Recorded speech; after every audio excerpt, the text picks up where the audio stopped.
Hello, hello, beautiful people of the internet. Hello, the Chaucer. The Chaucer. Casario, Not Delusional, Corvus Korak, Master Maticus, Squishy0158, Lord Helmchen Deluxe, and Fennec Phoenix. Hello, hello, welcome, welcome. Realized Brotential continues their adventure. I like your streams? Hey! Well, I'm glad to hear it, Corvus Korak. I hope. Sounds to me like you're having a good time, and that's great. Make sure to drink plenty of water. You might not want to drink plenty of water, but a glass of water before you go to sleep, good idea. 2 bros until we have a full squad. That's right. Once we have 2 more bros who have realized their potential, we'll have a full squad.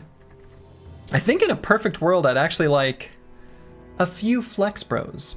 I'd like to have, ideally, more than just 12. Not by too many, let's not get too crazy, but more than 12. The glass of water lands right in your bed sheets. Well, and there's also the risk of drinking that water and having that water pass through the body and end up in the bed sheets either way. There's that risk. Especially depending on how much other substances you've consumed. But don't be that guy. Okay, so at the end of last stream, we did 2 very fun, exciting, and fancy things. We finished, I think it must have been here, where we destroyed the artifact reliquary and claimed this fancy little thing, the Censer of the Diviner. And then we claimed this fancy little thing, the Reproach of the Old Gods. And I was thinking a little bit about it. I poo-pooed them a little bit yesterday about how they're not, you know, whatever. We should use these items. They're fun. I don't get to play with them that often. This is silly. So what I'm thinking is, here's my thoughts. I was thinking about this a little bit. Aliko, at least at first, when he's got Duelist, is going to start with this Reproach of the Old Gods equipped. You drink a lot, you're from Poland? I've heard stories. Though, you know, the one time in my life where I, well, not one time. Well, when I did a study abroad in Korea, there was this little tiny girl from Hong Kong. Her name was Eating, like eating. I don't know. And we were at the bars, and she asked if I would go shot for shot with her, with like shots of soju. And I was like, yeah, sure, Eating. And I'm like, you know, 6'4", big guy from the US. Certainly been to enough college frat parties and whatever. And she just kept ordering shots. She just wouldn't stop. And she was like giggling the whole time, completely lucid. And I was like starting to kind of like lose it. And anyway, I was unable to keep up with her. So, what is tonight's beverage? We've got a Lemonati lemonade. It is a sparkling blueberry lemonade. I don't know. It was just something that we got in bulk. Apparently it's from Puerto Rico. Cool. And then I've got a backup when that finishes. A hibiscus LaCroix. So, we've got some good beverages. Anyway, so that's what I was thinking here is Aliko is going to use this weapon and swap to the Ancestral Sword once he stamps out. Feel like then is when we're going to want the reach more than any other time. But until then, let's put out some damage with him. That's kind of what I'm thinking. The other thing we could do is maybe one of these brothers, like possibly Dark Paladin even, could be the one to use that sword, right? So like Dark Paladin, for example, one of the things you really want from the Reproach of the Old Gods isn't necessarily damage, but just more AP to do stuff with. And so I kind of feel like if we've got access to Unstoppable and I mean, maybe even Double Strike, but Berserk, I don't know. Maybe we can do something with that. I'm not sure.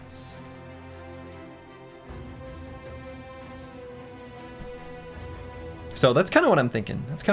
We'll see. We'll see what happens. Yeah, we've got some strong brothers. The other thing I was thinking is, you know, this Censor of the Diviner.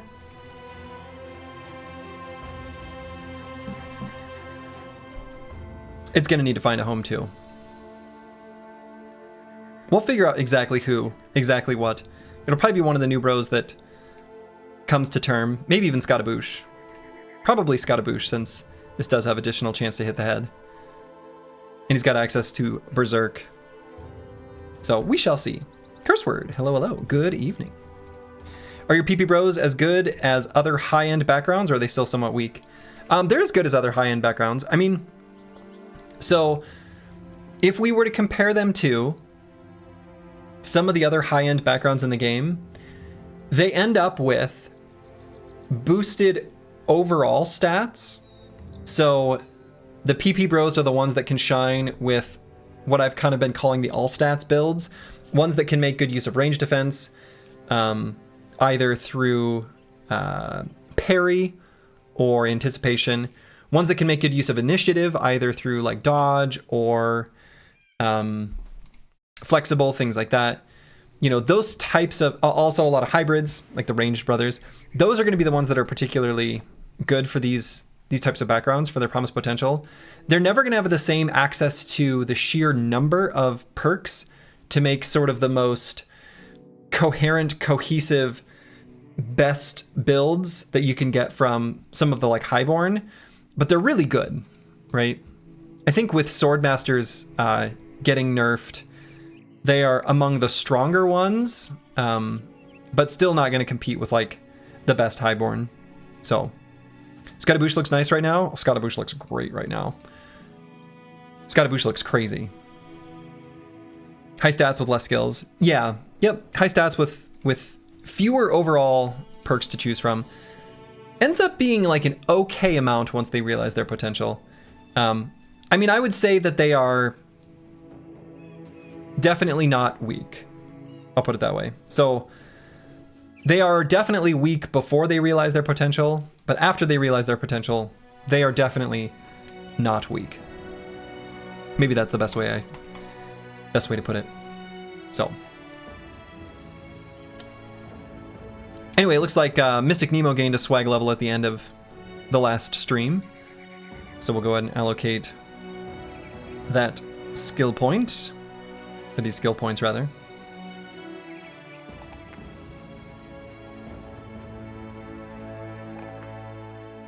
And yeah, I think we're in a good place to head back down south. I think we're going to head back down to Hewland.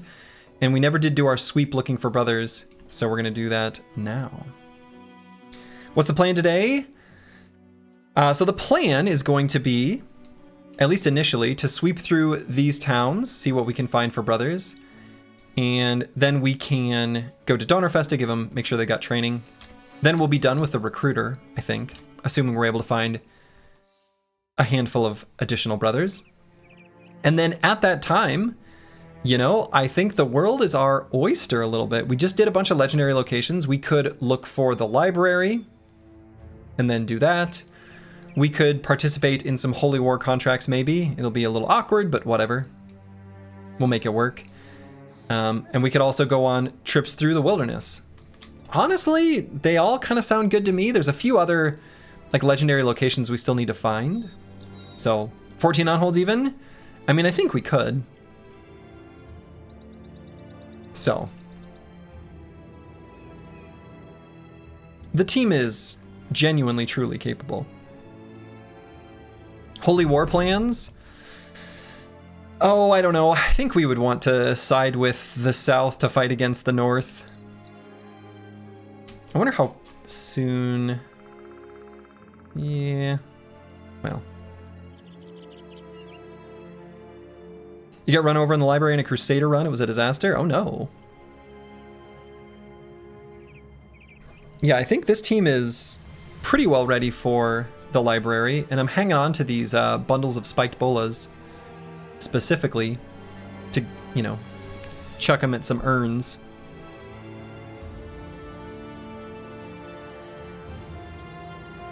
So if we find the library, I think we can do it.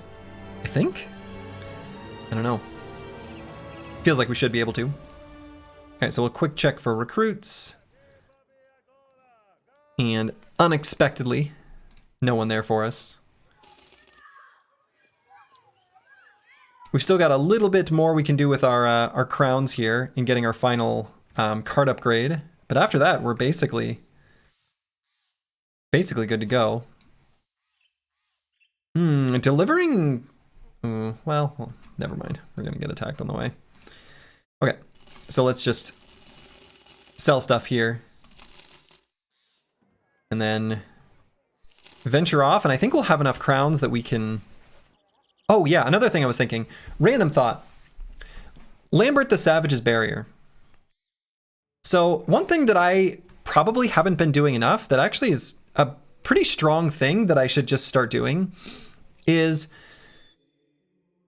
You know, so we've got this skills build up less fatigue thing, and I was thinking like, you know, whatever. I don't think I care about that. All we're going to do is compare, you know, the weight of this versus the weight of this, and then this gets the resolve boost, so we're trading 4 resolve for 4 fatigue. And, you know, I think I value the resolve slightly higher, but they are kind of fungible. You know, you can still choose the same level up ranges on level up, so they're not equivalent, but, you know, I don't know. We're going to hand wave that they're equivalent-ish. But the skills use less fatigue maybe does kind of matter, because something I haven't been doing but probably should be doing is Slurgy is partnered with Corvus, and Corvus here often ends his turn with Riposte.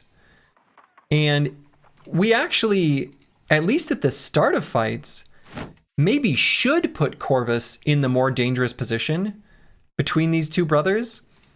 And the idea there is he counterattacks. His Riposte is really good. And if we do shield other from Slurgy, we give both melee defense and range defense. And at least until we've eaten our anticipation stacks, that range defense is quite relevant. So I think I'm going to use that. We're still going to hang on to our heater shield. But just some random musings, random thoughts. Please don't kill you. I'll do my best.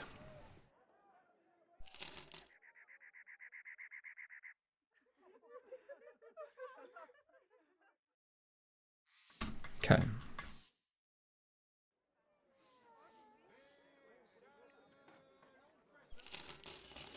So I think I'm going to keep... Do I need to keep the pole hammer for any reason? I guess it's a little bit of a may as well for Ancient Dead, but maybe not.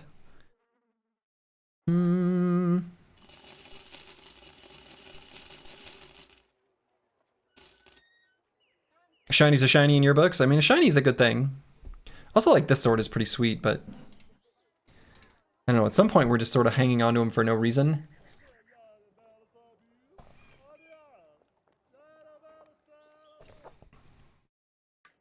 At least a little bit.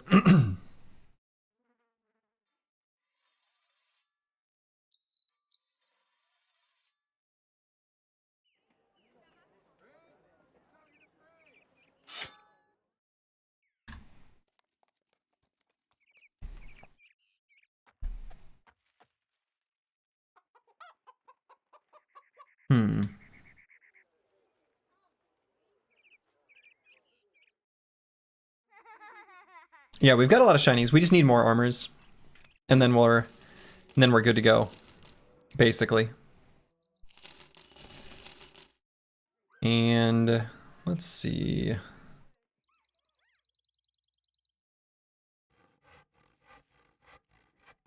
Yeah, I mean, I don't know that we even need to keep these occult robes. We can kind of just get rid of those, I suppose.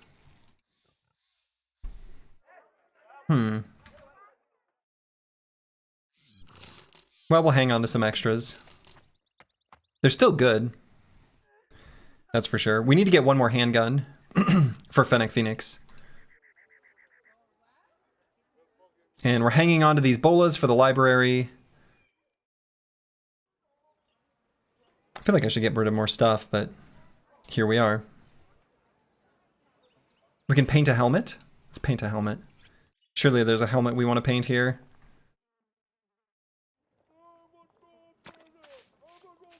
There we go. How's Slurgy doing in his light armor? Oh, great. He's got this noble tunic.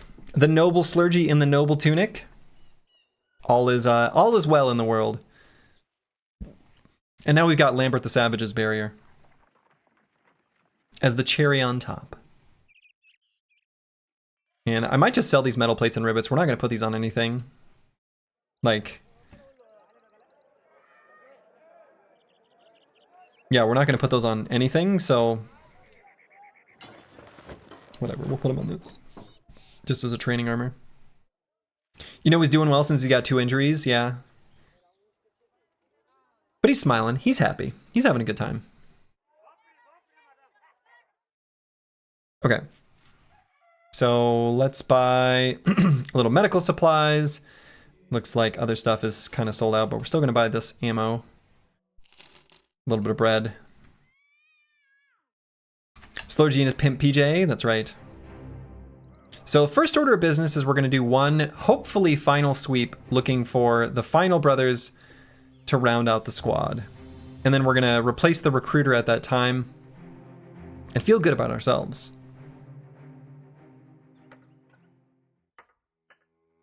Shadow Tangle.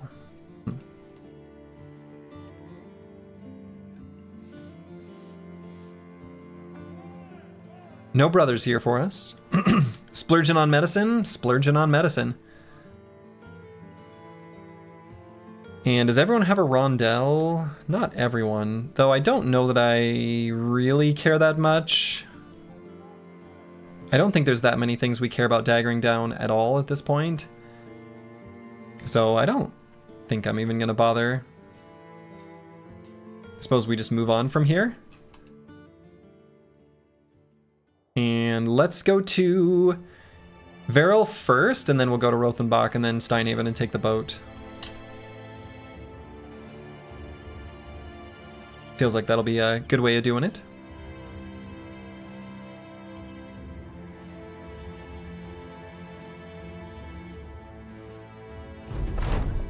The fires of religious turmoil burn bright.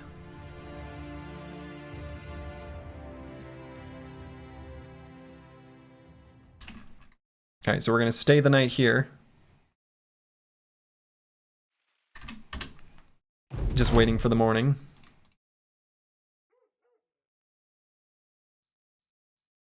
Okay. Any brothers? No. Of course not. Of course not. We move on.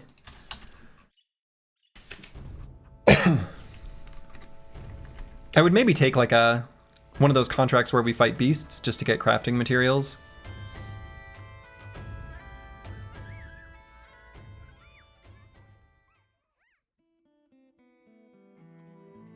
Okay, here's a brother we can take a look at. Nice beggar here for us. Relatively cheap ammo, so let's go ahead and get that. All right, let's take a look at this brother and ask ourselves the big, all-important question: do we want to keep him? And he's got the Agile perk group, which we do like. He's got something of a low roll in melee skill, but making up for it by the fact that he's got Dexterous, so that helps. Sort of low secondaries-ish. No, that's not even true. That's not true. His secondaries are actually, like, pretty okay. He's got the 2 talent stars in fatigue. Low base roll, which is unfortunate, but his other stats are high, so we wouldn't feel bad pumping that stat. This actually looks like a pretty good brother. He does not have the 2-handed fighting style at all. He's just sort of a 1-handed boy, but I think that's totally fine. He's got the ranged fighting style, but has a low roll in ranged attack and no talent stars, so I don't think we would go that route on him. So Gobrot is set up to be an okay 2-handed flail. Yeah, but I feel like without the powerful strikes per group, he's less good. But he's still pretty good. Like, this is still a strong brother. Like, I think this is a brother that we could even build as a Reproach of the Old Gods brother. And I think we could feel pretty good about that.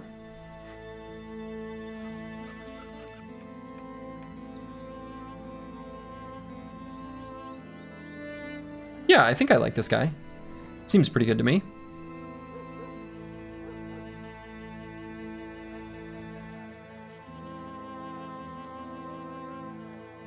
Let's keep him. Good boy, George. Welcome to the squad.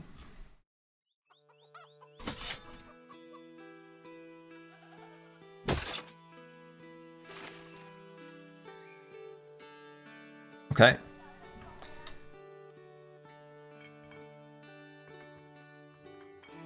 He's better than 10 Towns, 0 Bros, certainly. Yeah, exactly.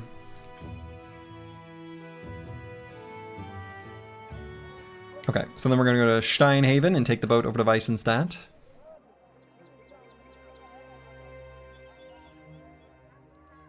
Man, every single contract is like a delivery contract. It's kind of interesting.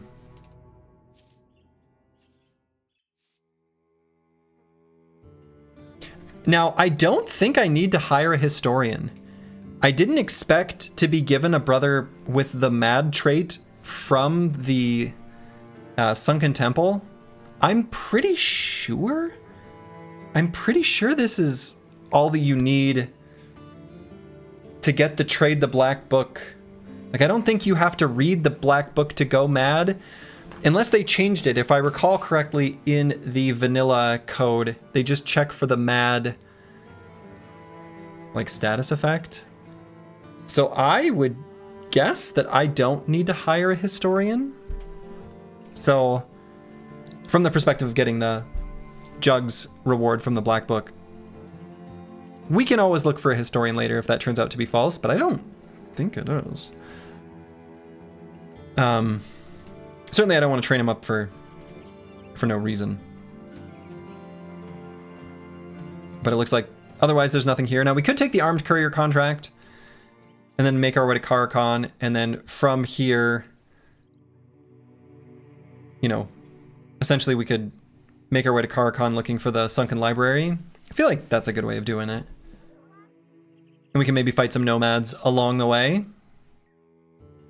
Sure, we'll do this contract. What the hell? Why not?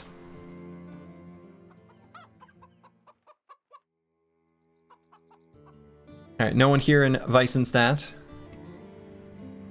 But otherwise, I guess nothing here for us. If we're gonna go through the desert, we should get a little bit more food.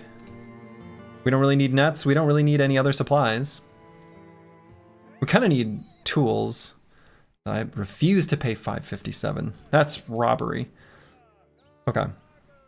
So we're gonna head down here and then just sweep all along the southern edge, looking for the Sunken Library or other interesting nomad fights, perhaps. Checked for a bunch of stuff, including having the Black Book in the inventory. Right. Yes, it does. Because you'd hate to sell the Black Book. Man, that would be embarrassing. Okay, so it's just checking for the trait mad rather than... Yeah, okay.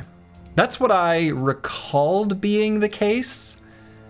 Because I remember looking it up when the time came to do the Peasant Militia run. Because I knew it didn't require it in that case. But I remember like looking up why or how it works. You just double checked it? Yeah, thank you. That's how I interpreted what you were saying as you were looking. So thank you. Appreciate that. Okay, so we're gonna comb the desert pretty thoroughly here since we are looking for something specific. That being the Sunken Library.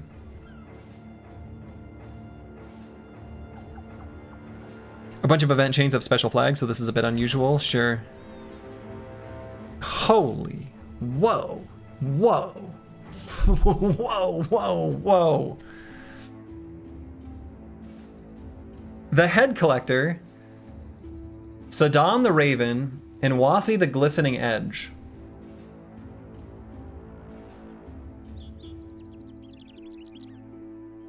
This looks like a do this fight at night kind of situation, given the sheer abundance of Nomad Archers. This is a hard fight. Well, Nomad Archers and the 2 to 3 Desert Stalkers. But yeah, I think we do this fight at night. And then we'll give Mystic Nemo a Night Owl Elixir.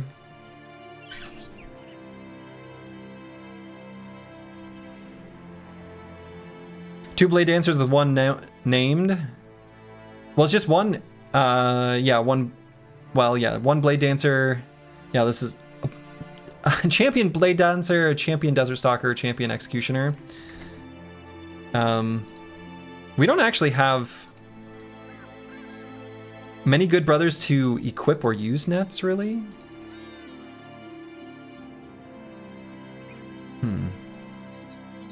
What is that hides Defender during the night line? They just added it to all of the...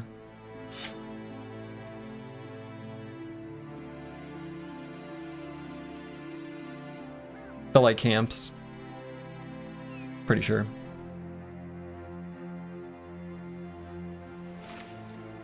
I don't know, I don't want to get rid of bandages. I feel like keeping the bandages is kind of important.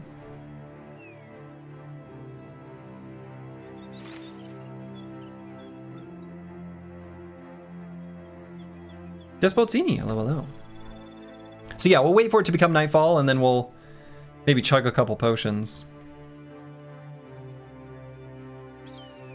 Guten Abend. Hello, Aliko. So yeah, let's wait for nighttime. Make sure they don't pop out of patrol. All right. Dusk is tonight. All right, so we're gonna do a Night Owl Elixir here. Shit. He got sick. Is this chat now property of the Bundesrepublik Deutschland? What does that first word even mean? The Federal Republic of Germany. Wow. I don't think so, but maybe. And we could pop a Phantom Draft on Aliko.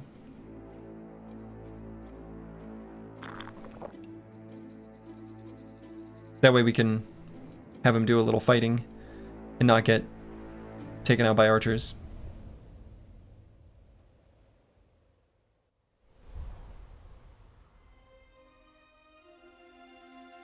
And what the hell? Let's give a second wind potion to Corvus.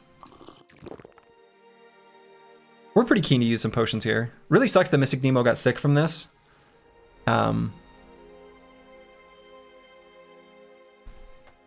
well. Oron Blade, hello.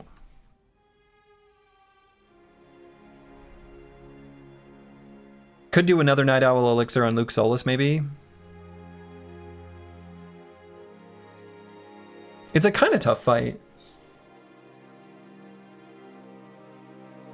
Permanent injuries and their consequences, yeah.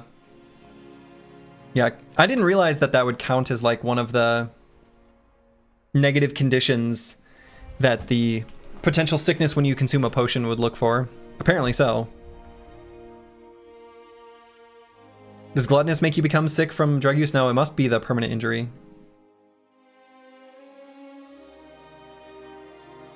It's gonna be 3+ fames, you might as well go all out. I mean, yeah, that's true. Yeah, that's true. We want to make sure we win the fight, huh? It's kind of important.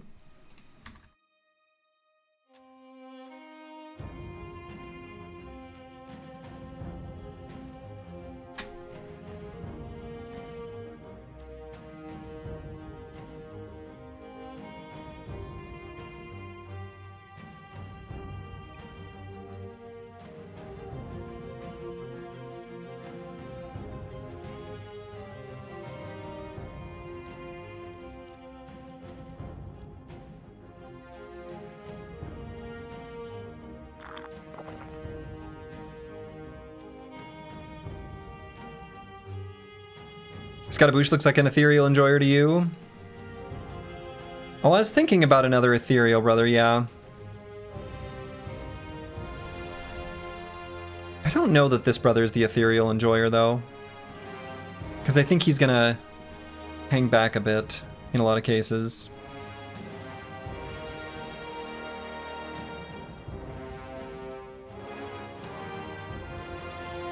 Slice the Elder, food evening.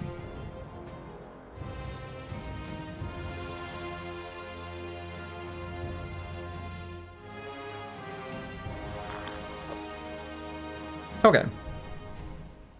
There's no hanging back in this fight, I'm afraid. Oh, there kind of is. There is a little bit. He's a nimble guy with a poke stick, no RDF, good pin cushion. Yeah, but he's never going to be exposed via... Like, they'll never get... He'll always be in cover. No shrooms? We could take some shrooms. We'd give him to Brewski if so.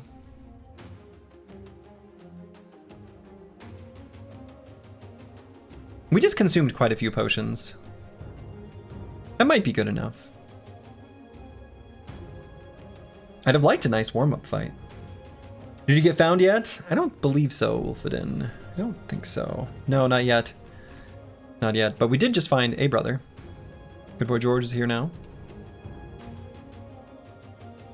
Shrooms work on ranged? No. You only get additional damage in melee. Yeah, I don't know. Let's give Scatabouche a Phantom Draft. Fair point. I don't want to regret not giving it to him.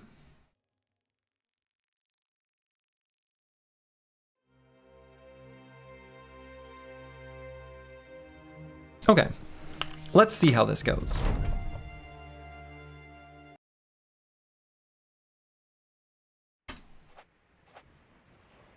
Alright, so first things first. Wazi the Glistening Edge comes with the Gilded Beheader.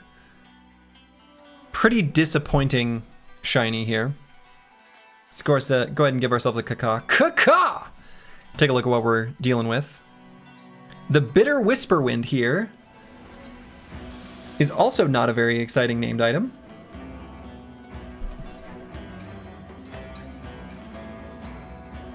Armor effectiveness on a bow. It's not why you're using the bow. And then weapon skills costing -1 fatigue. Not the best. And it looks like our champion executioner must be down here somewhere. Bad name, sad bow. Yeah, Bitter Whisperwind is kind of a disappointing name. Same deal with the Gilded Beheader. Actually, Gilded Beheader is kind of cool.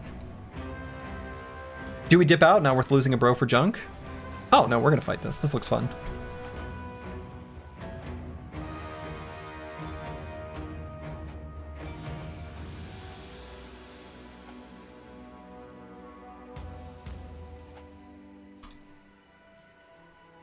Ah, he's got a nice helmet. We like these helmets. The head collector has headgear that we like. Excellent. Excellent. We fight. Good fashion? It's excellent fashion. It is excellent fashion. Absolutely.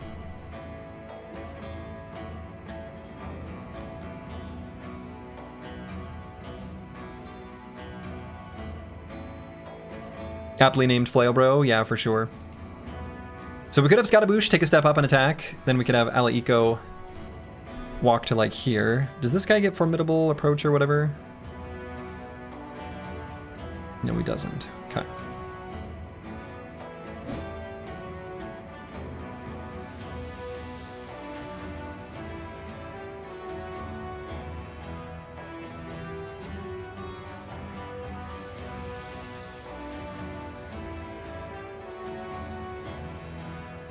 And then we can have Corvus step up to like here.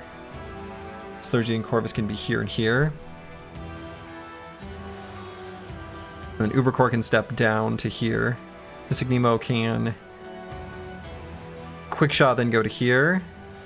That's pretty good. I think I like that.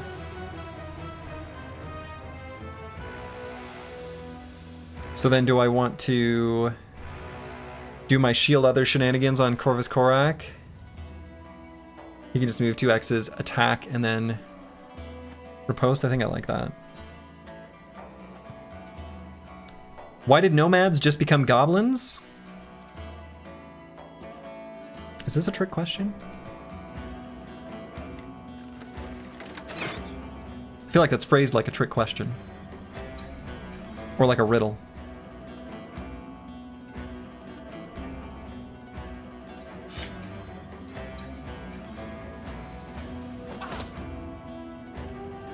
Do you afraid of gnomes? Right, exactly. That's the vibes I'm getting.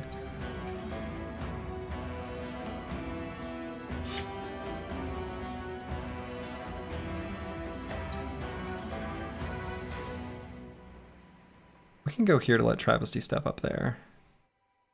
Don't really want Luke Solus in too dangerous of a position though. So we can like go here with Psycho Ling and Indom.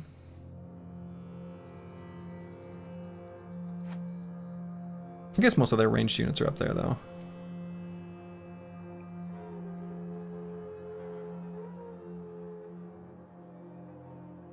So if we send Psycho Ling to here, Heliko can go here.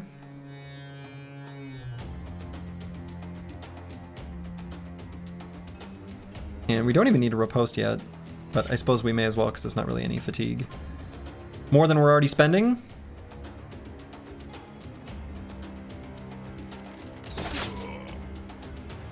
Bleed for me, fool. We could also go here with Choppy Cat. If we didn't with Travesty, I think that would be fine, and then we get to spread a little more cheer.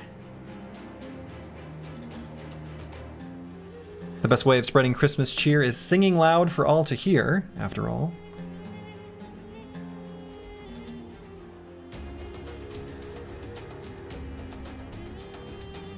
And actually, maybe I don't Indom yet. Let's just smash. So we could step up here and attack too.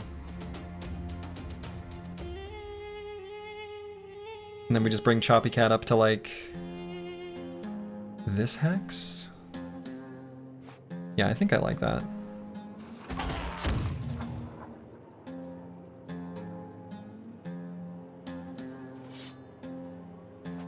Dodgy range supremacy with some pocket sand instead of venomous shanks. I see what you're saying. Yeah, I guess they are kind of similar in that regard then, huh?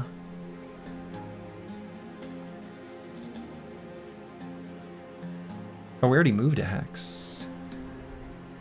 So we could just go here and simply riposte, and then do shield other from Slurgy. Let's do that.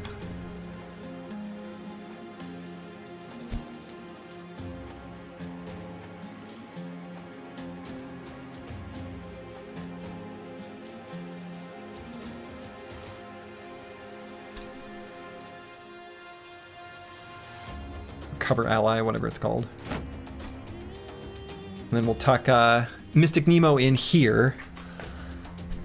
And we'll bring Choppy Cat up to here for his cheerfulness spreading.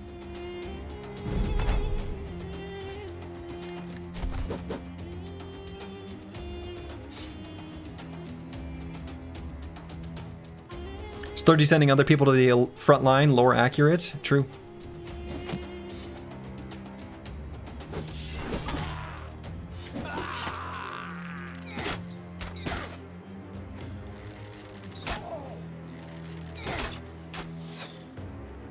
Boy, they shot Slurgy in the head with every single shot. That's kind of wild. Every single one of those shots aimed for Slurgy hit him in the head. Every single one. Wow.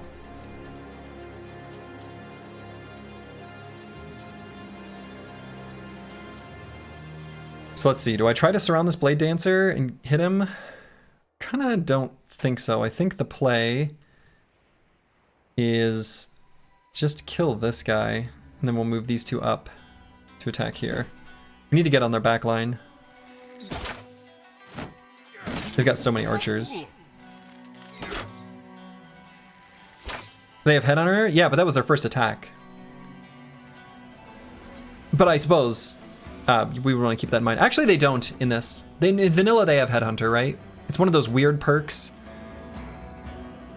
that Nomad Archers get in vanilla. They have Headhunter. They don't have Headhunter in this.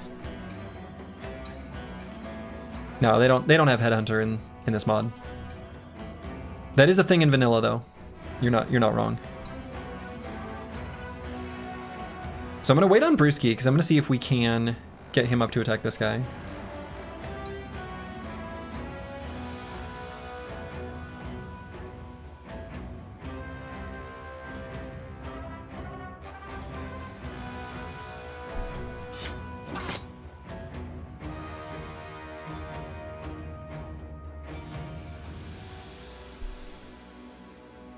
I mean, the way they're trying to go for this big flank, I think we're just going to have Fennec Phoenix and Mystic Nemo kind of like step around.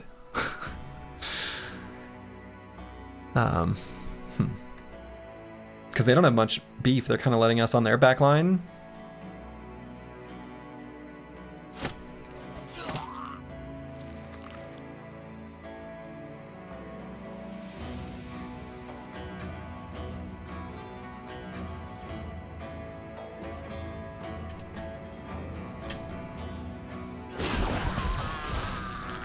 That was convenient.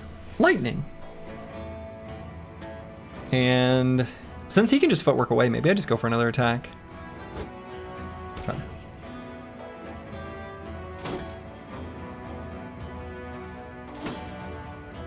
Damn. So we do want to slingshot this brother forward. Excellent.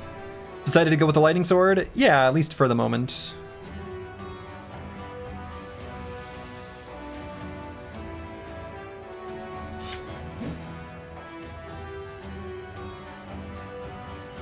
So let's do... Okay. And we'll attack one more time. Then we'll wait. We'll move to there.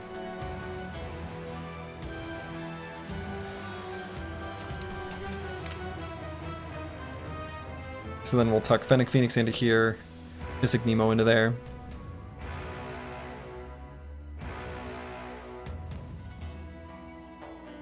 And the Scottaboosh is just gonna stay right here.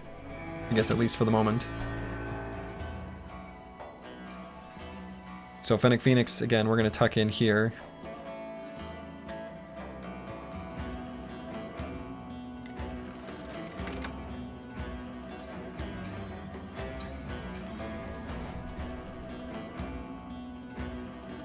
I suppose we may as well spin. No.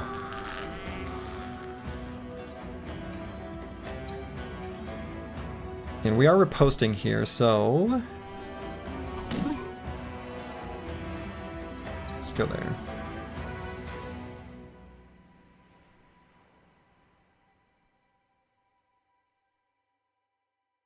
Spin is more damage. I mean, it is overall, but it's also a lot more fatigue.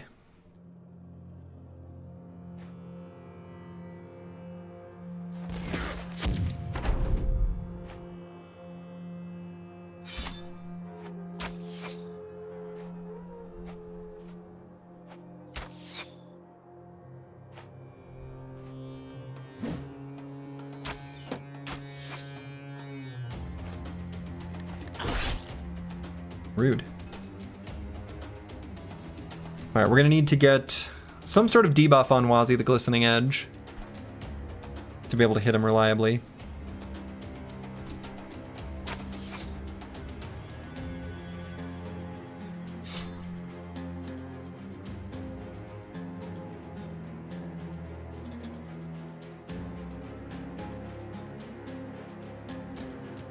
I wonder if I should just put this Blade Dancer in a net and then have Aliko finish him off.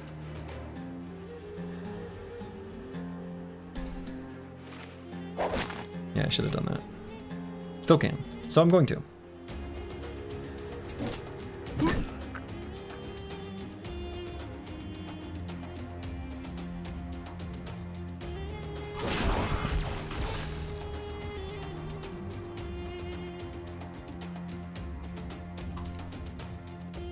Alright, so this Nomad Outlaw is kind of annoying, but we're gonna have Choppy Cat step here and stun, hopefully.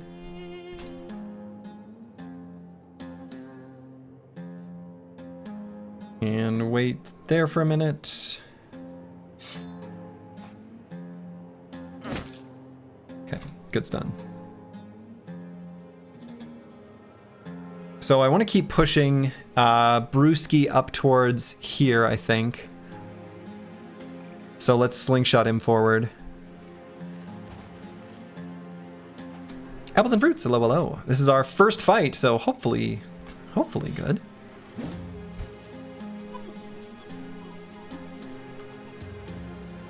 Could shoot this guy in the face. I wonder if we just do that.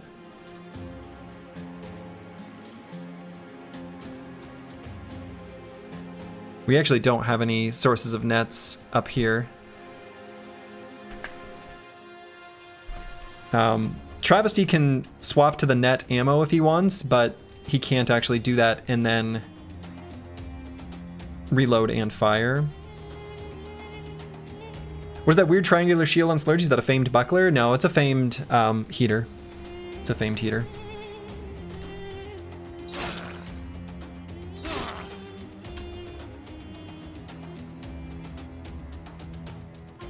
Is that a new model? I don't know. I don't think so. I feel like I've seen this before.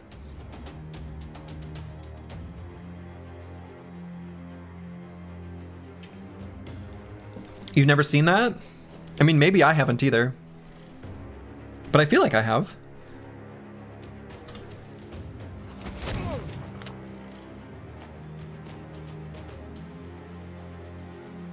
Could be wrong, but seems like it's familiar.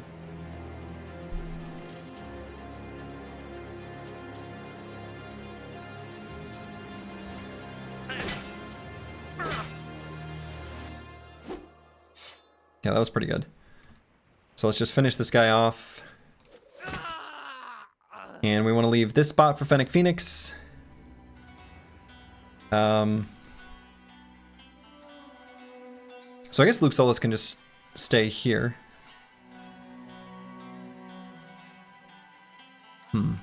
Or maybe we move up here.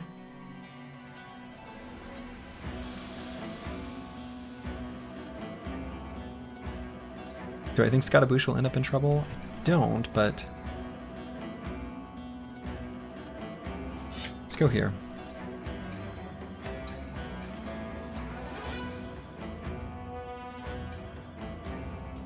It's not a very good weapon to use against a nimble enemy here. I might just shoot here instead.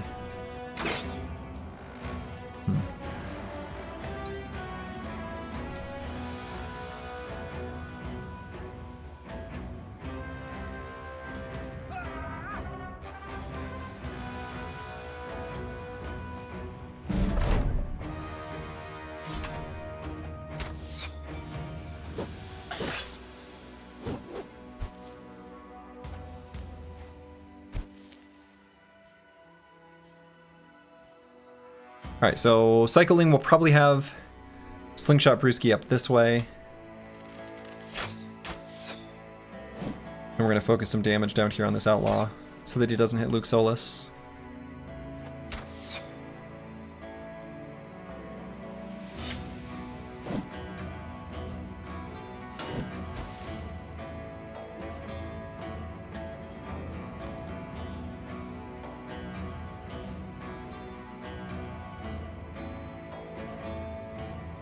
We could do a hold steady, interestingly, for some range defense in here. And to make sure they're not able to do any weird pushing shenanigans or stuns here from this Outlaw. Or I could just shoot.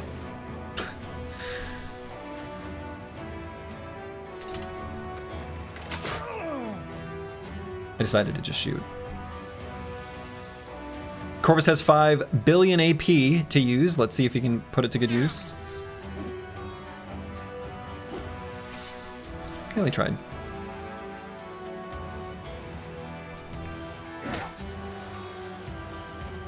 Good work, Cycling. Okay. That'll let Scottaboosh step here so the head collector still doesn't get an attack. Oh, excellent. So... Choppy Cat, let's go for the stun. Let's go for another stun. Okay. And I guess Luke Solus is just going to attack this guy. Or, honestly, maybe not. I wonder if... We want to make sure we're able to use a smoke pot if we need to.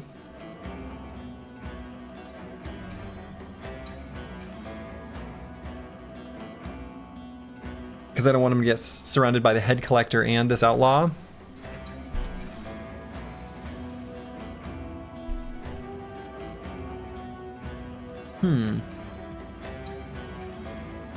Yeah, I might just recover. It's kind of what I'm thinking.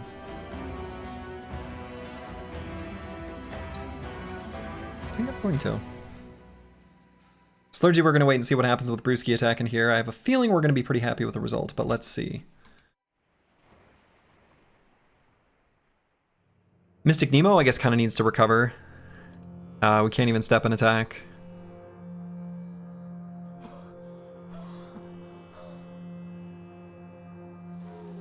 Travesty, this is too delicious not to do. Yeah. Could have been more delicious. So now Ubercore, maybe I just step up to here. Get more surround on this dodgy fella. Plague Bird, hello, hello.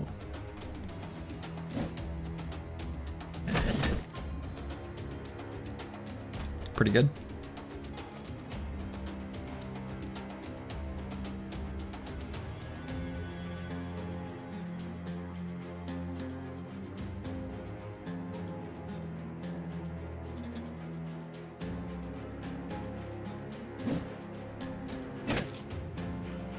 Ooh, severe concussion? Let's go. All right, that guy's doomed, dead, done for, Dunsky.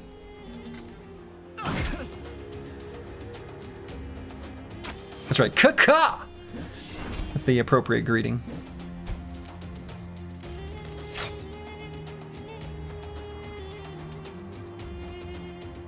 Oh.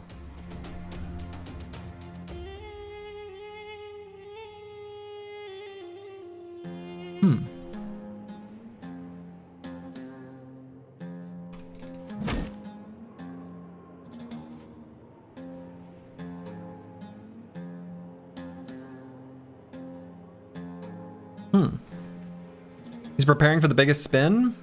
I'm seeing that. He's gonna spin, and it's gonna hurt.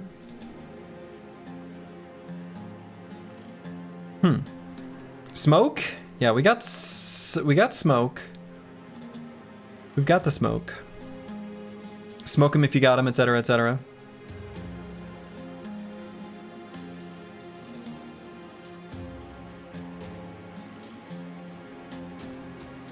Corvus still has his anticipation stack, so he's gonna step in there on purpose. Can Slurgy stun? No, he doesn't have enough fatigue. Choppy Cat can give it a shot, though. Actually, I don't think he can. Nope, yeah, he can. So let's get a better surround.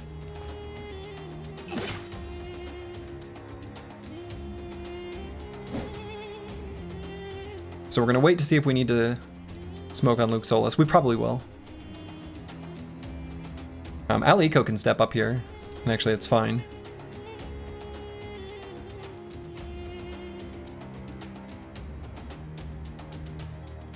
Though I could go here and then just attack. That's also kind of good.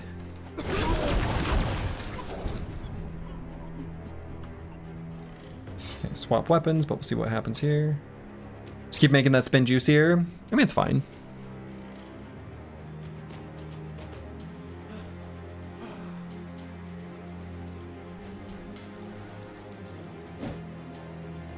Didn't stun him.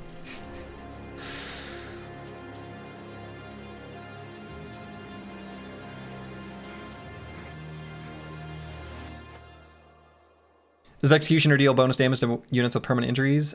He does not. He does. Oh, permanent injuries. I don't think so, but I don't know. So let's make sure he's not able to do a stun. In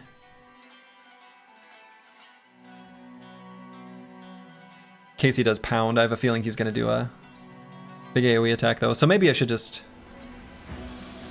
No, we'll still do this. Just in case he does the single target attack.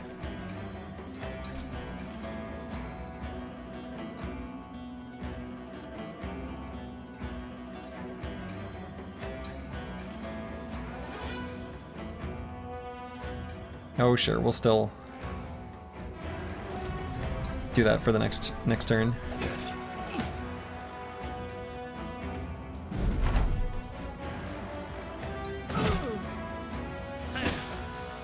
He doesn't have a named flail or anything, so it's gonna be no more damage than a regular executioner. A little more accurate, but no more damage.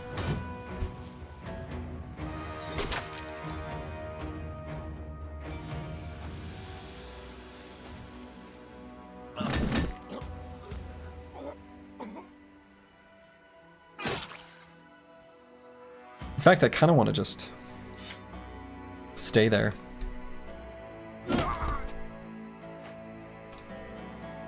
Don't champions have some 1.2 damage trait? Doesn't look like it. There's the, what's it called in vanilla? Something strikes? Devastating strikes? That Ancient Dead have. That's sort of like a perk you can't access as the player. Not every champion has that though. It's just like Ancient Dead. Under effects? Oh, sure. Yeah, I guess you're right. Yeah, it's in the champion racial. Okay. I didn't realize. Stunned anyway. What a nerd.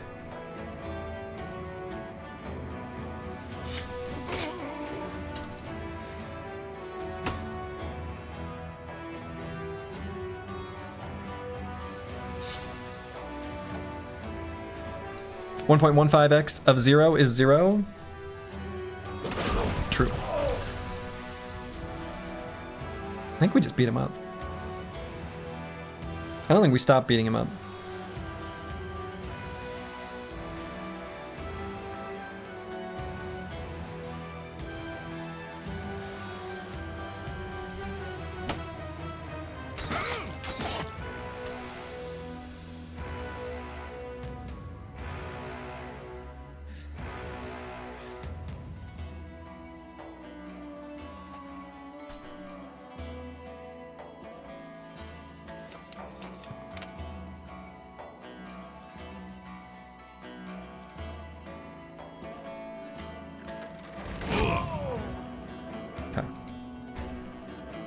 See a juicy spin in our future?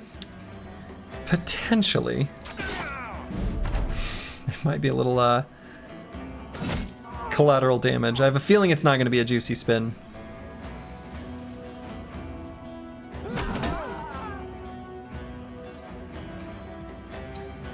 Yeah, less juicy now. I realize what I've done.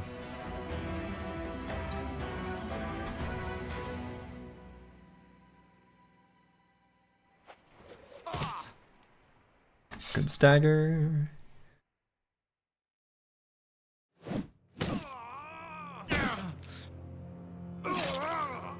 Head collected. But who collected the head? It was me! You love to see it.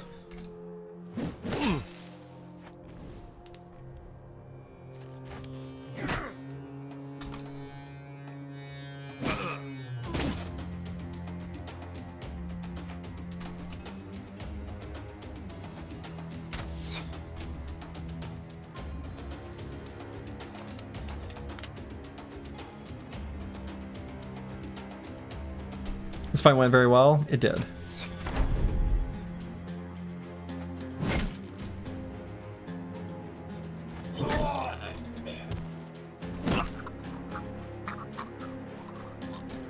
Where's the one survivor? I don't know where the...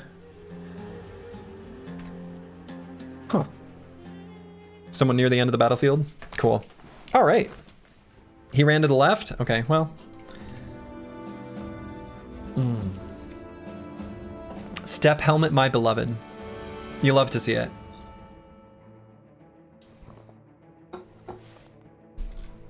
No camp shiny, so just the ones from the champions. No, no bonus shiny. Just our 3 champions.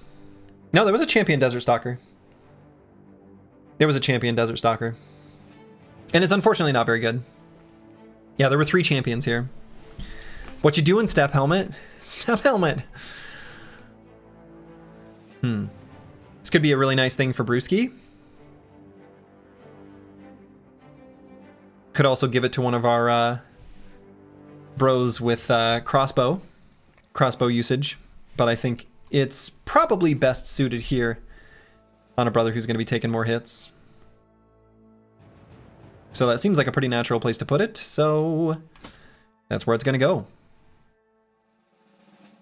Less fatigue is kind of nice on a bow, but it is a low roll. It is nice on a bow, but we have just a straight up better bow here in the Malignant Arrow Fall.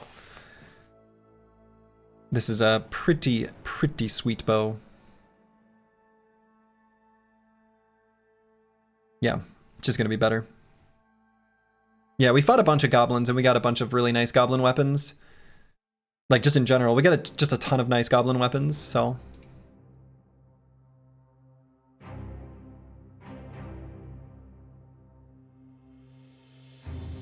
Oh, actually, hold up. Timeout. I just realized, I understand why this is phrased this way.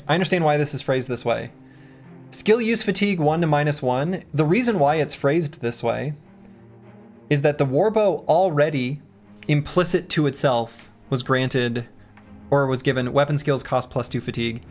So actually, timeout, this is a -3 skill use roll because it's -3 of the +2. So it is a max roll, and I just simply misunderstood it. So that's right. It is a high roll in the minus fat. You guys are right. You're right. Choppy Cat, apples and fruits, you guys are smart. I am dumb. I was misreading it. I understand what's going on now. I still don't know that it's what we're going to use, though, unfortunately. I mean, it's good. That makes it a lot better. I understand now. So it's actually cheaper to use than the goblin bow.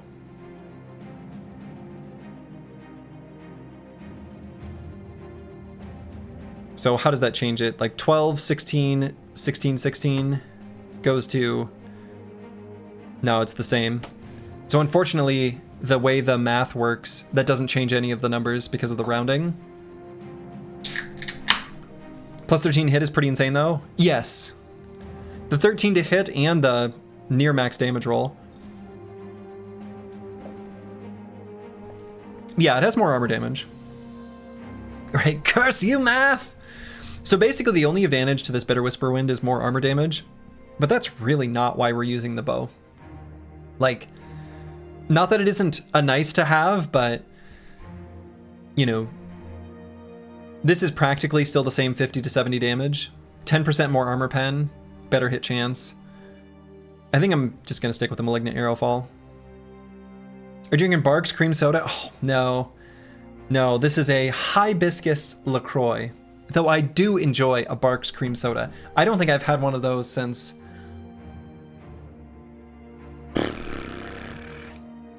I mean, not for like a decade.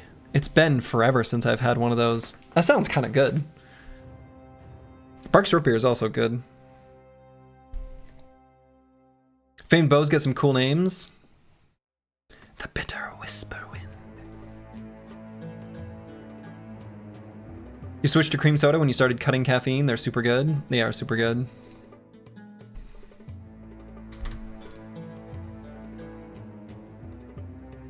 Drinking an A&W cream soda diet now, wallow in your jealousy. I mean, cream soda just in general is really good. So.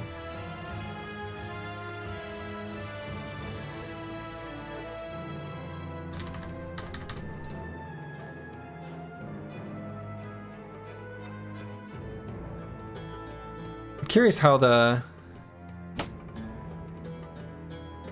Yeah, pretty similar armor pen damage. You loved root beer as a kid, recently had a Barks, now as an adult and you hated it. So sweet it practically made you nauseous.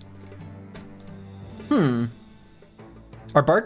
Barks root beer sweeter than A&W? I always kind of thought they were all the same.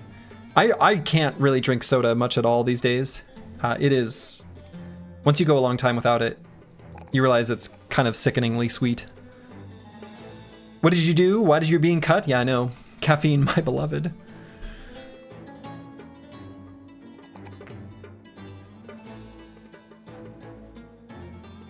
Barks has caffeine, A&W and Mug have none.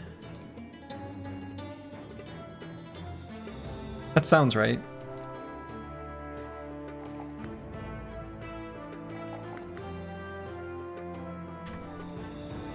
Okay. Fennec Phoenix, still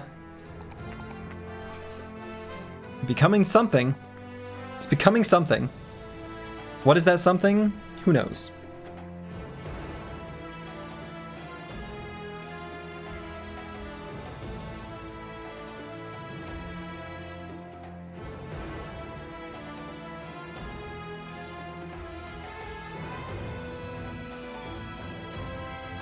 Grab hybridization on this level. Excuse me. You're doing your best, Drill Sergeant? Yeah, you're doing great. You're doing great. This bro's gonna end up as a specialist hold steady anti-orc weapon. Excuse me. I think it's kind of what's going on there. So we can visit Al-Qasr. So we're gonna do just that. Just take a quick peek down here. Make sure there's no sunken library down here.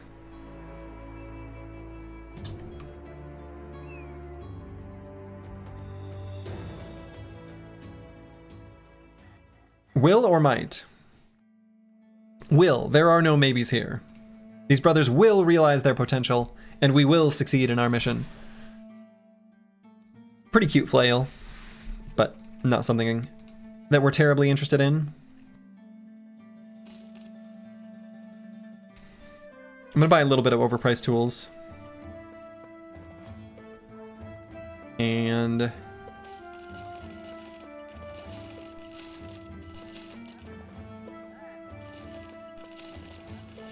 just sell the cheap stuff while we're passing through. They don't like us here. That's fine. So we're still looking for the library.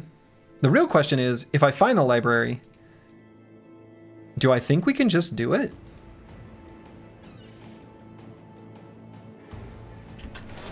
The Child Snatcher's lair?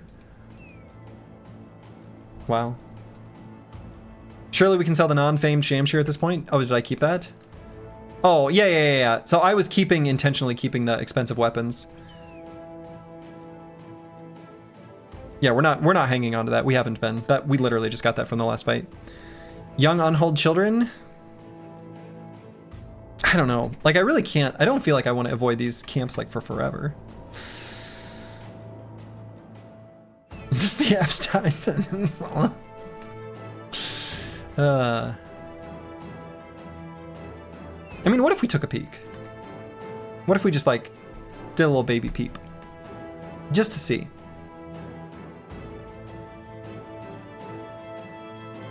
Because if it's like hyenas, we're kind of okay with it. No, absolutely not. Are you kidding me?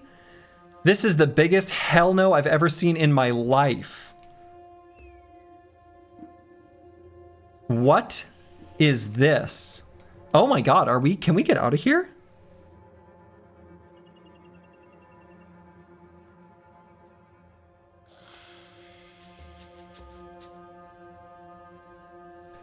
I think we'll be able to get out of here. Alt F4 is the morally correct choice here.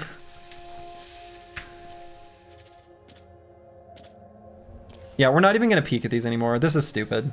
These are dumb. I don't know. The beast caves are not well designed or tuned, or the terrain is bad, the enemies are bad. I'm not doing this. I think you press the run button and use the the +1 AP. I don't think so. I don't trust the way the AI chooses to move.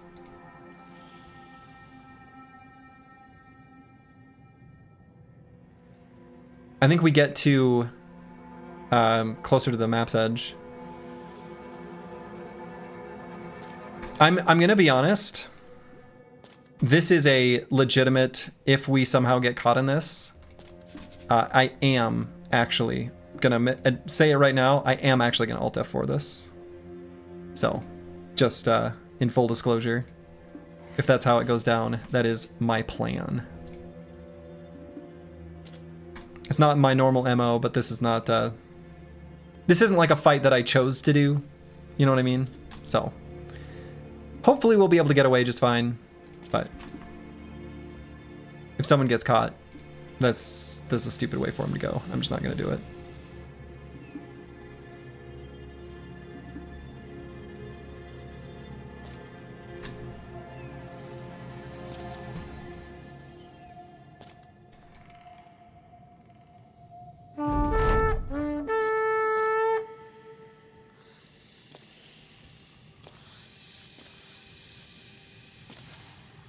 Oh yeah, they're definitely gonna make it forward. This is really bad.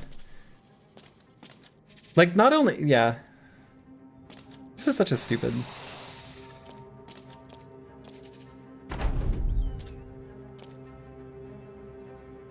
Can the lookout / scout / retinue see the preview of these? Yeah, I think so. The lookout can.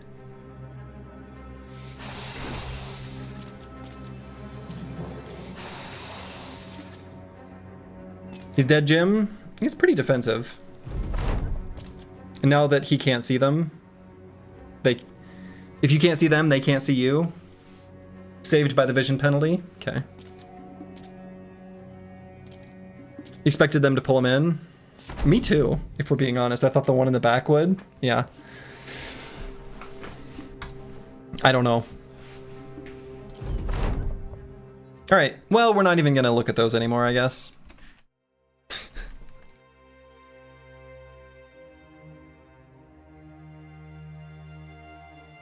On all that for a 10% named item chance. The risk to reward there is just like a joke.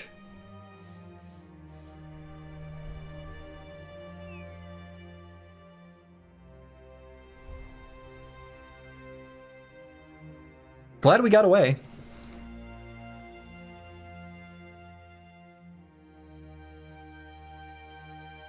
All right, so we're going to be careful as we pass by El Hadet. I suppose if you really need crafting items, I mean, I think then you just try to find a beast fight that's worth your while.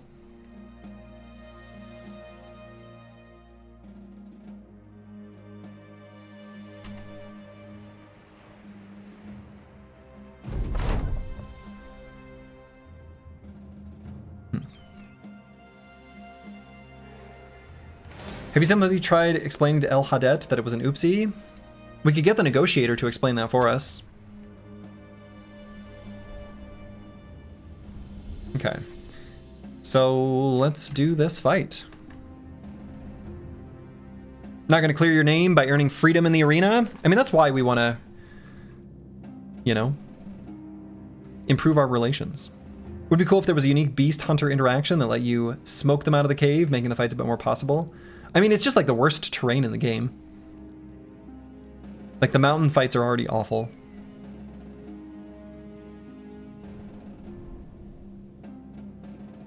Okay. Dusty walls. Let's see what's going on here. I'd like to get maybe some trainee bros in.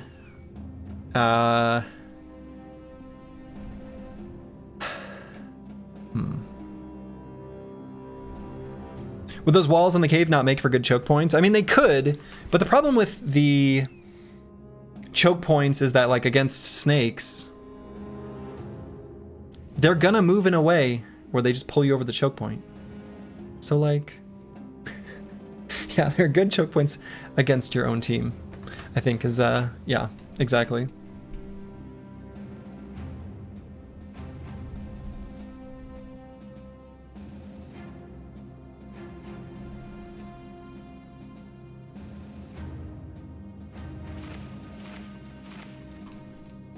All right, let's bring in a couple different trainees.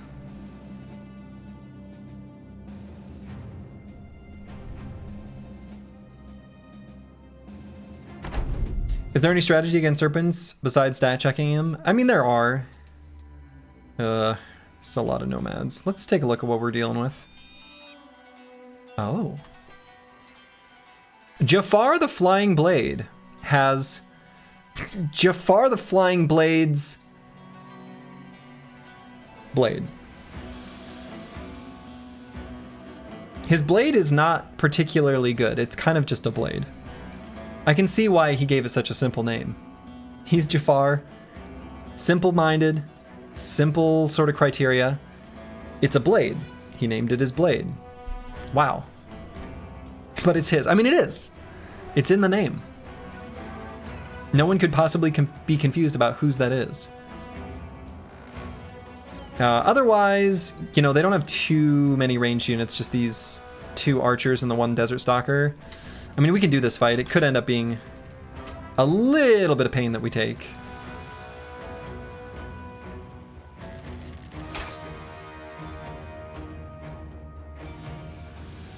But we'll make it work.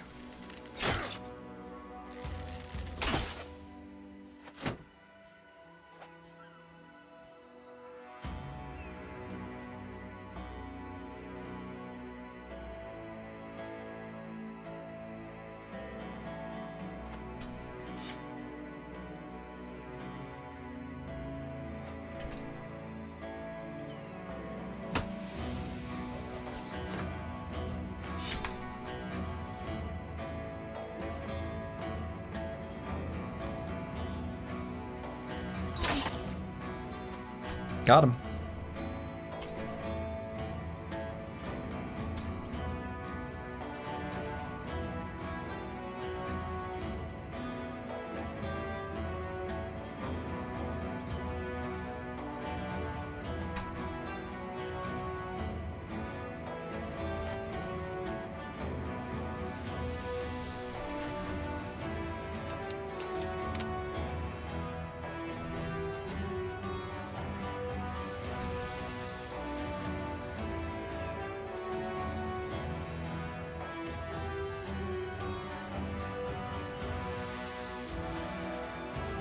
Maybe it's famed for its looks. I mean, it does look nice.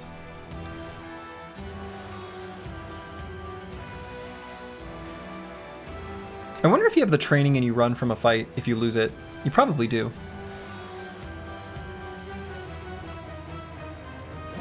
It's my guess.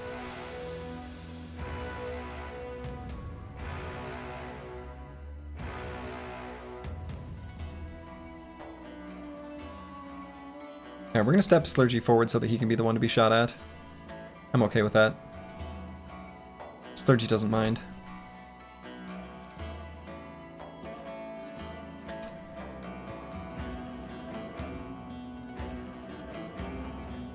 If you say you really dislike being able to inspect equipment on enemy units, it's sort of fun in vanilla to not know. It can be more fun to not know. I agree with that.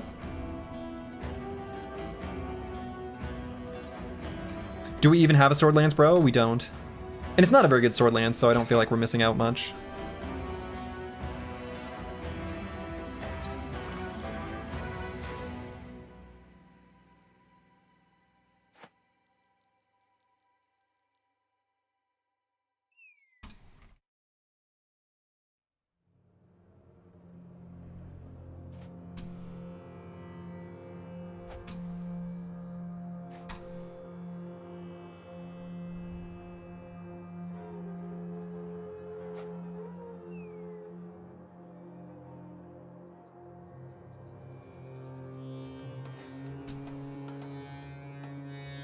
How often does Slurgy's armor get broken? Like his body armor? Well, like every fight. One of the first things that happens usually.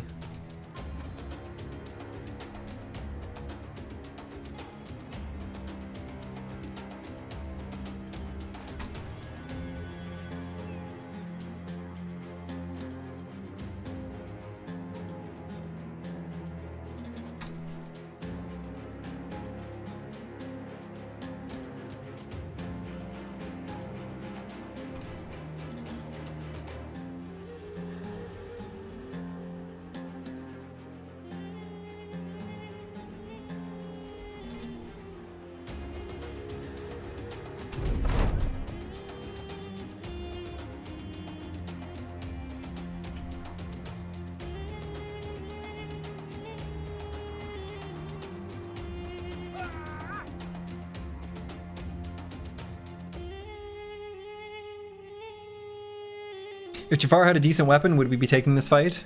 Oh, we're taking this fight. So yes, because we're taking it anyway.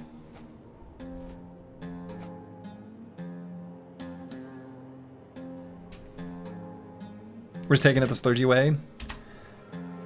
We are.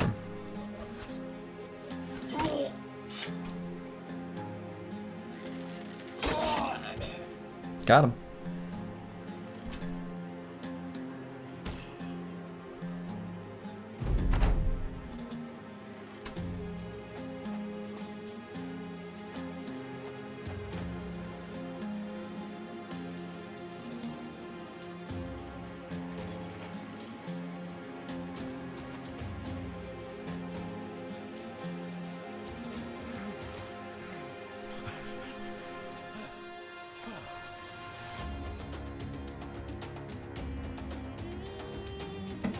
Squigs, hello, hello. Hope all is well in your world.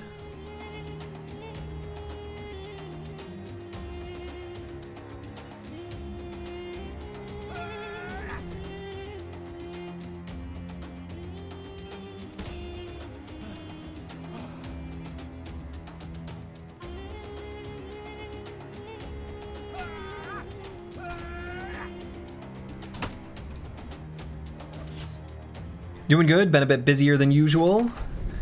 Usually that's a good thing.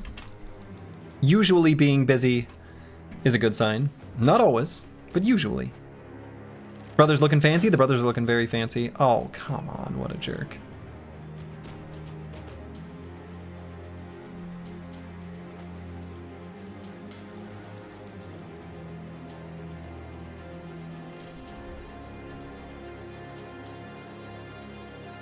Boy, maybe I should shoot this Desert Stalker. It's a pretty high hit chance. Got him.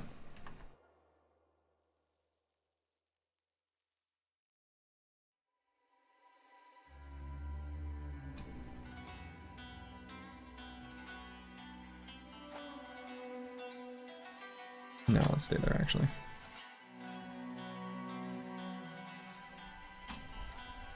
Oops, I meant to end on there. I did not.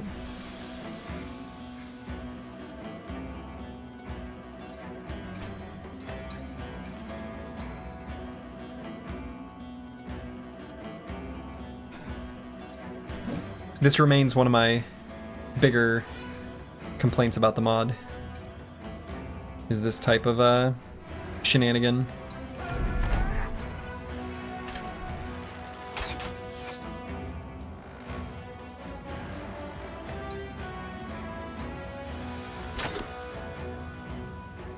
Doesn't Mystic Nemo have something absurd like 130 ranged attack from Entrenched and the plus 13 from the bow? Pretty close, yeah, something like that. Can't you do this in vanilla too? I mean, you kind of can. You kind of can, but I don't know. I think the way vanilla works is because ranged attacks are so weak that you... Because bows and crossbows are so shitty, and it's hard to hit with them and whatever, and throwing weapons are so good, and the fact that you have access to Pathfinder, and a whole other host of reasons, it usually doesn't even quite make sense to do this, except for like maybe really early fights against brigands where I just have a house rule to not do it. So like the answer is kind of yes, but it feels... I don't know. I don't even know how to explain it.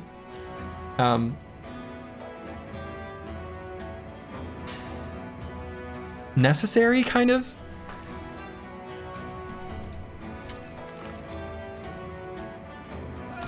And not in a good way.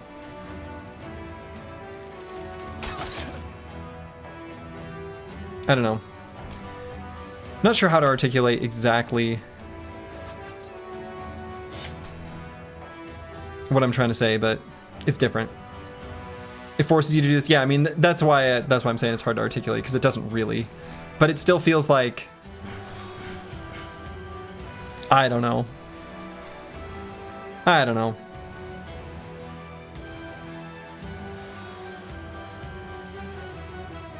Have you considered a season 2 of the Vanilla Origins playthrough? Oh man, probably not all of them. That was quite a ordeal. However, I'll play a vanilla playthrough again at some point.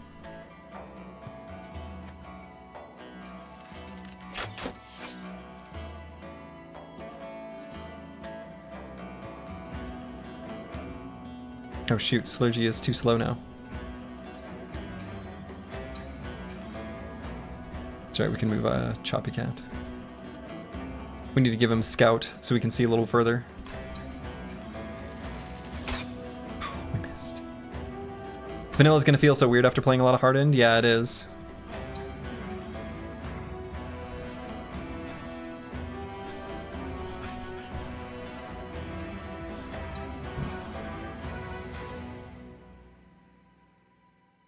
Slurgy Hardened, Reforged, all backgrounds, no towns, no deaths, all backgrounds run 2027.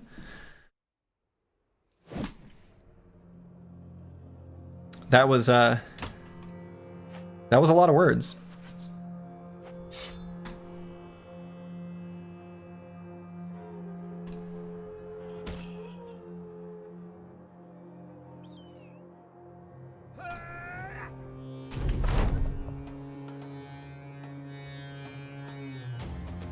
Still be down for an anonymous no town, no death, vanilla or hardened.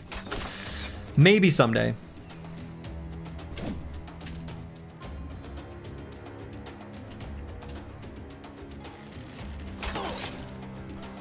There. He's running away, and he's gonna bleed to death.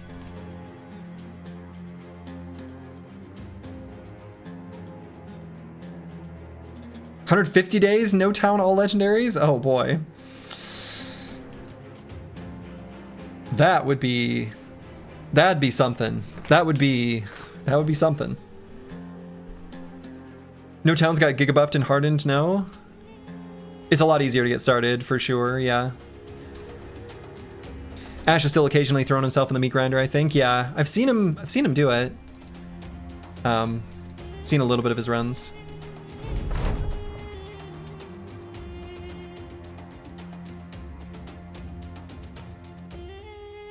I wonder what that archer's doing back there.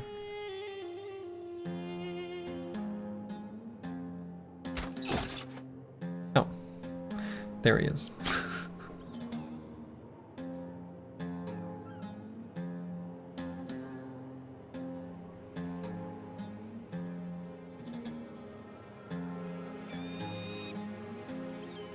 Oh, that's the one that just bled to death. Okay. All right. That makes more sense. I was like, what the hell? Where did he go? He's on the ground.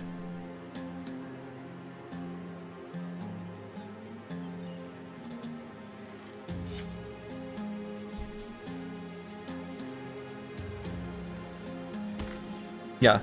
I don't know. I would be happy to see Ash succeed at the challenge and then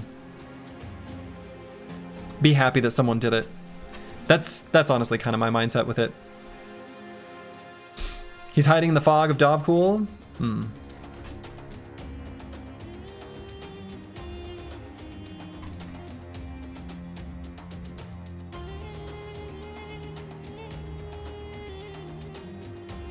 Is that archer not going to move forward?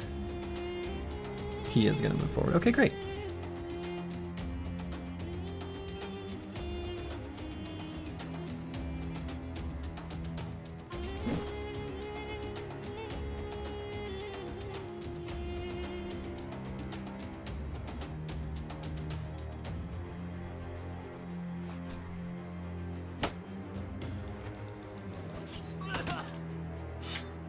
And I think that's their last, like, ranged unit.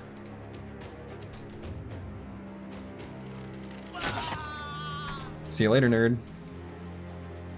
So is everyone confident? Not everyone.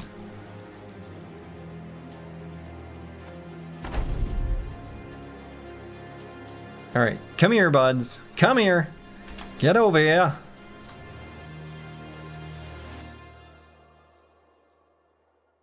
I wonder if they won't move forward until...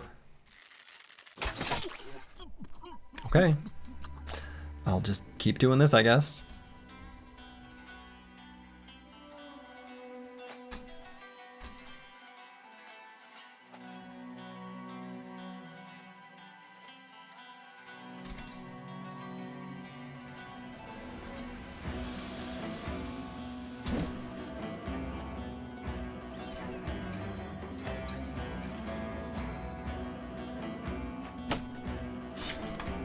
Will they move if they can't see you? I think so.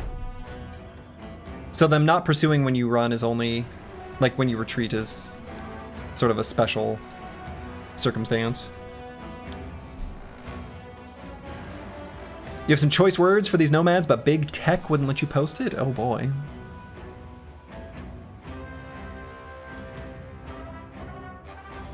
Sounds serious.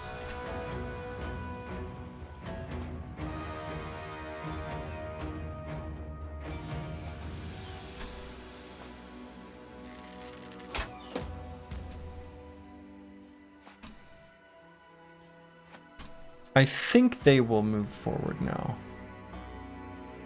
I think that's gonna be enough to trigger them, probably. I think. Hopefully.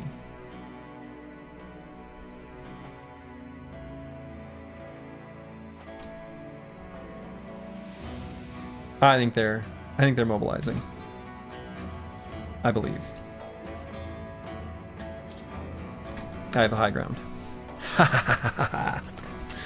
They're scared, as they should be. I'd be scared.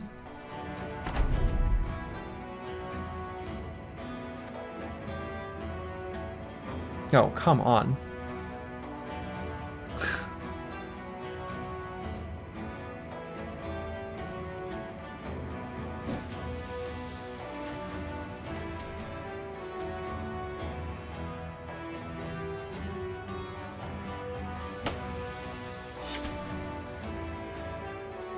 Four of these comrades just died. Of course they're scared. Right.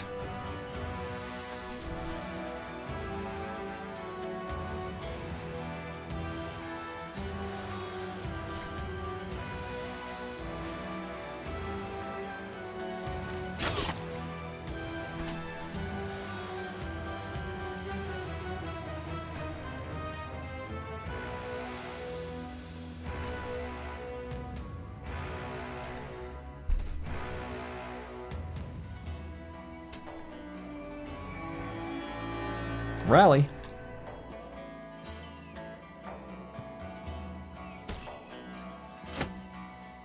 Okay, gotta load up our other quiver. There, finally! Finally the nomads are like, well, they're just gonna keep shooting at us, boss. Well, what are you doing? Don't just stand there, get them! Ooh, that's looking like a tasty attack for Brewski.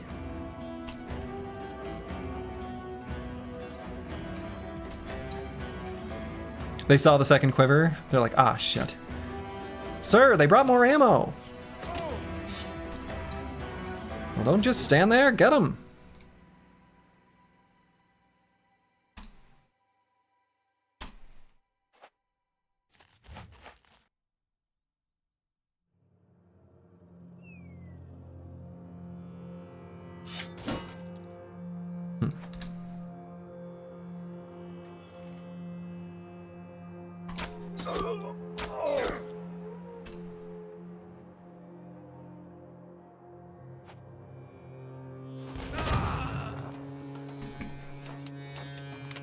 Made my flail attack less juicy.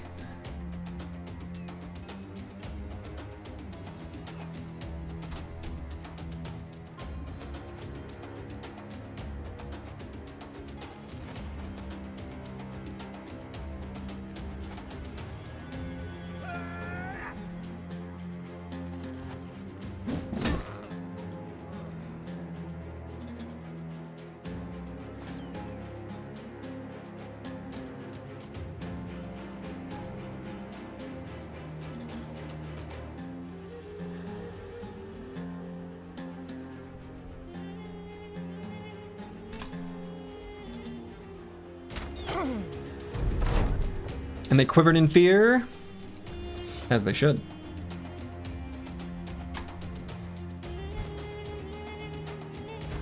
Pocket sand, pocket sand. They got so much pocket sand. Like I just stepped in the flame. Huh. That was a choice.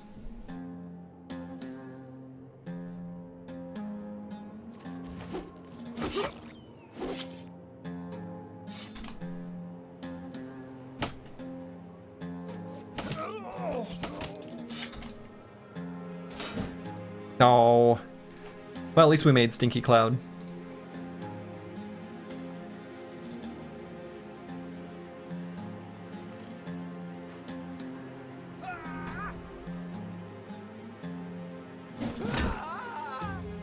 Bonk.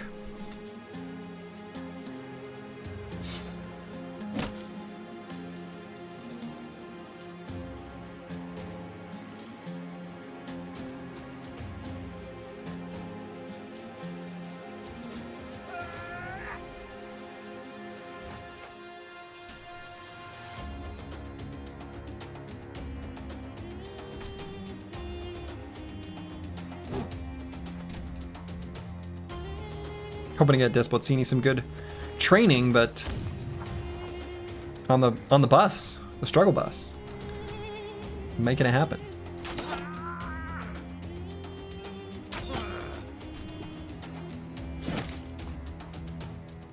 It barely even hurt. Look at that! Look at that! Look at that famed sword lance from that champion. Hit Slurgy in the body and did 7 damage. 7. 7. Champion, famed sword lance, hits Slurgy in the body, no armor, 7 damage.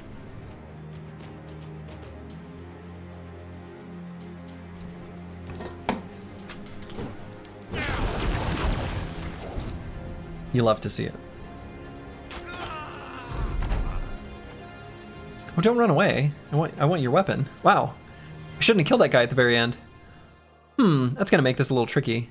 Actually, nope. No, it won't. We're gonna be able to get it. 7, 1 and odd never. It's either that or the one before it. And I wouldn't dare. Let's see, do we want to kill the Nomad leader as well? Not really.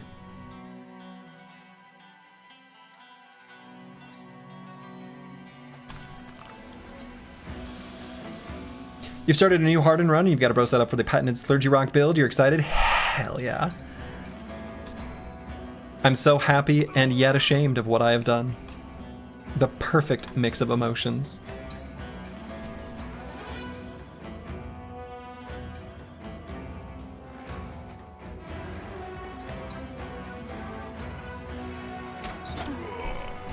Got him.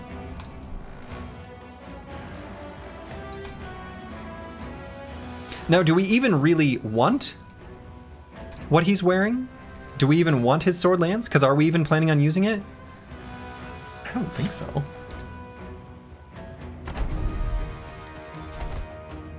Oh no, you don't, sir.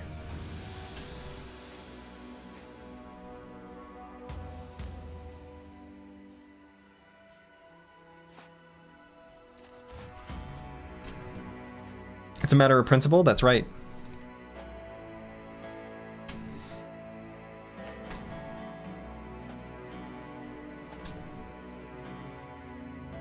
Sword lances in general are like really good in this game though, so.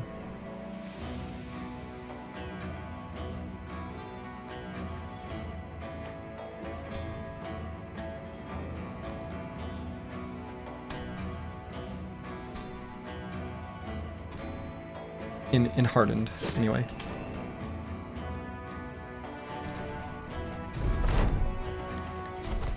No, you don't. No, you don't, sir. You don't get to do that. You don't. You're mine now, buddy. I may not be able to hit you, but one of these days.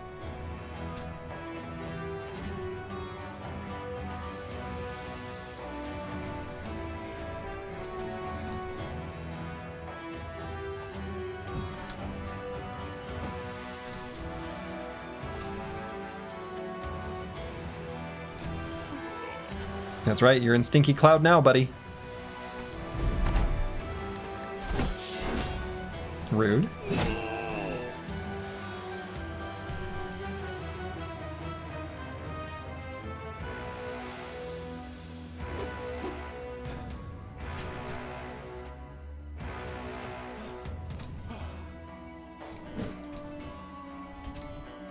Is he the flying blade? Because he's flying all over our blades?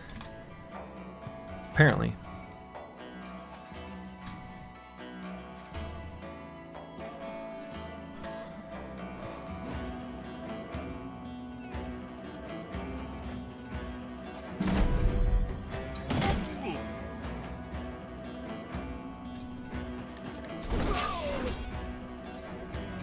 he just cause an injury? Did. Split nose?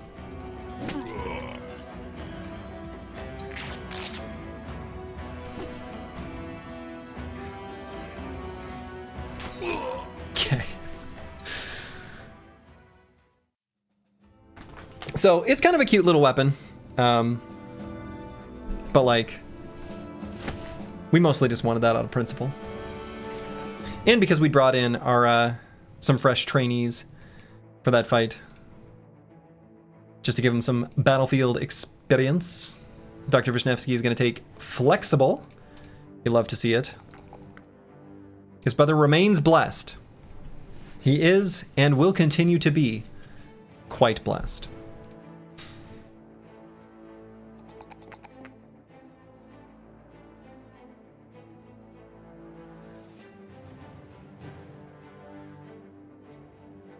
Since he's got this weakened heart, I hadn't been pumping range defense, but it seems pretty reasonable that I would take anticipation on this brother anyway.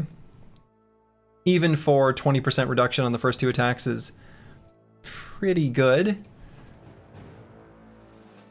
would make it worth the perk if I were to level it up a little bit. I've been pumping maximum fatigue, which is what I think I really want. Still could take a +2. We'll let our blessed brother die. He tripped.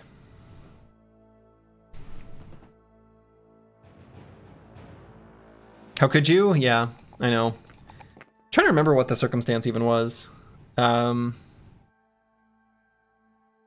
think it was like an enemy moved forward really aggressively when I didn't expect him to. But I don't remember what the enemy type was even. Might have been Brigands, even. My memory of exactly the fight is a little bit fuzzy. Okay. Despotzini here. We're going to grab 9 lives to keep him alive as we level up. This is our mad brother. Psycho Ling. Hello, hello. You're drip maxing? Hell yeah. As you should be. As you should be.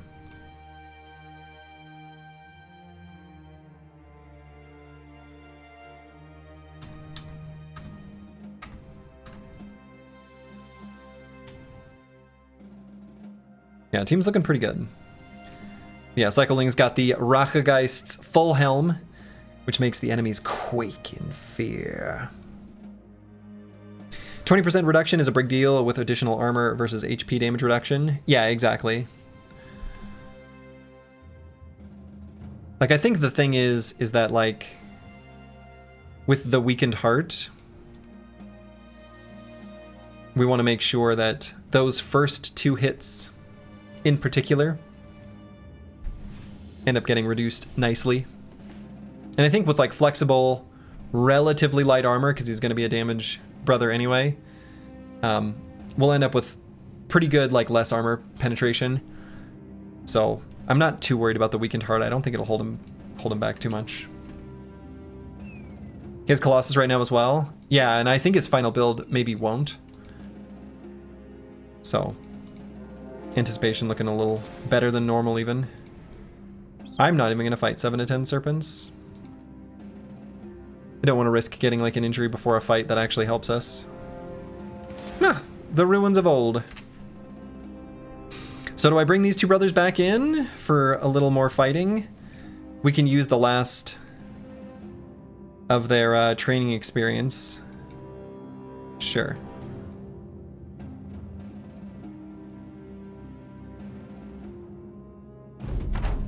He died to a lindworm, conveniently stunning him as he was about to get bailed out. Yes, that's right. It was a lindworm. That lindworm that ran forward, put the tail there, and it was like, this will be fine. He can just step away because blah, blah, blah. We got a smoke grenade, and we can also just kill the tail, blah, blah, blah. And then the tail attacks and stuns him.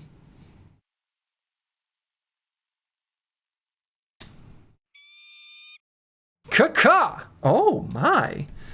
Wahib is indeed gilded. Would you look at that? Okay. There's a hell of a fight to have our trainee in here. I guess it's not that bad. Oh my god. We have another famed item here. Oh boy, it's got armor ignore on it. Look at these. Hold on. The Bitter Hailbringer. Armor ignore 38.01% to 46.01%. Yeah, 356. This is a crazy armor.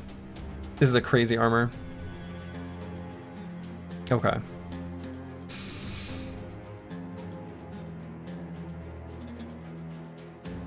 $18 enemies and there's a lot of cutthroats. What a weird fight. Yeah, these are good shinies. Like, this is a good bow.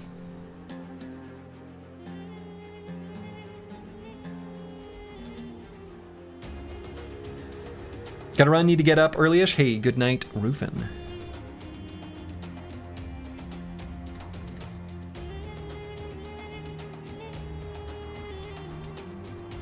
Looks like the bounty hunter's given a ton of value, though. As long as we don't die.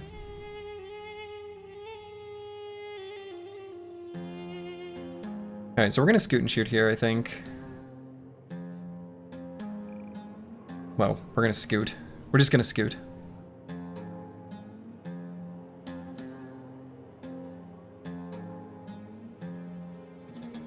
I guess we kind of want to scoot one hex. Any gnomes this fight? Well, there's always gnomes. The gnomes are everywhere.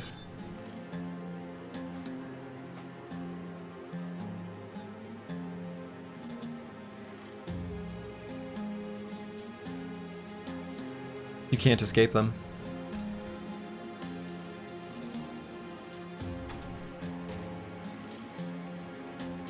You can try, but you'll fail.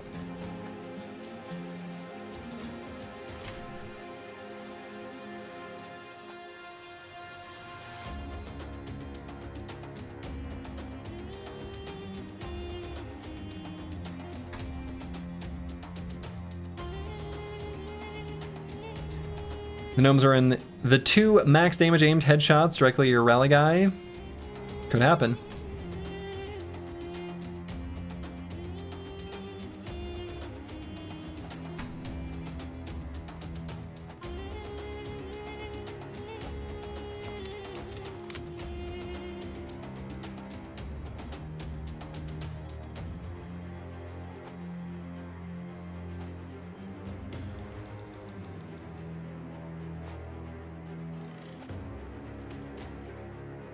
Tall gnome at 6'2". Still a short little guy.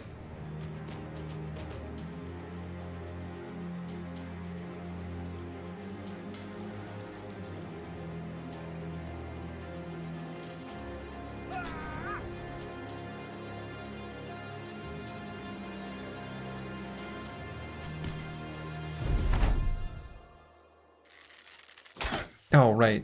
I needed a... That's a mistake. I should have stepped a little bit back there. Well, no, hold on. Where's that guy standing?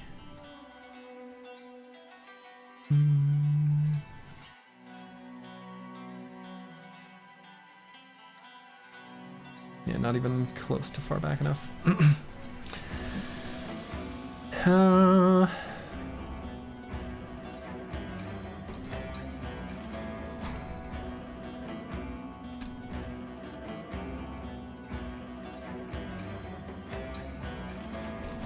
Yeah, we're spreading cheer. Because, as previously mentioned, the best way to spread Christmas cheer is singing loud for all to hear. Very important to do.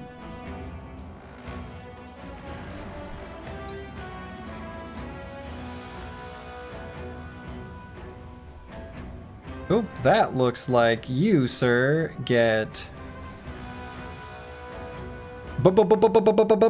Banned! Pew, pew, pew, pew, pew, pew.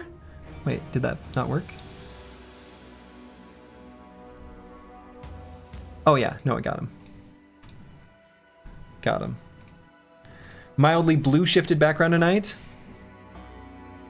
It's a very nice night out. Yo, bro, I'm impressed by your gameplay. Yeah. Thanks, bro.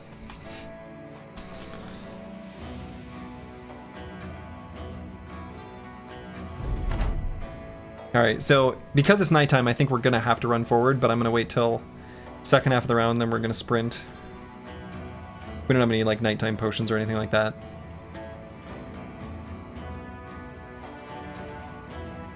You lost the game? I just lost the game. Haven't thought about the game in a long time. I was winning for so long.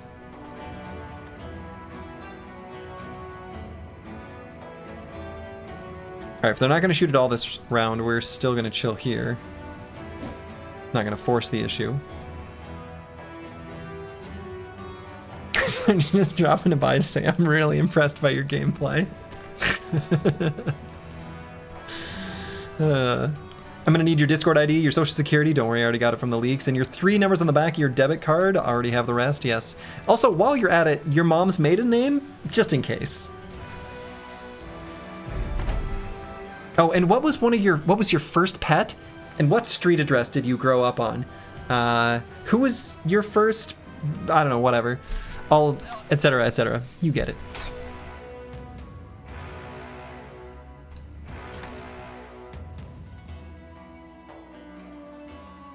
All right, so we're gonna slingshot Corvus forward. I think is gonna be the plan here.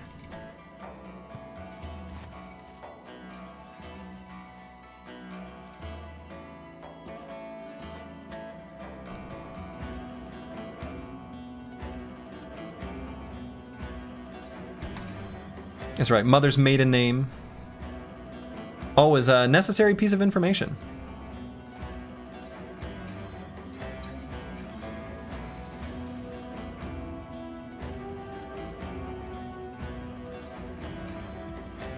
Let's see. Yeah, we will be able to get up there next to that Desert Stalker. They don't have that many ranged units. What street did you grow up on, Slurgy? It's a pretty nice one.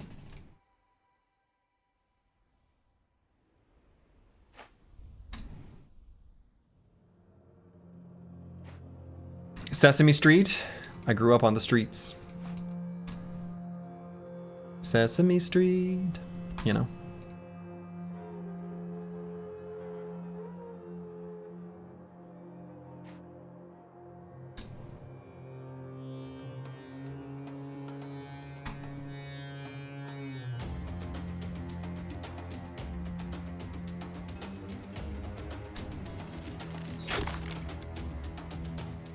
Yo, bro, I'm unimpressed by your gameplay.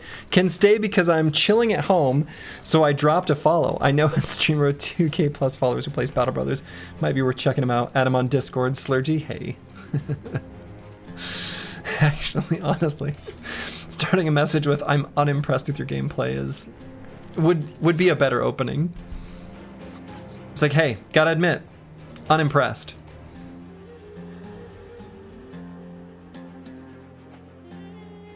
Like, I'm watching what you're doing, and I gotta say, this sucks. You're doing a terrible job.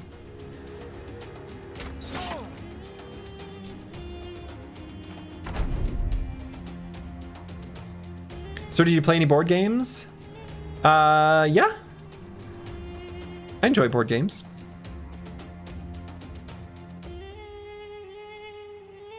Actually, I'm gonna keep Ubercore here to keep protecting Mystic Emo.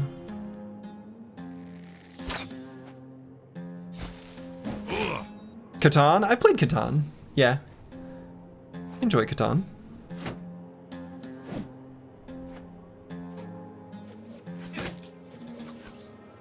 I'm only here because of empathy and pity. Not a bad reason.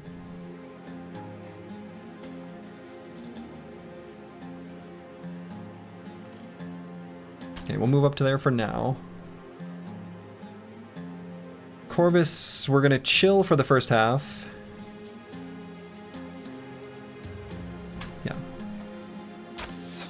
Okay, so there's the one executioner. We need to make sure we engage our spooky champion.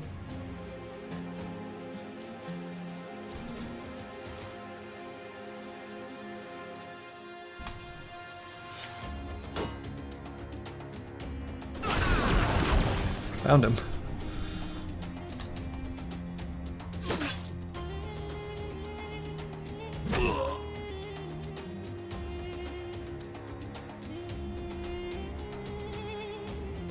Sorty's big enough that the chat can unironically imitate bots? Potentially, I guess.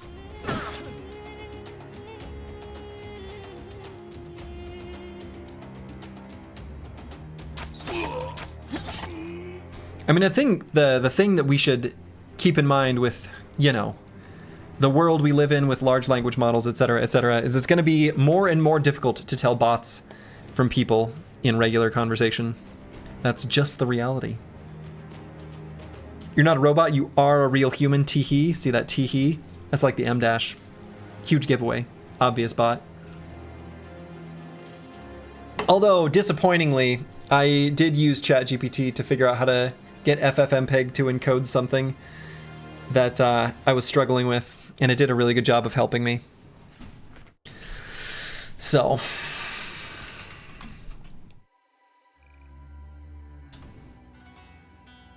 I'm allowed to feel sad about it.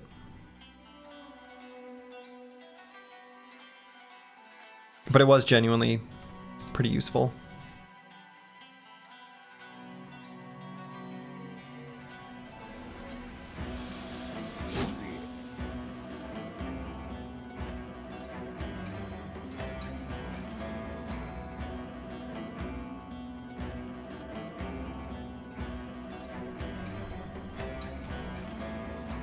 I must say, I'm impressed with chat's bot impressions. Ooh, there's that M-dash I was hoping to see.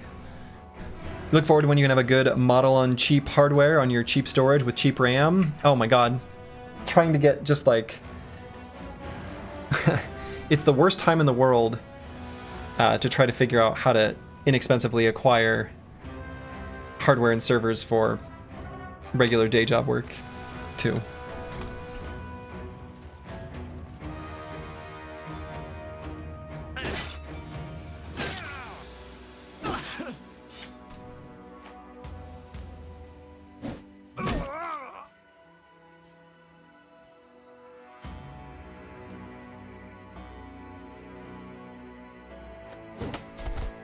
Get out of there, buddy.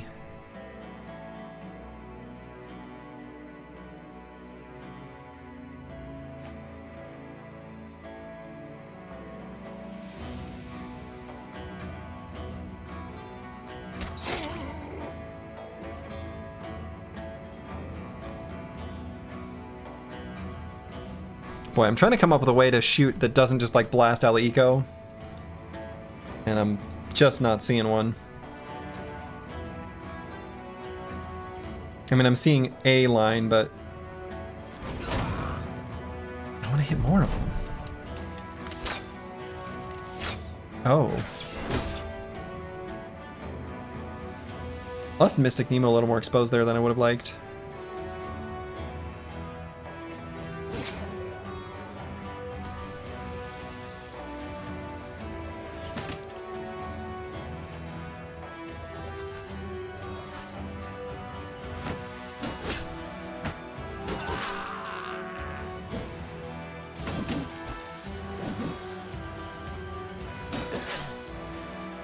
Okay, well,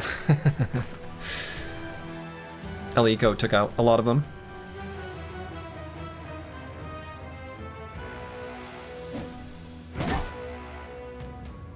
Very nice.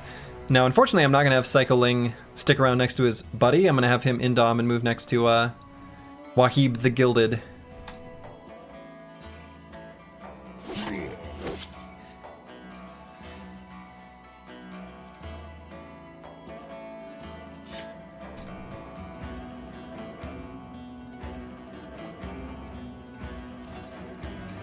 I wonder if I want to put a dog down here.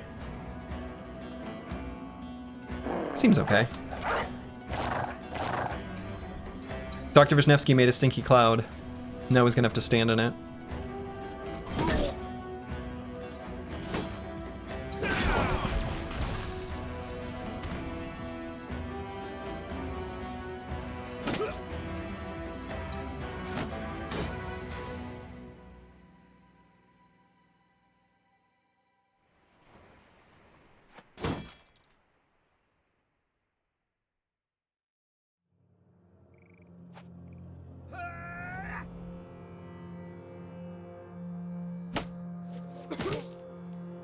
Oh, come on. Get the kill.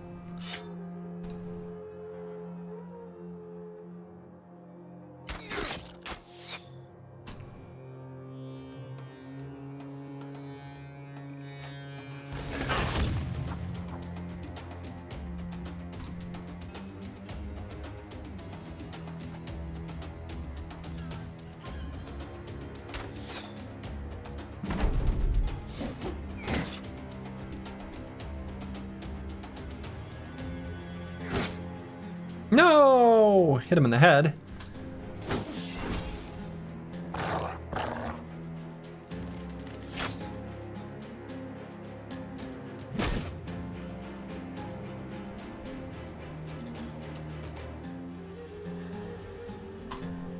And maybe in the second half of the round we'll... I don't know, I guess we can go to here. Be ready for next turn.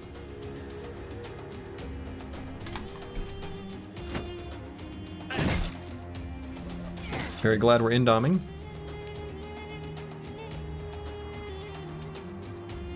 Can't be dominable.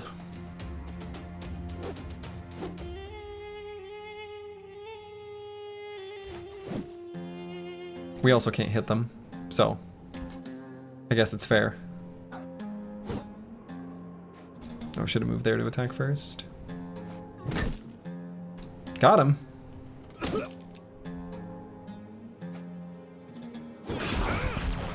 Nice, and Aliko gets to spread a little bit of lightning on him. 30 staying alive by the shirt on his back. Uh-huh.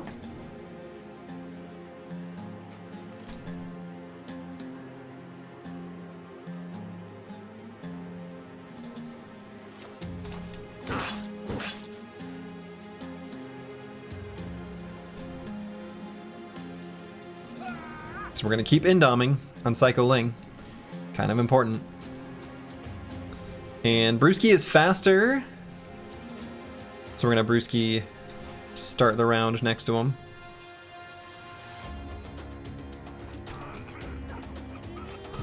Oh, oops. Stinky Cloud.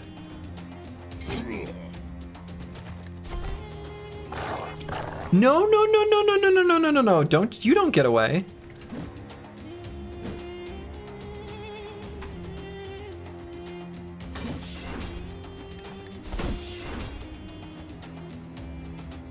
All right, so we need this guy to die so that we can slingshot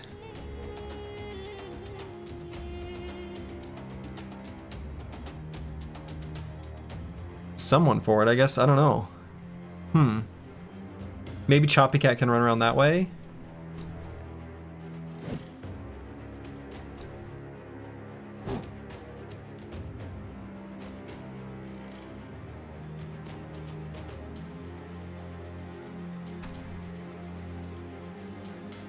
Let's see what Choppy Cat sees. It's not who we were going for. Mystic Nemo can pursue a little more than others. Is the Champ Archer running? He is.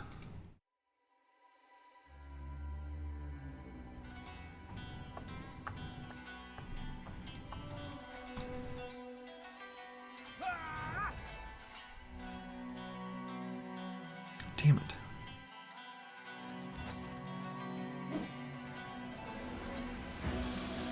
And I guess he's gonna get away. I don't know. I don't think there's a good way for me to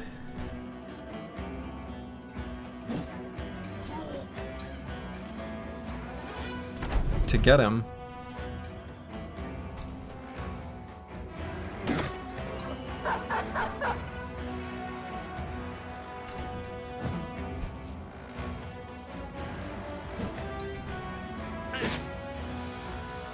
If we flee, does the champion stay in the camp? Not like it's relevant here. It's a good question, actually.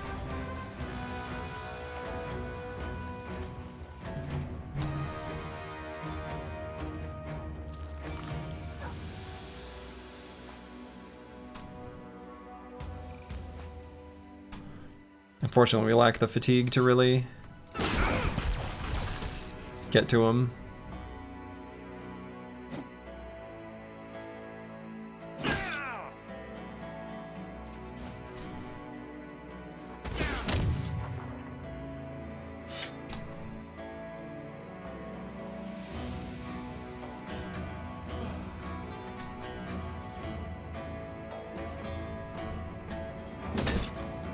Got him.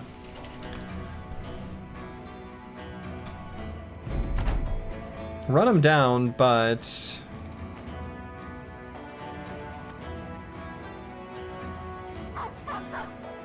it's feeling pretty unlikely that we're going to succeed here.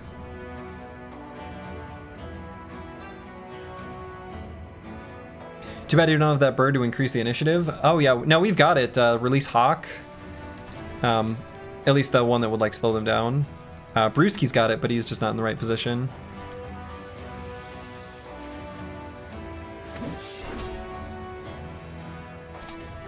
Just trying to see if we've got any other initiative reduction or movement reduction, anything, but it's looking like the answer to that is probably no.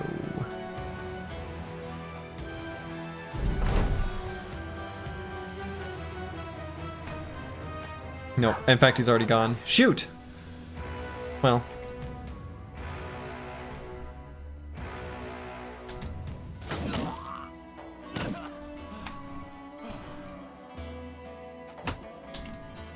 This guy still dies.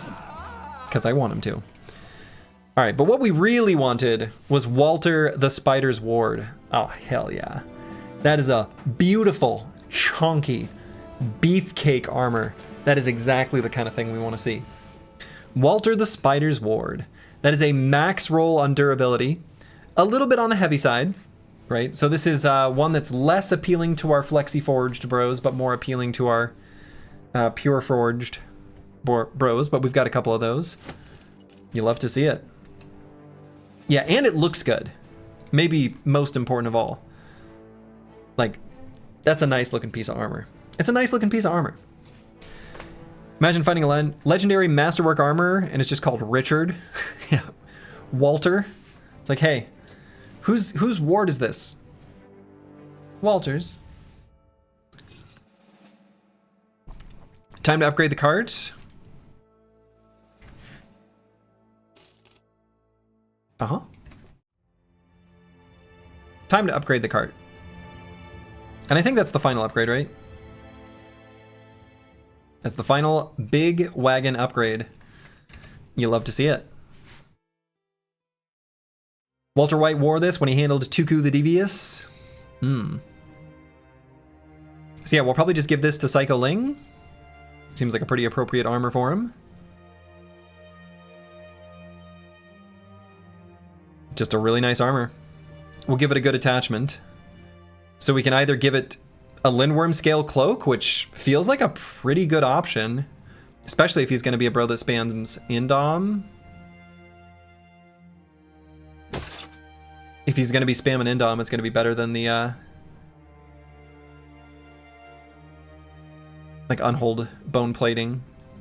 So I might just plop it on there right now.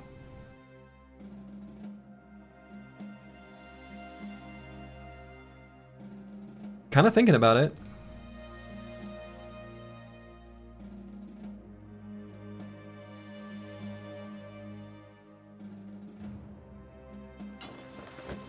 I think so. I think that's where we're going to want it. These are pretty great attachments for these armors. 416, pretty gross. Pretty gross. Is AFP still good? AFP is still good. AFP just isn't as meaningful when you're using Indom. And it's not quite as meaningful when you are regenerating HP, even though it's a little questionable. It's still pretty good in that case. But yeah, additional fur padding is still really good. But I think in this case, I'm pretty happy with the Lindworm plating. It's also something that we have. And it's good by virtue of that fact. Alright, so what do we get on Brewski here? Let's get a little more resolve. 416 armor with Battleforged and Indom is crazy. Right. Oh, well. His Battleforged value is not that good right now because his armor's a little scuffed.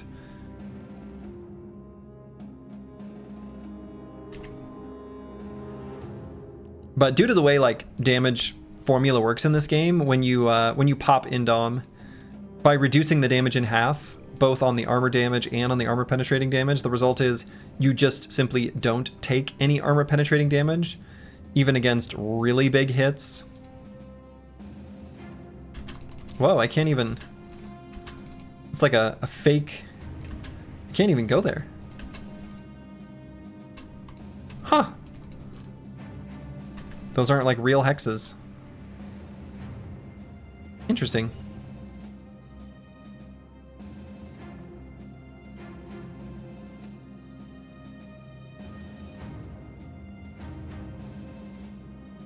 Yes, those same serpents we saw earlier. Oh, the fires of religious turmoil burn bright. The 3rd Regiment of Al-Hadid. You're fine. Go home, I'm not here for you. I'm just looking for books. I'm trying to go to the public library. Getting harassed. I'm just here to go to the library. They're being a little bit mean. Alright, Desert Scourge Camp. Will we be able to scout this before? We will. Wahid the Master Archer. And then a bunch of Cutthroats. An Outlaw. And 2 to 3 Blade Dancers. What a weird camp. What a weird, weird camp. Alright, let's get Dark Paladin in there to gain some experience.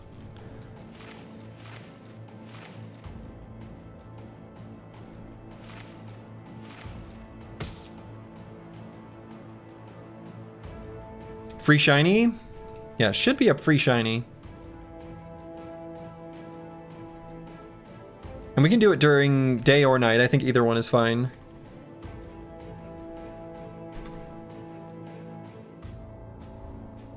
Armors are looking fine enough.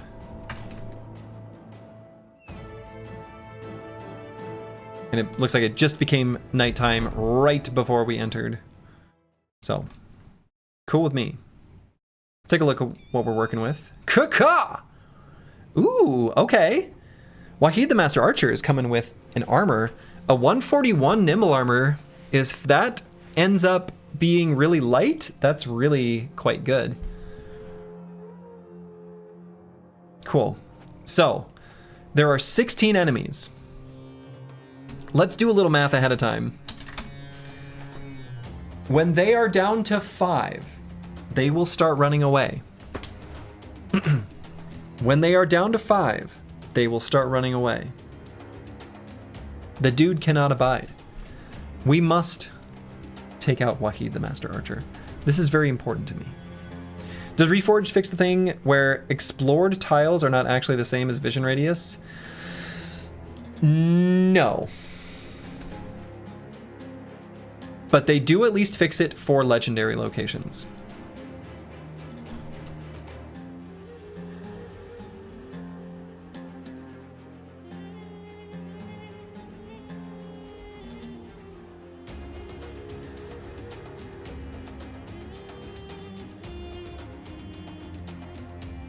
All right, let's get Dark Paladin some experience here.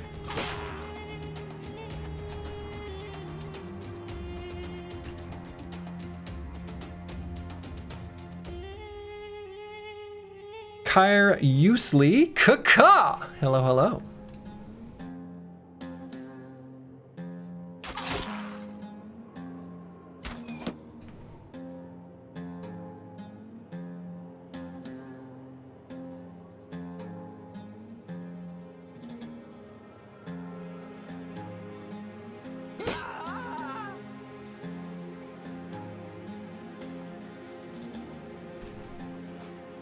Okay, excellent.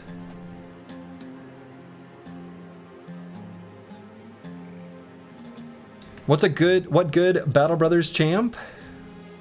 What's good? I think Battle Brothers is. Might be pronounced seriously. Oh, now that I look at it, it seriously is.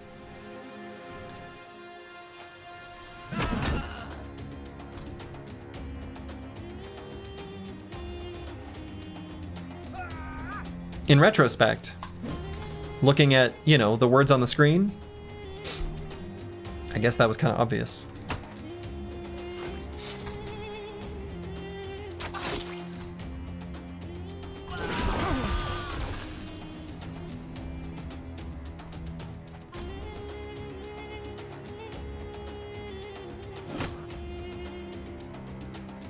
Gave him a good old bonk. Get another bro up there. I think that's totally fine.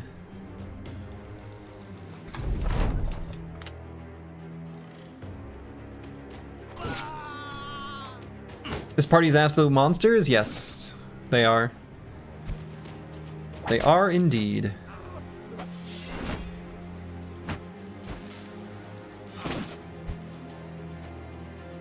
Can't wrap your head around how Brewski rolls 95s with only 80 melee attack. So, the main way he's able to do it is Formidable Approach.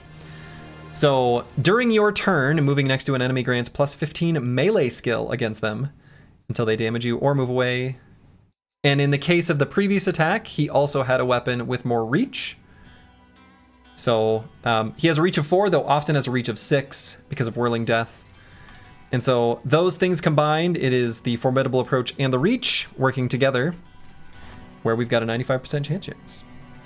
And he's confident. So reach, confident, Formidable Approach. That's why it's so worth to constantly slingshot him? Yes, exactly. That's exactly right.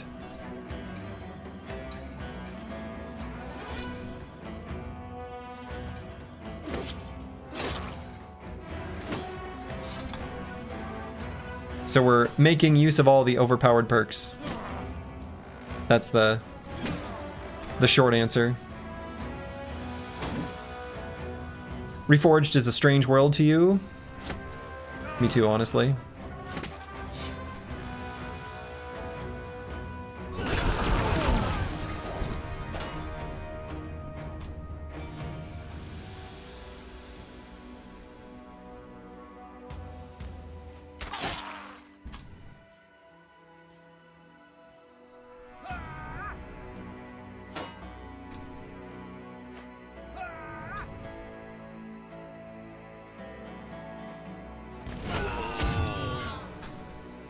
The lighting, that's so cool. Yes. And that is in Vanilla Battle Brothers. So that's not just some sort of special mod thing. That's in the game. The base game.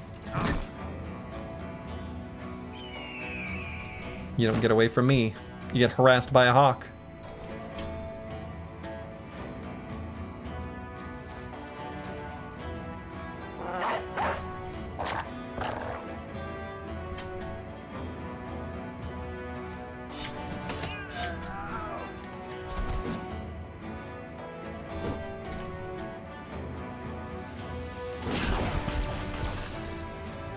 Banger song.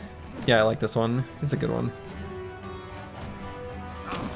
Just the bass desert fights. Honestly, a lot of these songs are all really good. Battle Brothers OST is pretty excellent. It really is.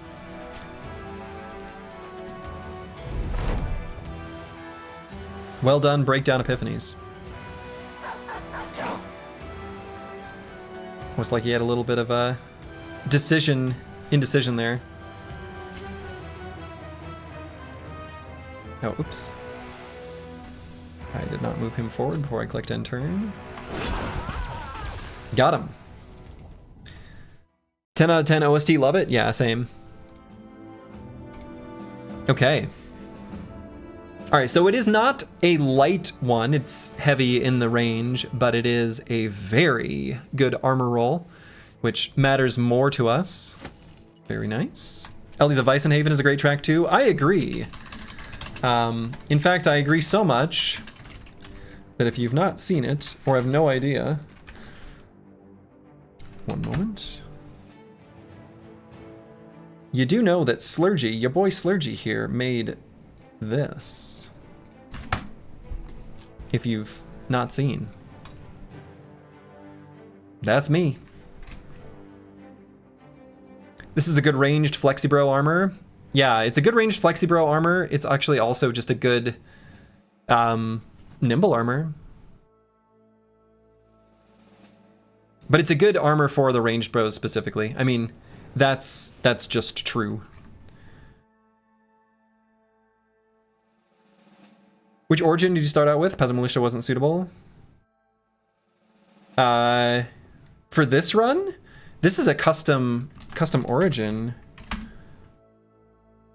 So it is actually, you can download it at the Google Drive link created within that document, and it was made by the Chaucer. It was made by the Chaucer. So 16 guides would be the best min-max strategy, right? Yeah, but you can't access the backgrounds that we needed for this with Peasant Militia. Beggars, Cripples, and Refugees are not available to Peasant Militia. It's only like the laborer type folk.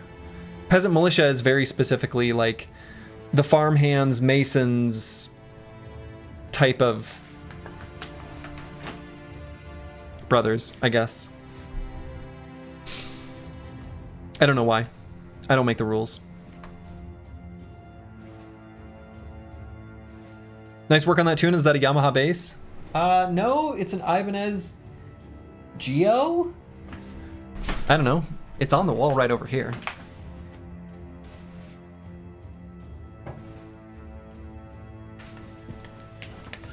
It's right here. It is a Ibanez Geo sound gear. I don't know. I'm not a gearhead. I really I'm one of those people that believe that the sound really comes from the fingers and the mind. Not really so much the tools.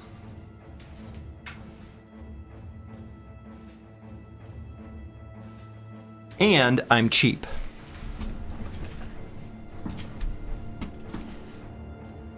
Sounds great. Glad to hear it. I love those knuckle drums. Well, it's just something I don't know. You grab a guitar, you just what you do. Bass guitar or not.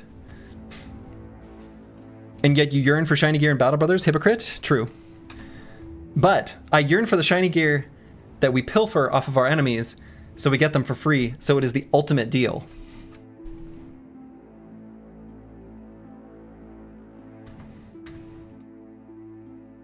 Needs more base face though? That's true. That's true.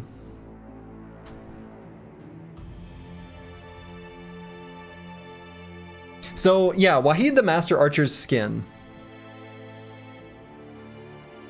Probably what we want to put on this, because it's a really good armor, is going to be a bone plating. Didn't you spend all our money on a flamed flail? It was late. Impulse buy.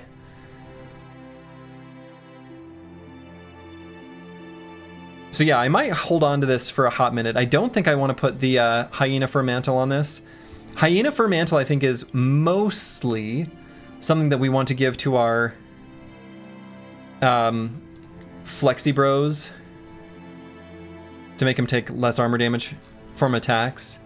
And I think that's the kind of thing we want to put on some of the medium-ish famed armors, which we haven't found too many of.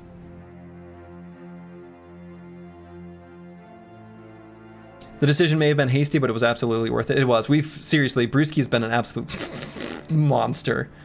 #1 average damage per battle. I mean, Brewski has been a complete, steamrolling monster destroyer ever since getting this flail. So, how could we not? How could we not?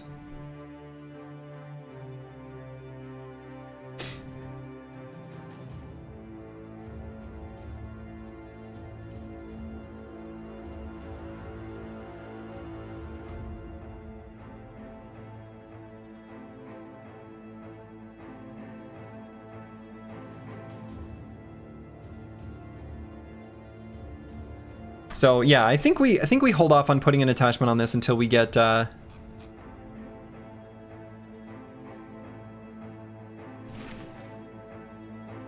bone plating. I think that's what we want to put on it.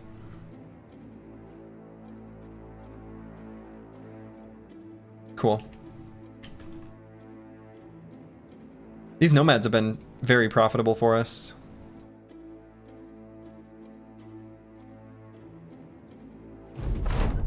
Oh, wait, hold up.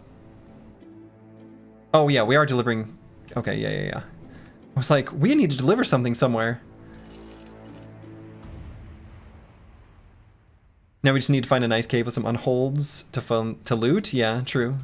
True.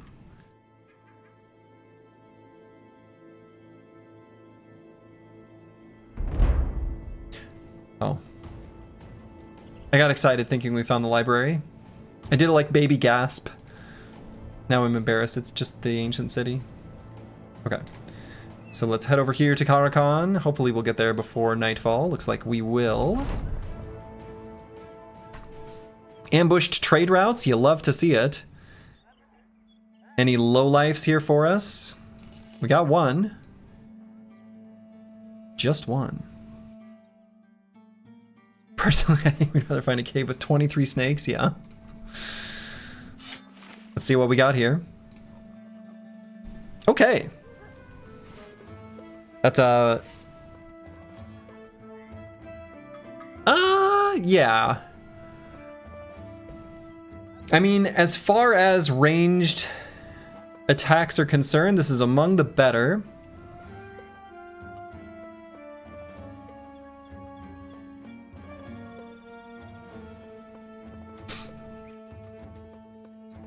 Classic asthmatic ranged bow. That does seem to be a theme. Does seem to be a trend here. Another solid bro for the PP roll? I think so.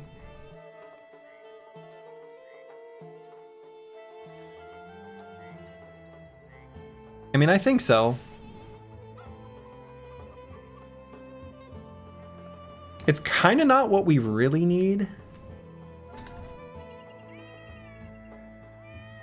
Why are my bros so sad? Oh.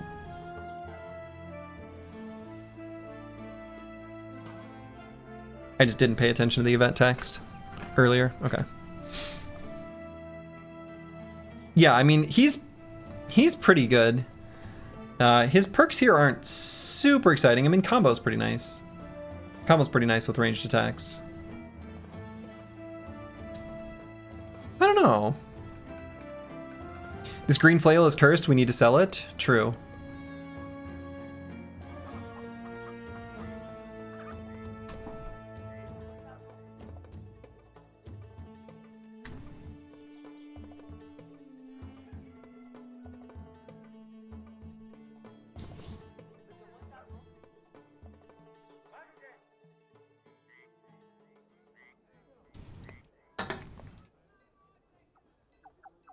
I don't know, I guess that's pretty decent stats. I don't like the low roll and fatigue alongside asthmatic, but is what it is, I suppose.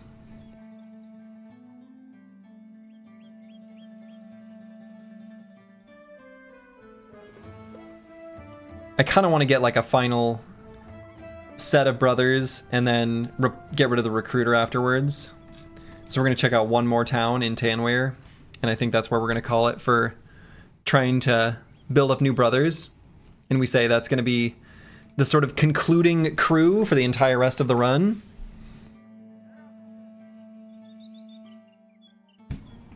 Trash comps. You're in.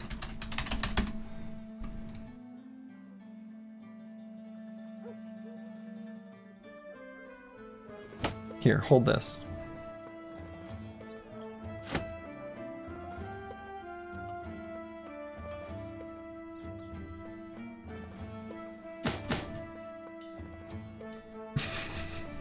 It's a cool look, actually.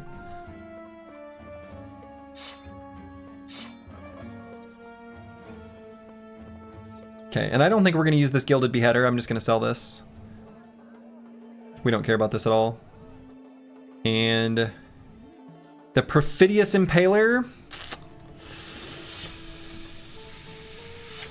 Can't bring myself to quite get rid of it, but I probably will end up just selling it if I were to guess.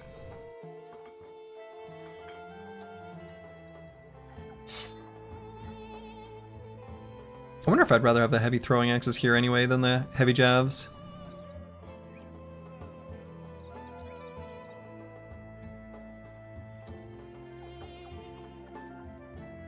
know, arrow to the knee is kind of nice. Yeah, whatever. I don't need to think about it too much. All right, so let's sell stuff. I'm gonna buy some potions as well. So we'll sell the silk and boy, the metal pauldrons. I guess I could just toss those on something. I mean, I guess I could toss the metal pauldron on this just until we get the bone plating. It's a little silly. It's a little bit silly. But we're gonna put bone plating on that eventually. We'll just make use of the bone pauldrons instead of selling them. I feel like that makes sense. Otherwise, we're gonna sell all this stuff. I'm still gonna keep a two-handed hammer. I still feel like I kind of believe in making a hammer bro. Just because hammers are so good. Goodbye, Gilded Beheader. Whoa.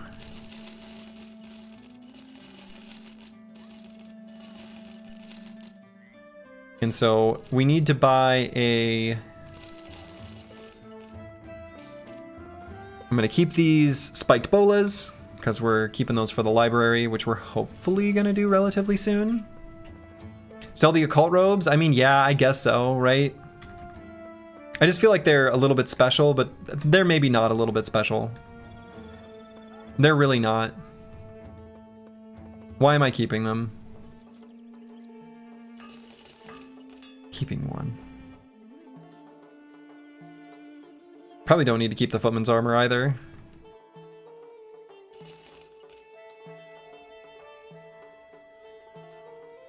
You never sell unique items in games? Yeah. Even if they're worthless? I mean, that's reasonable. That's a reasonable thing to do.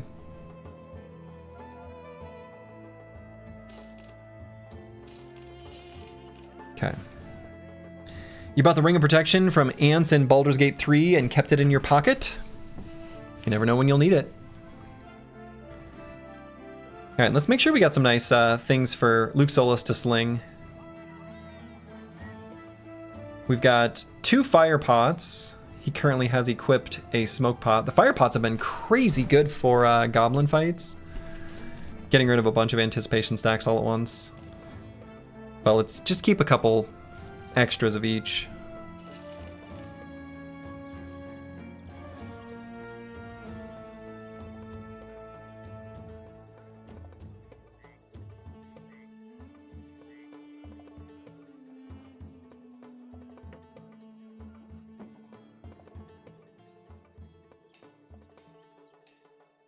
Okay.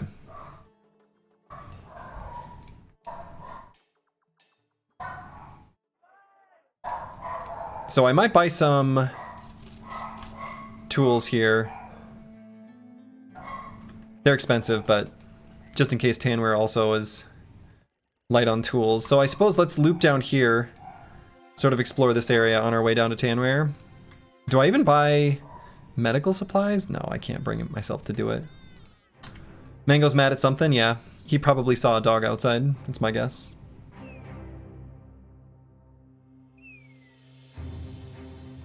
A hellhound in the middle of the desert? A Hollenhund? Spooky, spooky.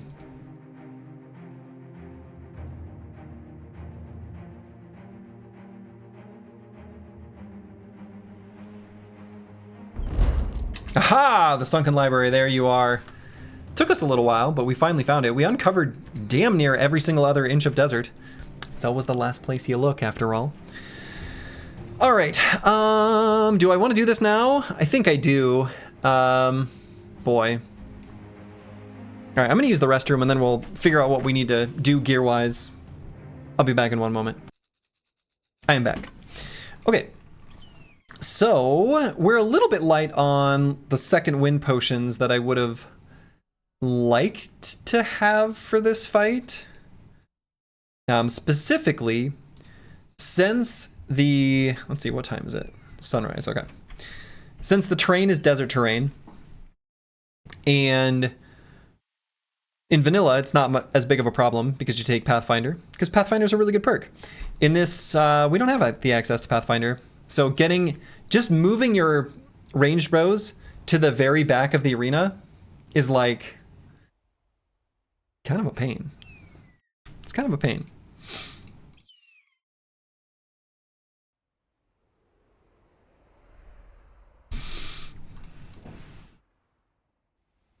This fight can be a little bit spooky.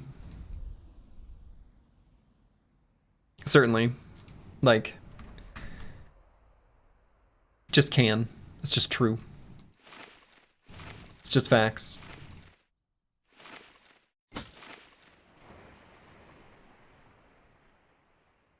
Ancient Dead are substantially beefier in this mod than they are in vanilla too. So this is actually like a pretty difficult legendary location. This episode of Homer's Odyssey, we are approaching the 7th urn. Yeah. Yeah, it's a trek to get back there.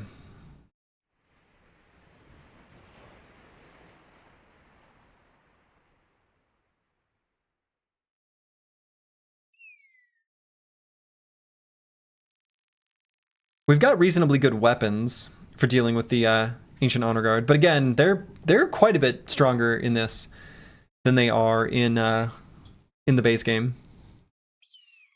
We kept these bolas specifically for this fight so that we could throw them at the urns. I think it's still actually pretty worthwhile to keep a ranged weapon like this just to shoot skulls when the time comes, but that's for later in the fight.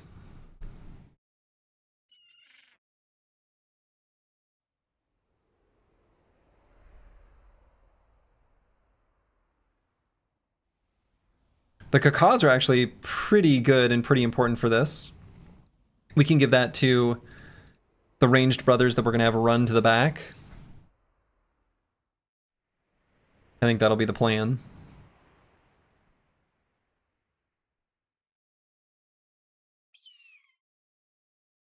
Yeah, I think so. So the brothers that we're going to have do that are going to be, I guess, Luke Solus, Mystic Nemo, and Travesty.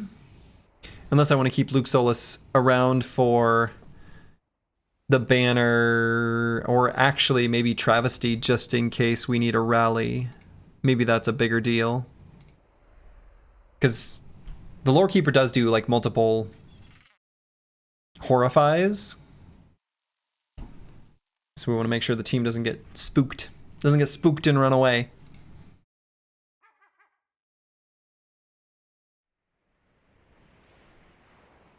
And actually, this will sound weird, but I think the way I want to have the squad arranged, and probably this is going to be true in general, it's kind of the opposite of how we've been doing it. Something like this. And actually, you know what we can do? We can center up. And Aliko doesn't need Lone Wolf on the first turn most of the time.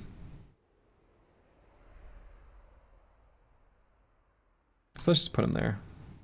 That'll most likely be where we want him most of the time, most often. Mostly. So then actually, I'm gonna do another little adjustment. I think I like that better too, because then we get Choppy Cat starting next to Ubercore. These are things I should have done a while ago.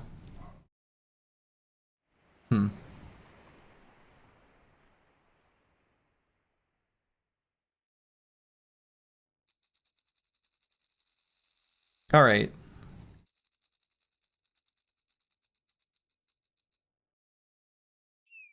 Yeah, let's do this fight. What the hell? You only YOLO once, you know? So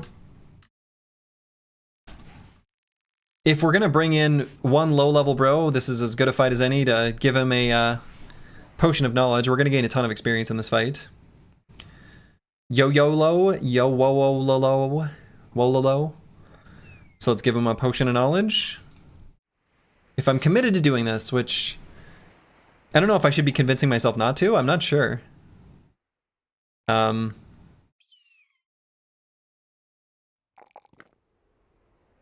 Time to watch some boss guides on YouTube. Uh-huh.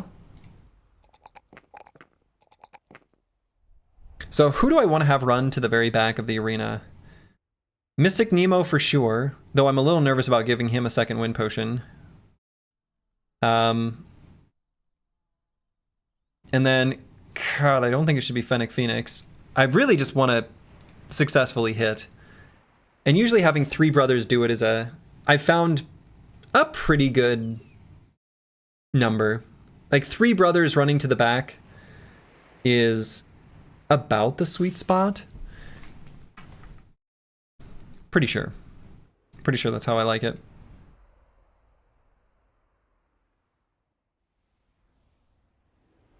Boy, Fennec Phoenix is kind of not that great for this fight, is he?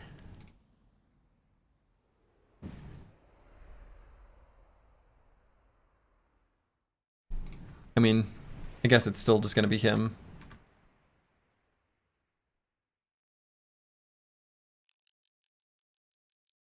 I think we give him a 2-handed reach weapon.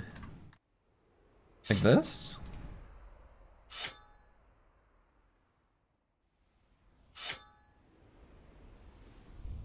And then we give him some of these, just in case we need to throw him up at the Lore Keeper at the end.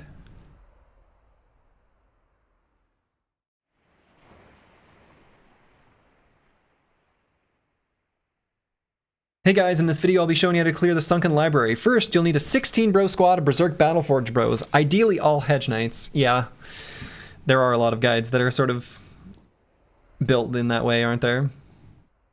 It's a little silly, but that's kind of not even hyperbole.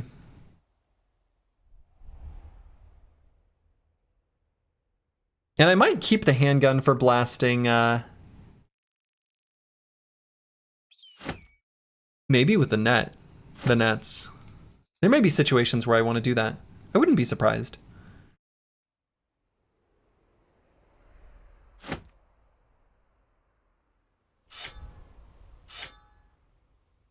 It may not be the best bro for this fight, but the best you have at the moment. It's true. And sometimes the best you've got is good enough. Little Radiohead. Okay.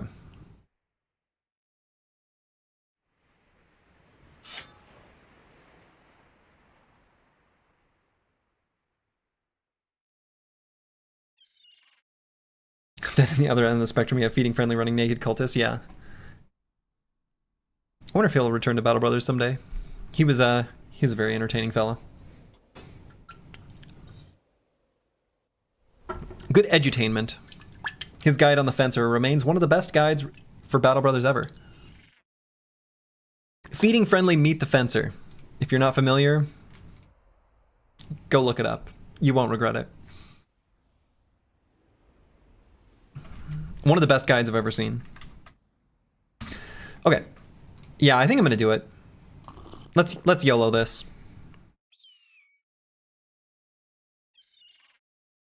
So the bros we're gonna have run to the very back of the arena are gonna be Mystic Nemo, Travesty, and Luke Solus. And I think then we'll give the second wind potion to Travesty and Luke Solus. Is this one of those you gotta watch this anime, kind of look it up? Maybe. Okay, they didn't get sick, that's good.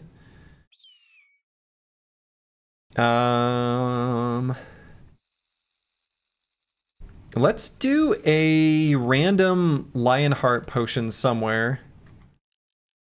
Maybe on Brewski? Or Choppy Cat even, to make sure he remains confident. I think I like that. Let's do that. Let's give him the Lionheart potion. And then Cat potion could go on to Ubercore.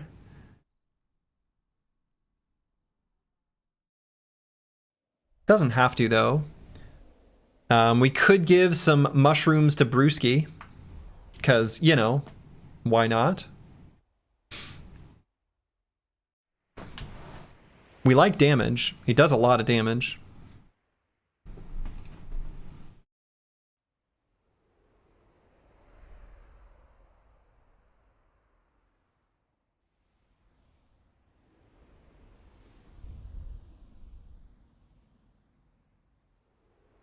Is it that Rasputin fencer video you mentioned? That's the one.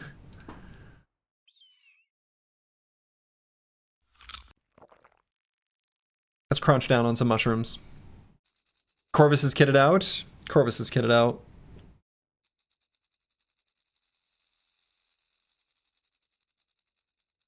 Okay. Let's do this. Has Corvus used the whip even once? He has, actually. There have been a few fights we've pulled it out. This is actually a pretty good example of a fight where I think we likely will.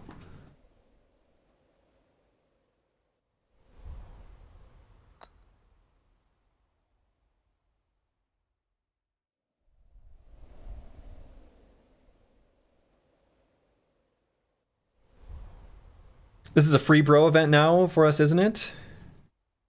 What do you mean by free bro?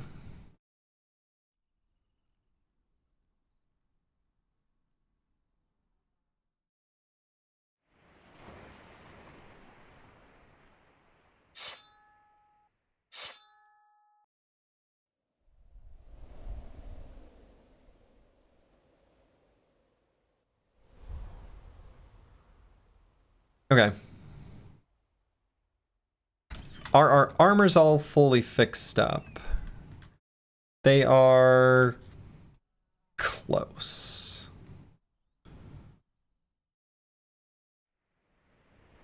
Oh boy, we need to get Luke Solus not encumbered.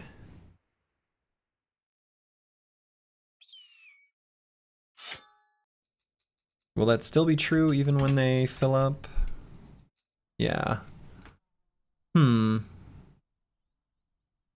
He probably just won't run as far. Isn't there a cripple out of this legendary locations? You're mixing them up? Yeah, I think you are, Brewski. The Sunken Temple is the one I think that you were thinking of. And yes, we did get a brother from that. That is a new thing, and it was Despotsini. It's a mad cripple who comes with brain damage, apparently. All right, let's do this. Repel into the dark. Fight for your lives. Fight like you've never fought before. Oh, I was gonna move the... We still can. I was gonna move the Kakaz over to the ranged bros. We take a mood hit for running though. I wonder if it's better not to.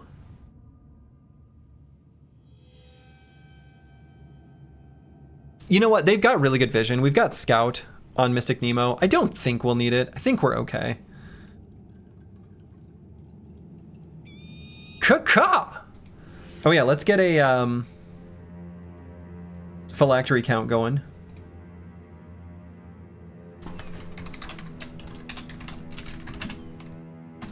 There are 10, right? Are there 8? Hold on. How many are there again? There are 10, right? I think there are 10. Why in my head might there only be 8? I'm pretty sure there's 10. Yeah, there's 10. There's 10. Okay. At least 6 or 7? True.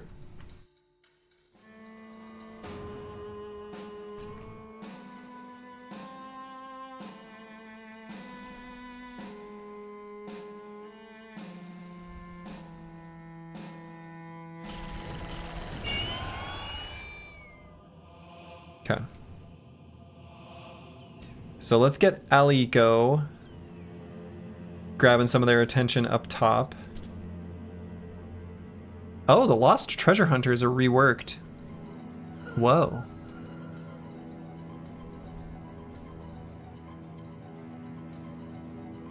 Okay. Sure.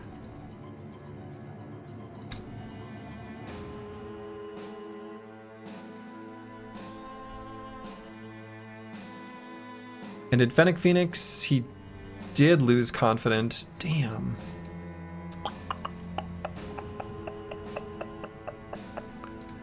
Sort of sucks.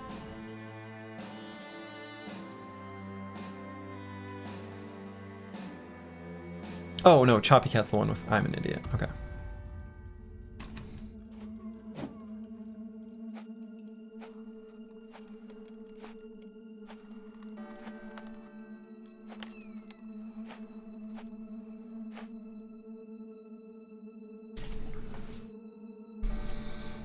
Okay. So we want to get Travesty down around this way.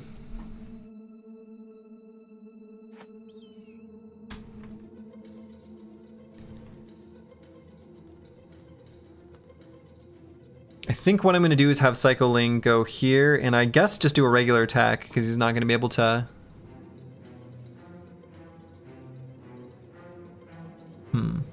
Is that what I want to do?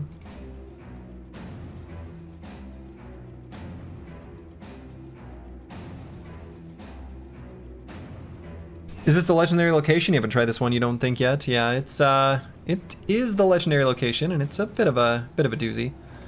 Could also just simply, I guess, Spear Wall. Treasure Hunter are not intended to look like this. Will be fixed next update. Dark Soul!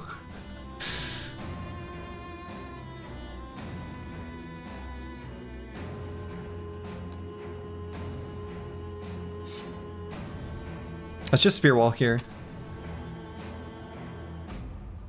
And we're going to have Corvus go here, attack, end turn. Slurgy will walk up, swap, and Indom, I think will be the plan there.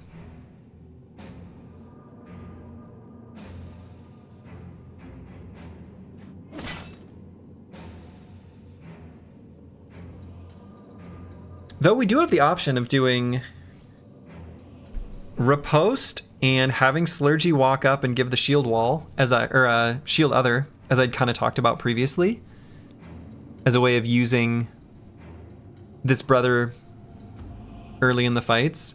It'll put out more damage, and it's a little bit of a, not damage race, but you want to do as much damage as possible. And Slurgy can eat the miasma, no problem.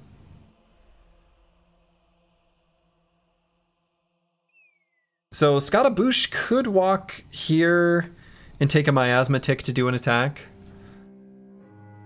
That's probably going to be worth... Oh, we'd have to step on the low ground.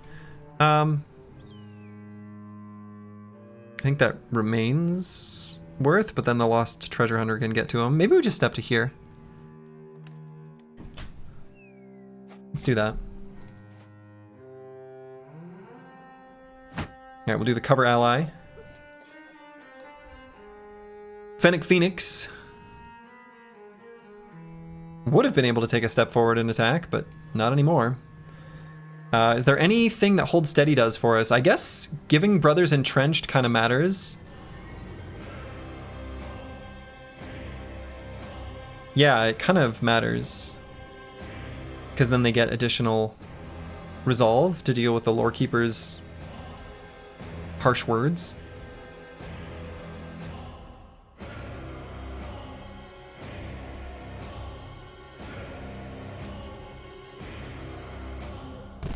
Let's do that. That's right. Hold the line, brothers.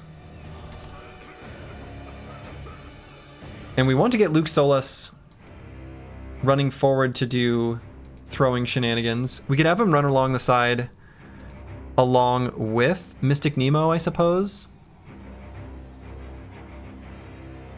You just tuned into Dark Side was very Captain Kirk Khan. Yeah, that's kind of the vibe that I go for with it.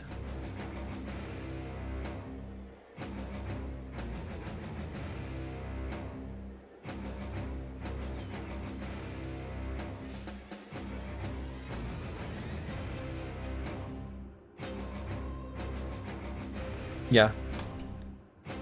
We'll send him out that way.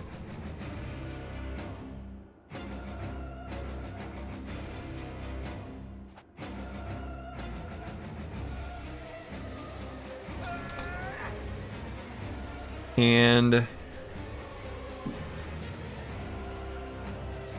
we want to put Choppy Cat somewhere where he's going to spread some Christmas cheer. So we could send him... You know, we gave Brewski an Iron Will potion. Oh no, we gave it to Copycat, never mind. Okay. You've been doing a Raider's Origin with Hardened and you take so much money from the change to how gear is priced at 0% durability. Might need to be nerfed, TBH. Oh, interesting. Yeah, I suppose that's true. You would get a bunch of cash money for that, wouldn't you?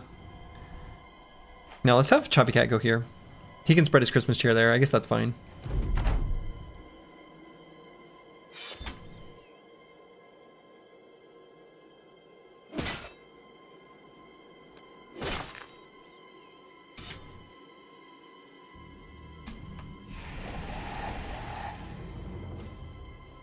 Okay, so Scottaboosh can attack and then get out of Stinky Cloud just to here. Brewski, let's wait to the second half of the round. Splurgy, let's cover ally.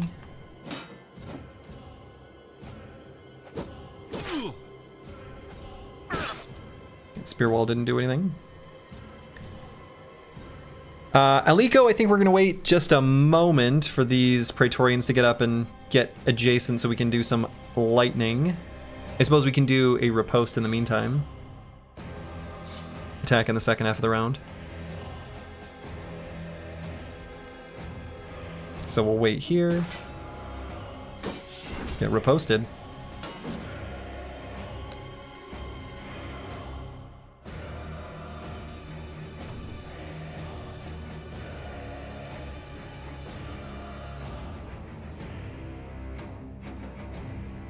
So Splurgy's gonna go here and then swap. So these two bros will go here and here. So we need to focus our attention here. So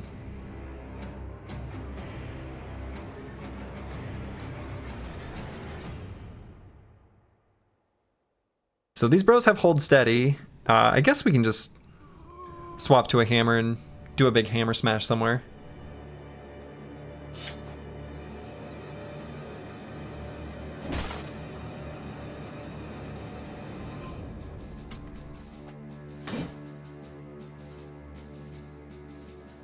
Okay, so Psycho Ling, you know, Brewski, I would have really liked to do Flail Spinner. We may not have that luxury. I think I'm just gonna have him attack, is what's gonna happen here. And Psycho Ling will just cycle himself back and then Indom in place. So Choppy Cat probably just go for a stun here. And maybe continue to stand here. I might have him move out of the miasma, I'm not sure.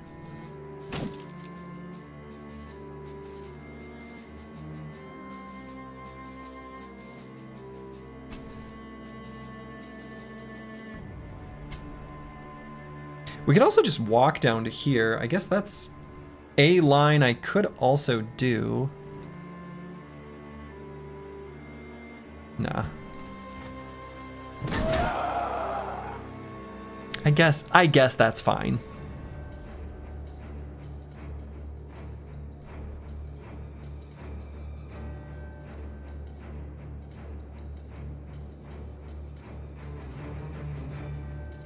So let's get up here so that Cycling can get this guy crowded.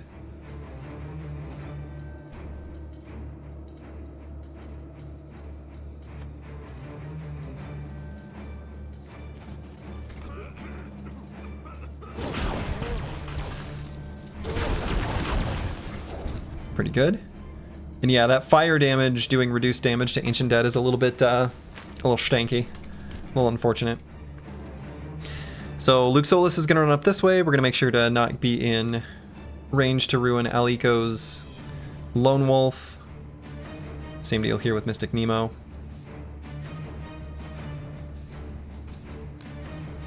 Okay, so we see a couple more urns here. So we've seen 4 total.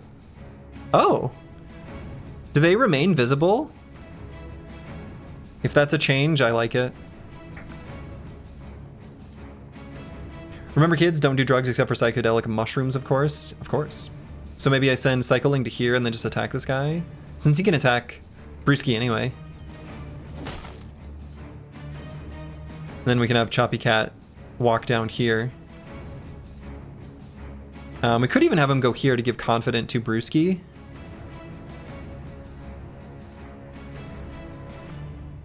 Yeah, let's do that.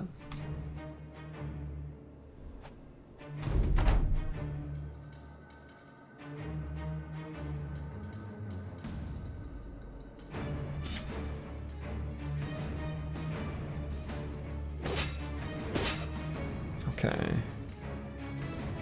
And we're just going to end turn here. We've got both anticipation stacks still. It's not very much damage.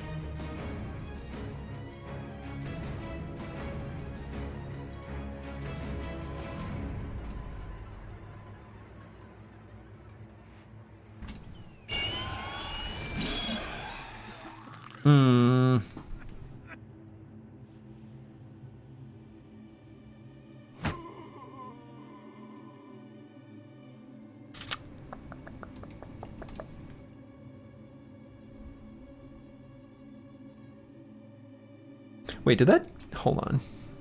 Did that Lost Treasure Hunter just get... Hold on. Oh, it's not in the... Yeah, horrified. He didn't get horrified, did he? Oh, he was stunned. He got over the stun. Okay, I was like, he didn't attack. Okay, that's right.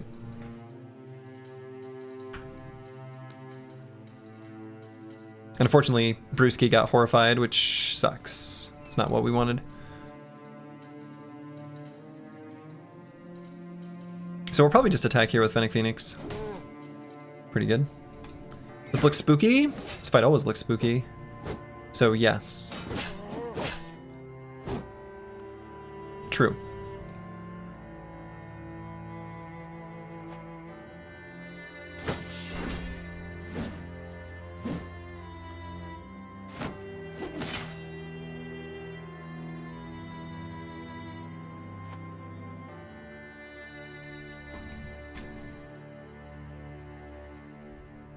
Okay, Cycling might be able to just get the kill here by hitting this Ancient Praetorian a couple times. Well, maybe not quite. Let's do one attack.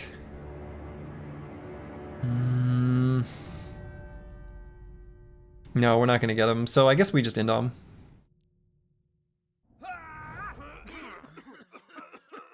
I guess that reduces the damage from...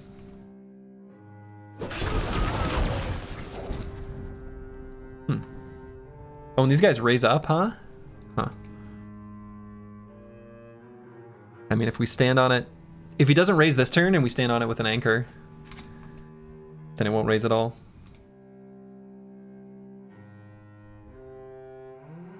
Let's see, are we gonna scout everything we need by moving this way? Probably.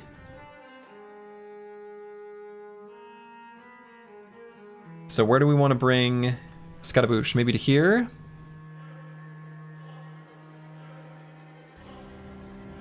Seems like a good hex. And Slurgy is just going to keep doing his shield other onto Corvus. He did get hit once.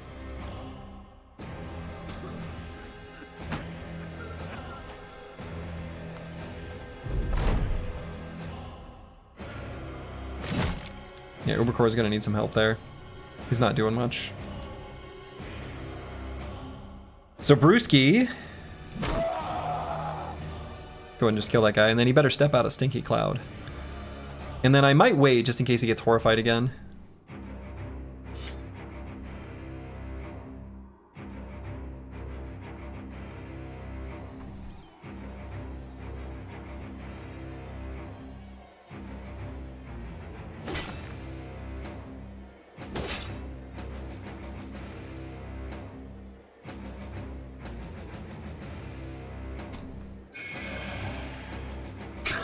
Okay.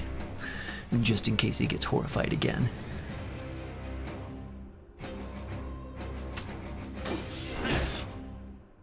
I'm like a great knower of the future.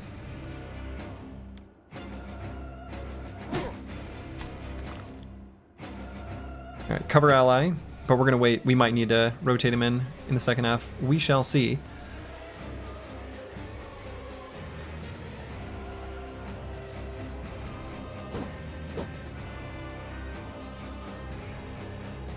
So Choppy Cat we could send here. Maybe even go for a stun there. I guess this guy has all his AP. Maybe I let him go first.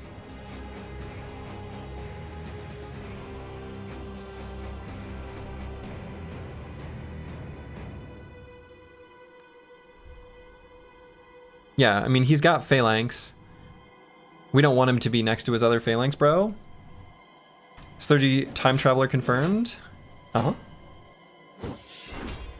Took you guys a while to figure that one out, but... Alright, there goes both Anticipation stacks. Alright, so there's another one of our urns. So we've seen 5 so far.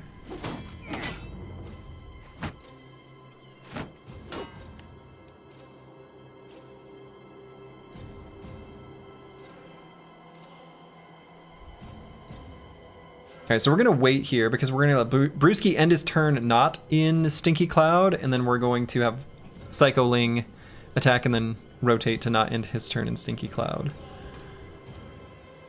Actually, if he can even do that, I guess I'm not sure. Eliko hasn't been hit yet, so let's just keep dueling.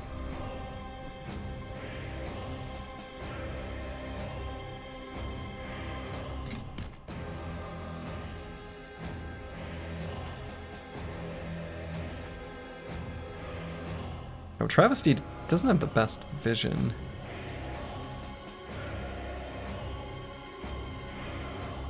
Okay.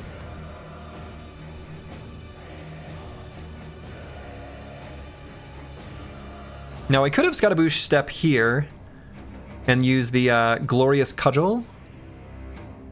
I don't see too much downside to doing that. We lower the stats of our dynamic duo a tiny bit, but not too bad. So I think we do want to take Slurgy and put him here now.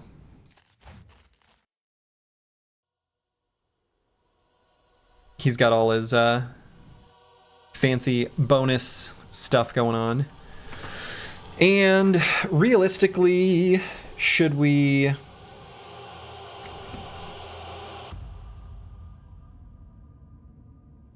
mean, I could push this guy. I could just do an attack. Could just save the fatigue, but I think we're going to get fully stammed out by the next time we attack anyway. We're just going to kind of live that stammed out life. Ooh. Just break their limbs. And I think I'm going to have Choppy Cat do a regular attack here. Just to do damage. I've nearly killed this guy.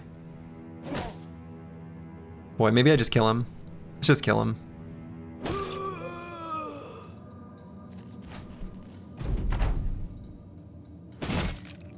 Alright, Ubercore is doing his slow duel back there.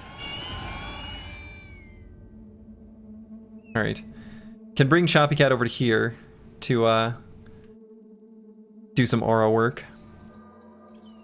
So might have Brewski finally do Whirling Death and then just step out of Stinky Cloud, so we could do Whirling Death and go here. Lore Keeper already did his turn, right? So we don't have to worry about Horrify and waiting for it or anything like that.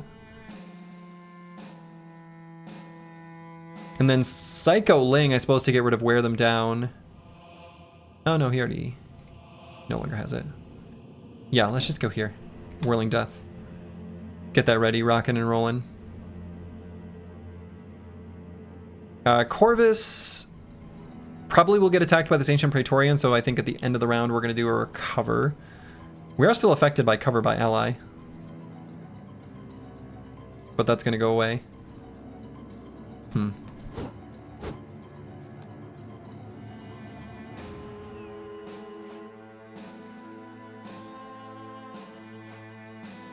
Alright, so we've got these 4, 5, 6. Okay.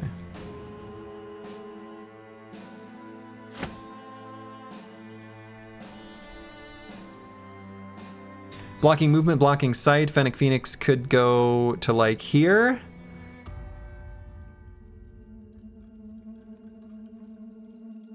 Let's wait.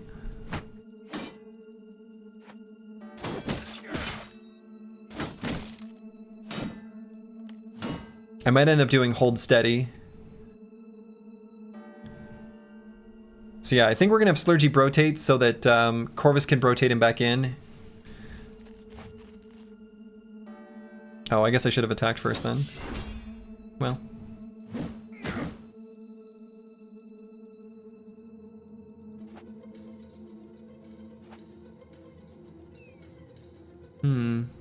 And annoyed by all these ruins here blocking sight here.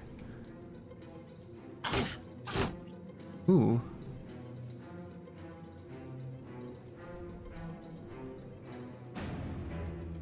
Scaramouche just got hit in the head. He's bleeding. I don't like that. Yeah, let's get Choppy Cat back here then. He's gonna need some help against this treasure hunter, it seems. And we will end turn so that we go earlier in the turn next round. So cycling, we could recover. We could also step here.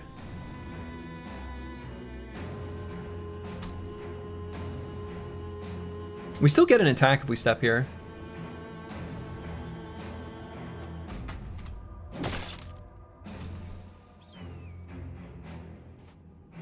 Okay, so there's another urn. So we see 7.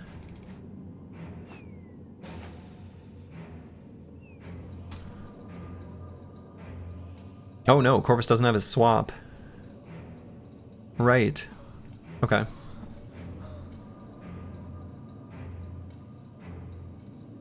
So let's do hold steady here.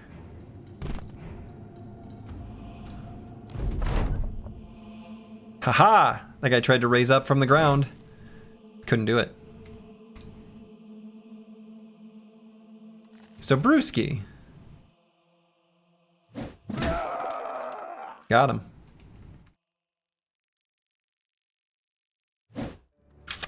Scaramouche, you kind of needed to hit that one.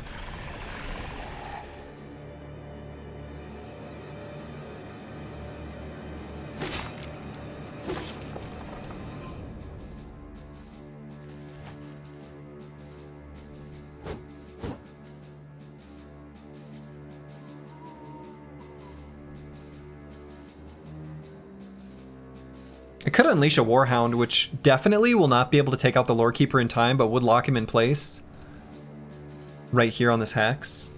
And then it stops this Ancient Praetorian from occupying this hex, because he's going to want to go next to his buddy. I guess I don't feel like we have to, though. Slurgy's in pretty good shape still.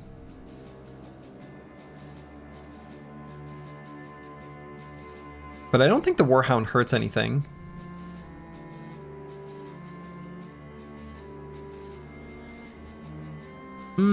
Let's keep it for later.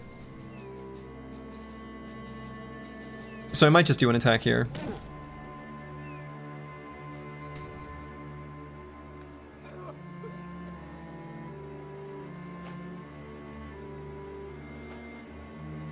Okay, and Luke Solus next round I actually might, as much as I hate to say it, recover. So we still only see 7.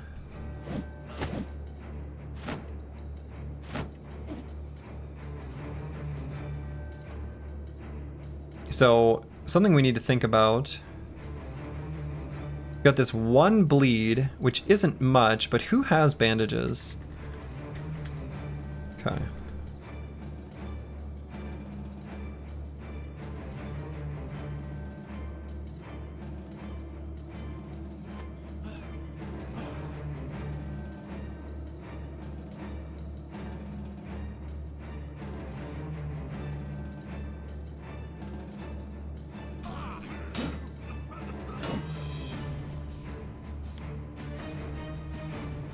Okay, and El Eco is doing just fine up here.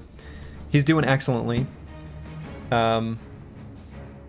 So I might have Choppy Cat step here and then pull out the Southern Baton and then smash this guy. If I step here, we broke Lone Wolf, and he's doing so well. Why ruin a good thing there? Okay, so Slurgy's bleeding. Bring Fennec Phoenix to here, just for now.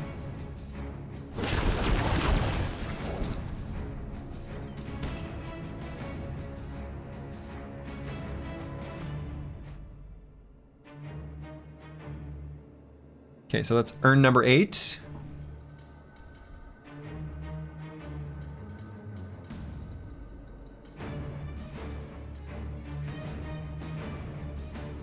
Okay.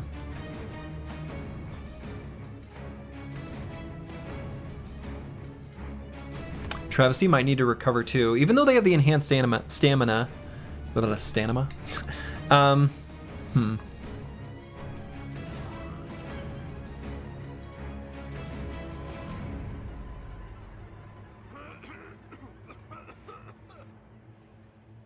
And Fennec Phoenix maybe goes here, just in case he needs to help finish off the Ancient Praetorian. He doesn't.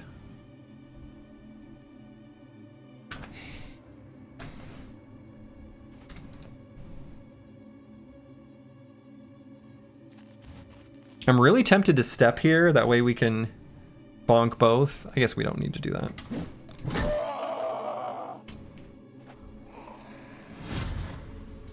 Alright, the skull creation has started. Scatabouche got spooked, that's not what we want. Let's try to take this guy out and succeed.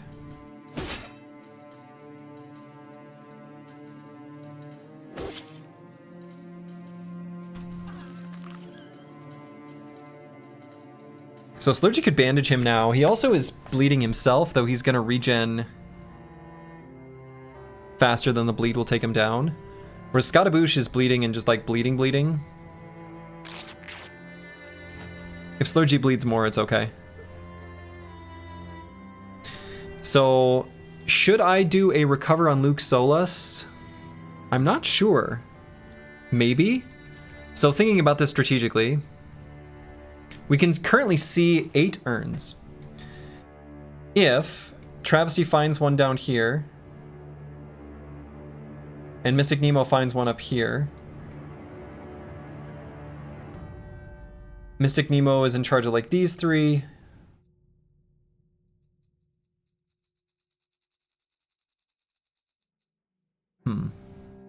Toxic Wild Hog, hello. So yeah, and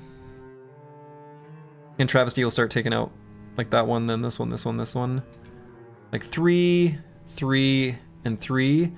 And then probably Fennec Phoenix takes care of this one.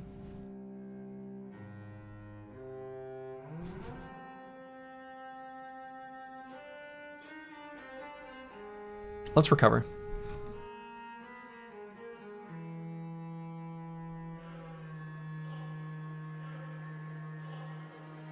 And this Ancient Praetorian's probably just going to attack Slurgy, so we can move Cycling here and attack.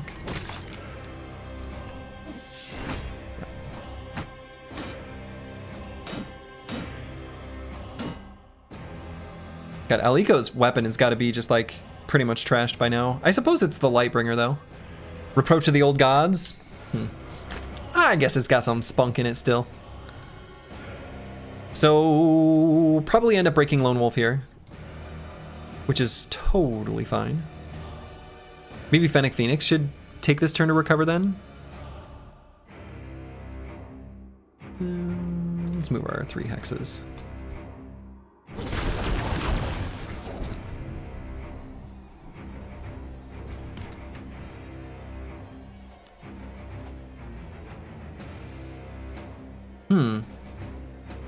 Oh.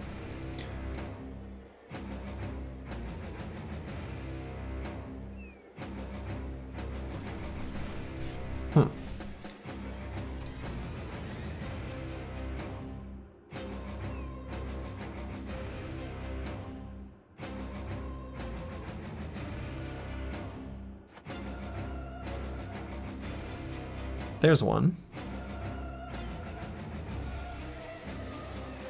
So we see 9.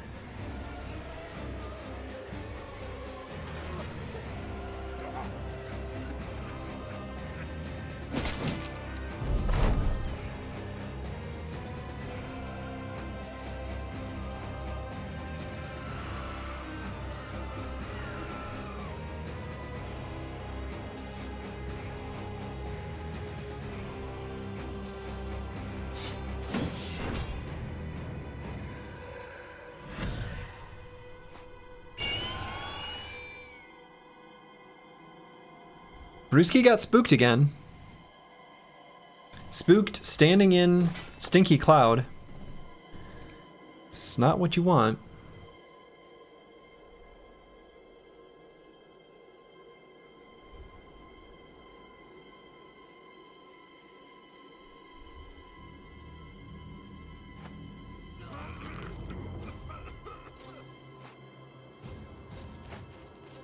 You're just a gentle flail monster.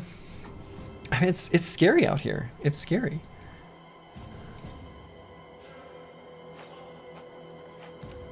Ah, okay. All right, do we see all 10? I think so. 4.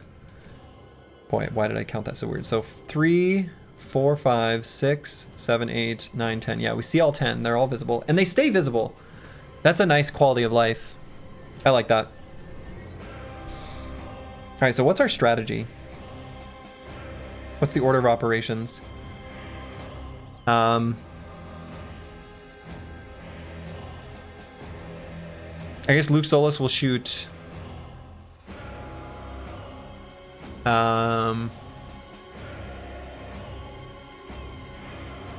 This one, this one, this one.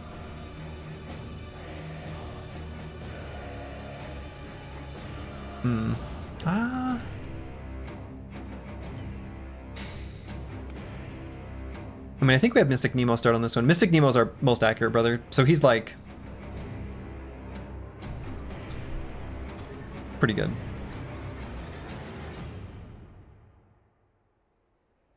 So Fennec Phoenix, we will recover.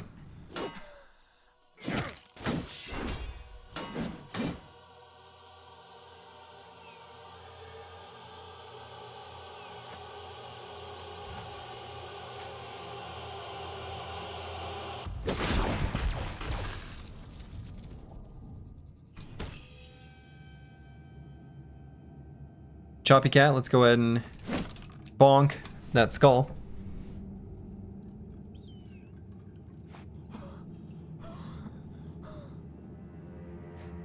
And Mystic Nemo would be ready to start slinging as soon as next turn. Same with Travesty. Could put Travesty in charge of, let's see, does Travesty have, no.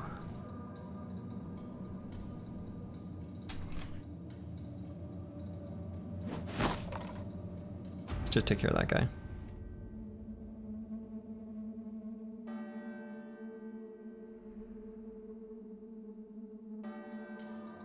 Honestly, I don't know that Ubercore is really going to even help that much. I almost want to have him stand on top of the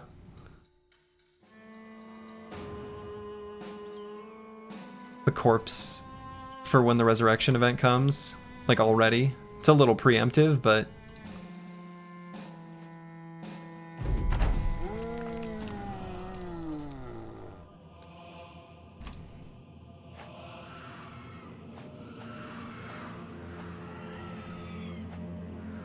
are you winning? Yeah, we'll see. Brewski's not going to be able to get slingshotted all the way up there. We'll just wait for a moment on him. Corvus could go here and then slingshot Slurgy forward. I think that's probably what we do. Or we could shuffle and then step up and do a couple attacks and Slurgy can do it on his own. I think I like that better.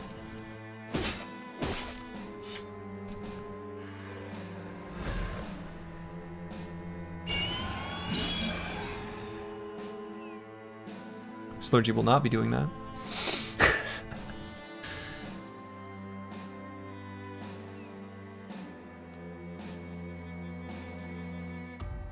Gave this game a really good go, but the combat difficulty was a little too much for you. It can be a tough game. That's for sure.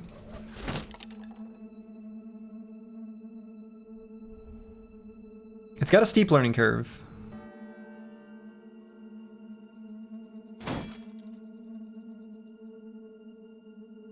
But it's very rewarding to figure out.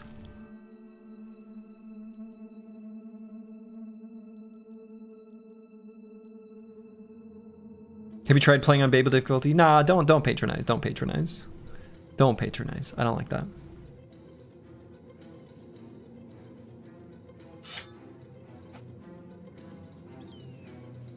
Oh, we can't hit him yet. Sometimes you just lose 3-5% in a row and die. I mean, that's true. Sometimes that does happen.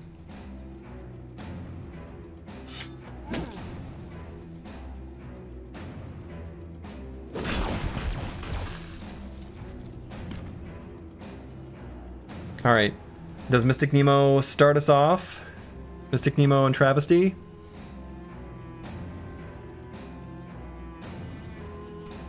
Or do we have them both recover because they have like no fatigue?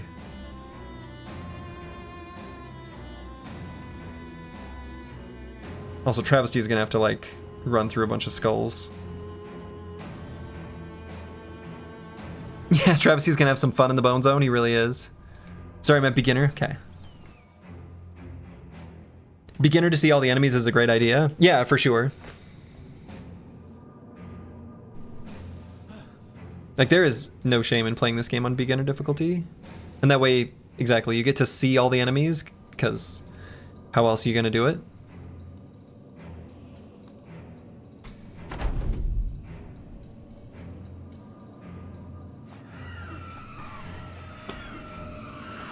Battle Brothers is more brutal than it is unfair. Oh, for sure. I agree with that. It actually is one of the more fair games.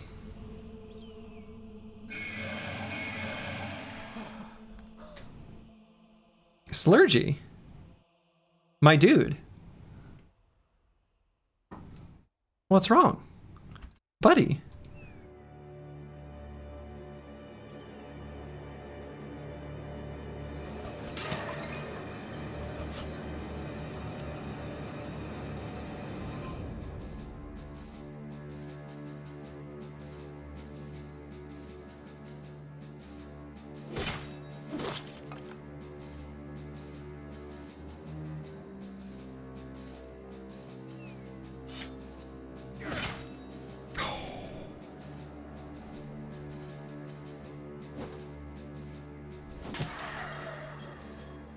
Okay, oh yeah, we should be keeping track of our phylactery count.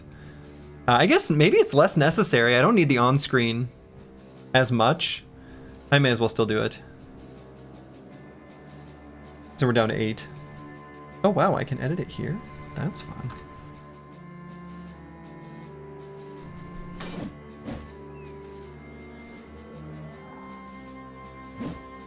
Come on, kill him. Maybe just need to bite the bullet and use the blue skip turn button down there.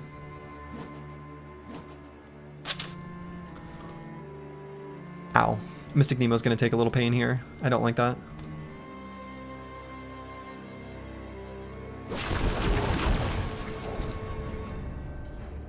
Alright, we are engaged with the Lore Keeper.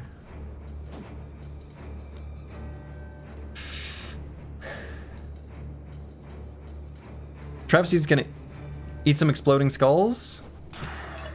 Alright, down to 7. I don't know, maybe I shouldn't be doing it that way.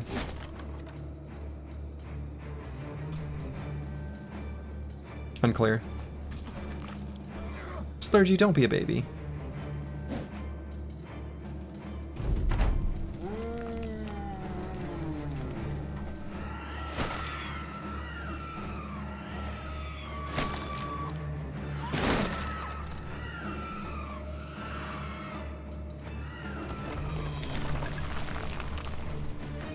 Okay, the resurrection event has happened.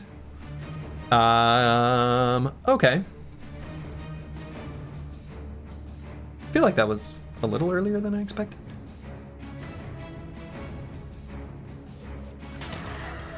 Okay, phylactery's down to 6.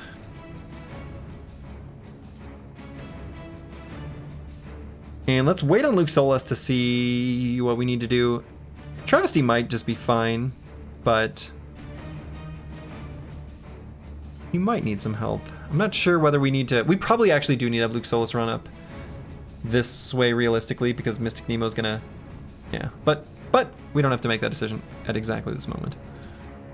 We're gonna wait on Brewski because we're gonna put him in a better position to hit 2 and 1.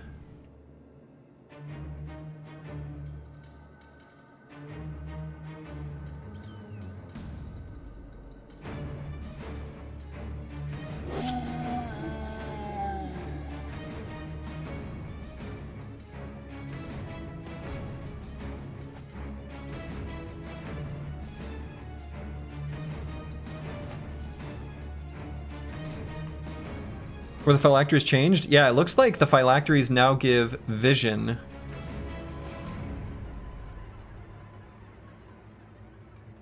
Which is, honestly, they may as well. I like it.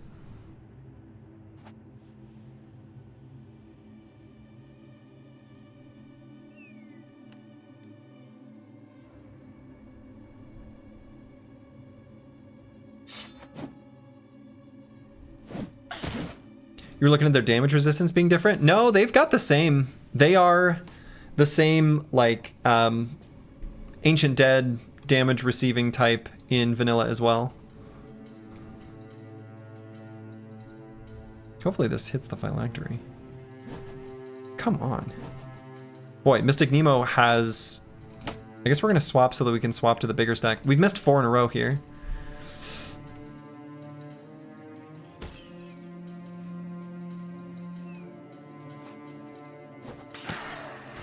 Okay, phylactery's down to 5. Sling did 52 damage though. That is probably because of the throwing mastery. You really can't think of vanilla when you see damage numbers and hit chances. Someone earlier commented like, I don't understand how a bro has 95% hit chance when they've got like, well, normally 85 or whatever melee skill. And it's because of all the factors that I mentioned previously. Anyway, in this case, throwing mastery makes your first throwable attack each round do 30% more damage. So, you do 100, no? I don't understand what you're saying. Right, so if you do whatever number he rolled times 1.3, looks right to me. And I think these numbers are the same as vanilla. They might not be, but I think they are.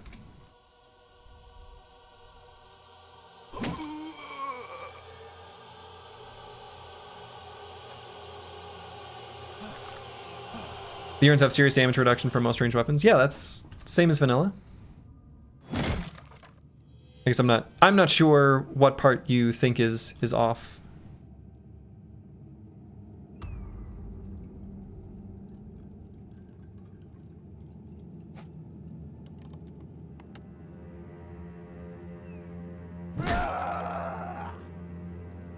Got him.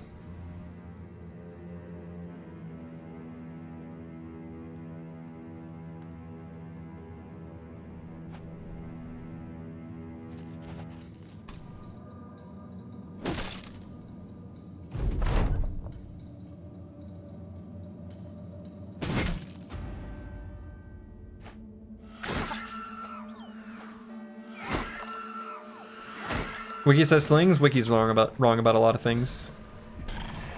Like a lot of things.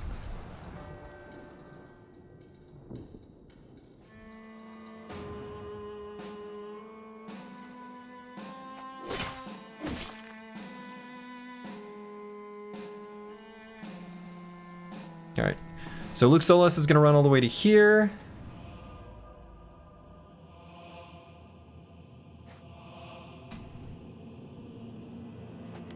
Fennec Phoenix is going to step out of the danger zone and into a different danger zone, I guess. No,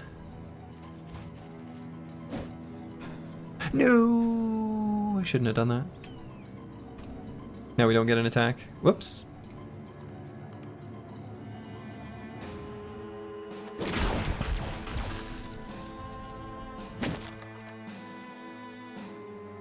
So Choppy Cat, let's step out of Stinky Cloud.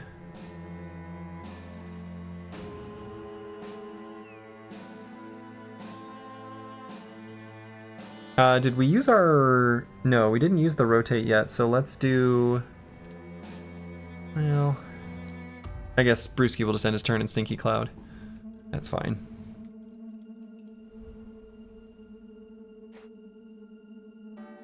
You ate your soup too fast and now you have a tummy ache? Oh, I hope it was good soup. Alright, so Phylactery's now down to 4.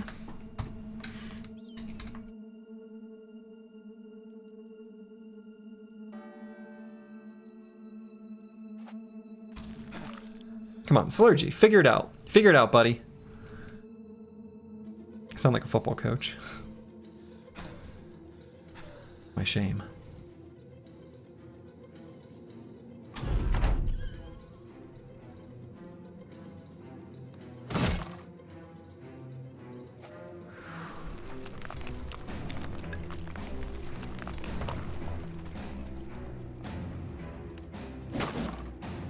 Okay. Sounds like your fourth ex-wife yelling at you as we assemble IKEA furniture.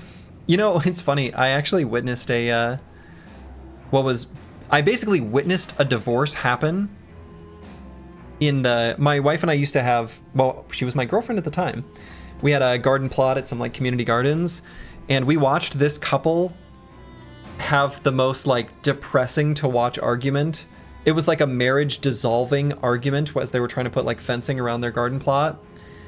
And they only put it up halfway. So then every time we went to the garden, we saw this half put up fence. But then the wife would go still to the garden plot every once in a while, alone, without her husband, and like kind of half try to take care of the plants that they planted. Didn't end up finishing putting up the fencing, so it was this half put up fencing. And then halfway through the summer, she just like let it go, and it got overran with weeds. And it was like a metaphor for their marriage dissolving. And it was genuinely really sad. Oh, get down, Lore Keeper. Don't be a jerk.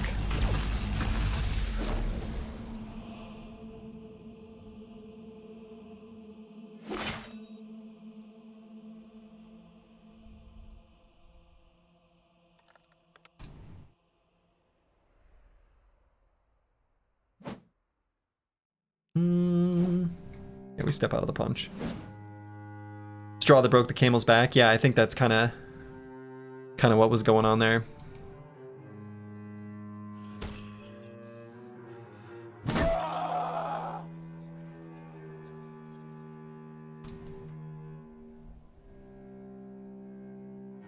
It was like the last straw. The last thing, it was like the way we imagined it. We created a lot of like narrative around it, my wife and I did, as we sort of talked about it. We imagined it as something that they talked about doing as like something to rekindle that old flame.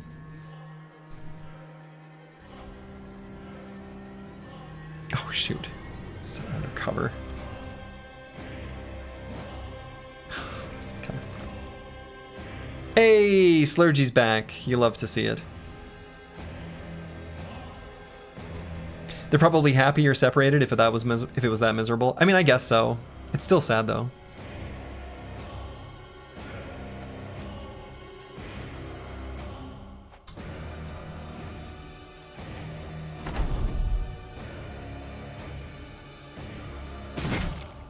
Oh, so close.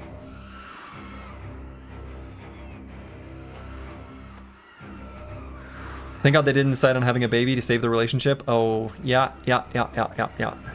That's it. That's an El Clasico.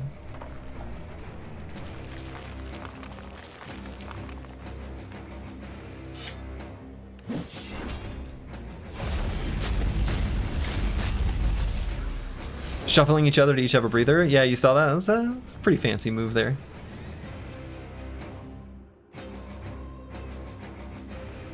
All right, Luke Solas, his move is going to depend slightly on what happens with Mystic Nemo.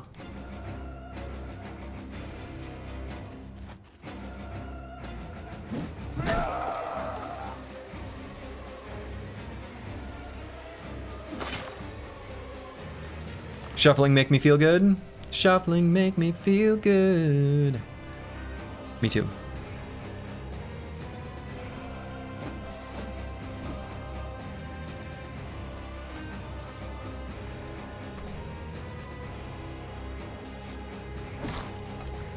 Speaking of shuffling.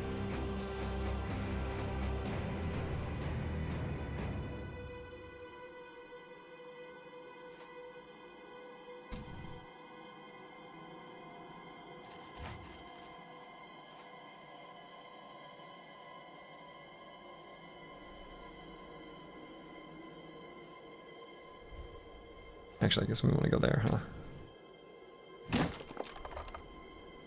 Okay.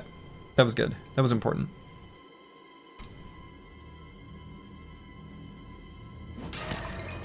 Excellent. Phylactery's down to 2.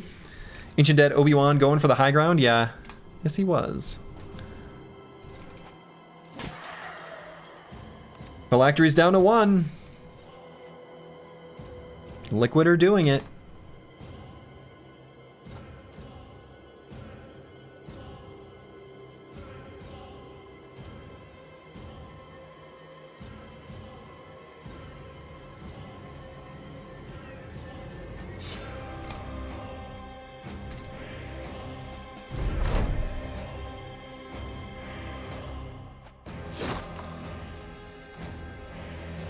Oh, there's like 2 little spots of miasma.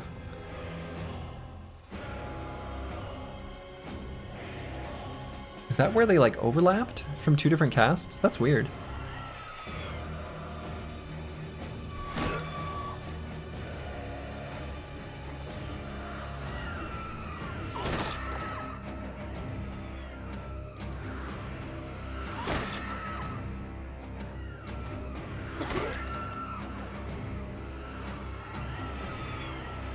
It's a lot of angry screaming skulls.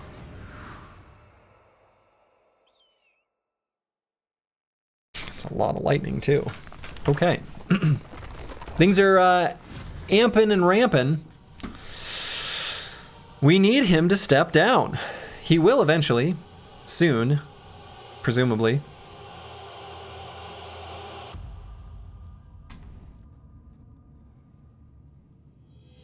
And Scottaboosh, I think we need to have run all the way to here. He's a little bit scuffed.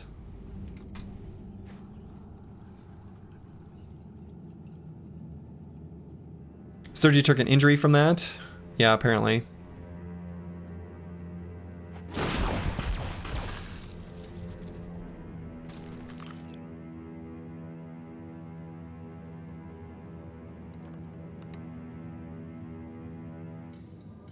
But yeah, it might be for mods. I don't remember for sure. I thought in vanilla that slings would still work against the phylacteries, but because I'm pretty sure they work against Ancient Dead in general.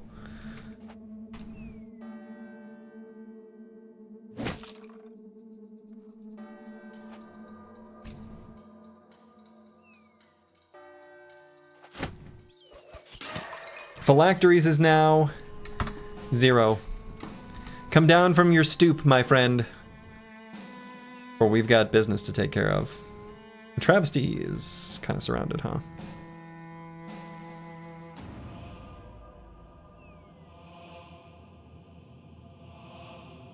I wonder which way he should run. I guess up to here, but he doesn't really have.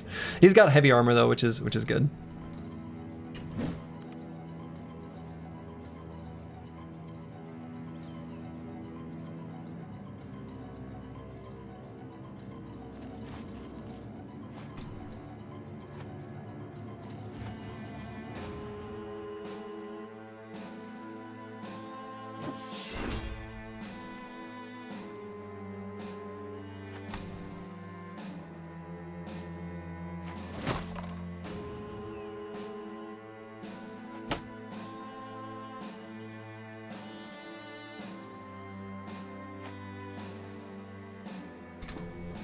He should run south? Oh, I guess he could run off the battlefield, couldn't he?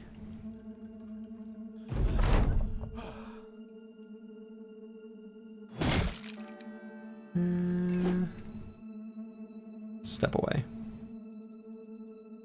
I guess we don't really want Fennec Phoenix to get engaged.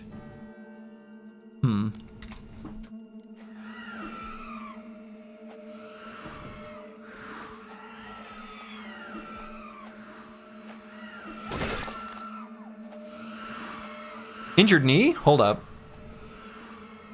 Injured kneecap. Uh-oh, uh-oh, injured kneecap.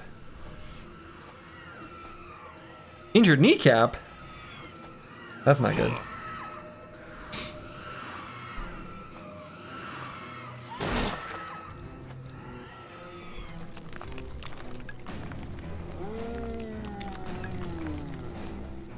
Come on, calm down, Lorekeeper. I think he will on this turn.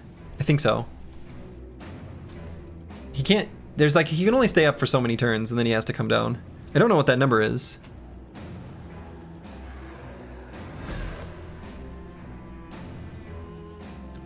We're not there yet. I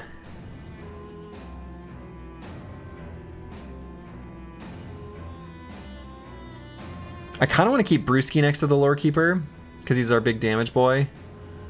Other people can run away, which is fine. So maybe Slurgy, Corvus, and Scottaboosh run south.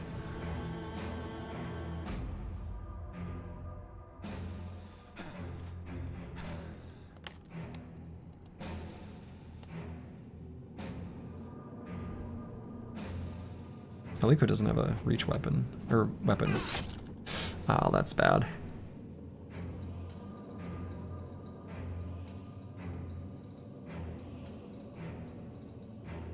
Fennec Phoenix needs to get this kill.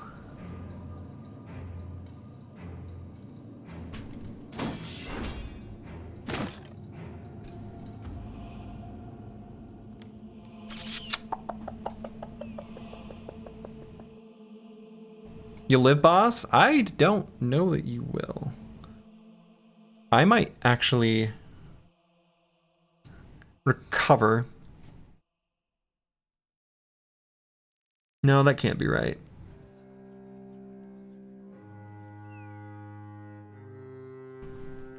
I mean, I think we go for this. Ubercore is faster than him and can kill next turn. I just don't want you to get hit by this weapon.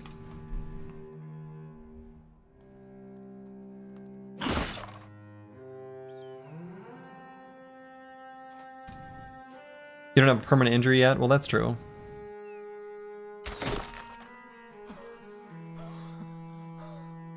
Oh. Wait.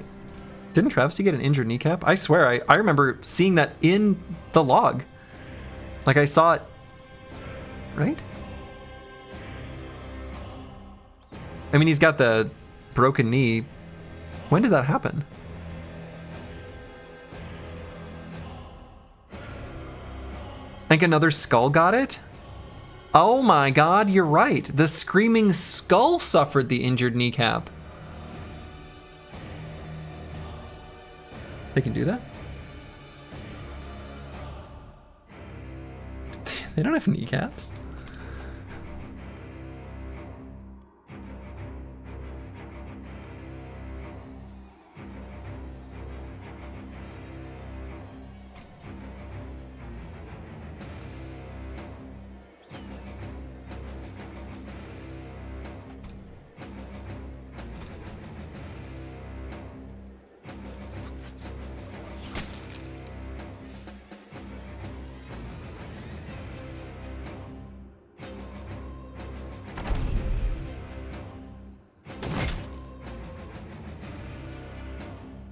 Okay, I think we have Ubercore step here, which seems like a bad idea because we're stepping into lightning.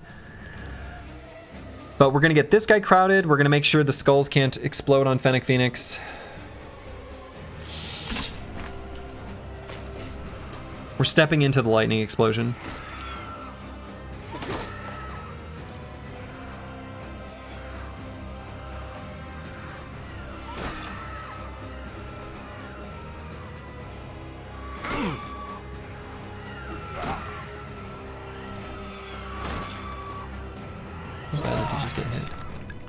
Wait, what? Wait, what? What? Pause, pause. What? What? What? What? What? What? What? What? What? What? What? What? What? What?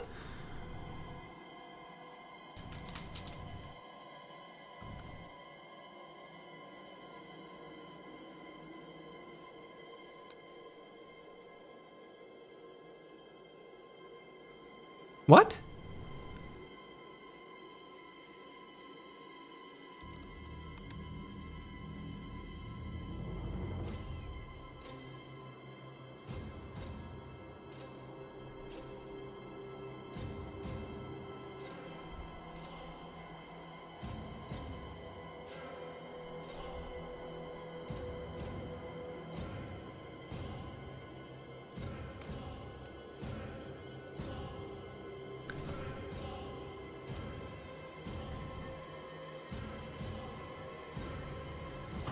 Yeah, I mean, I guess...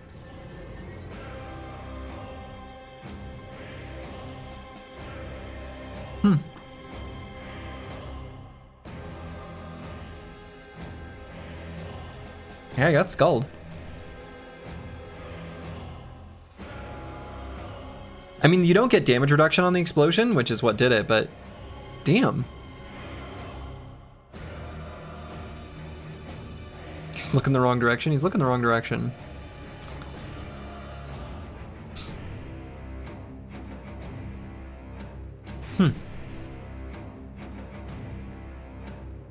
Mystic Nemo was so good.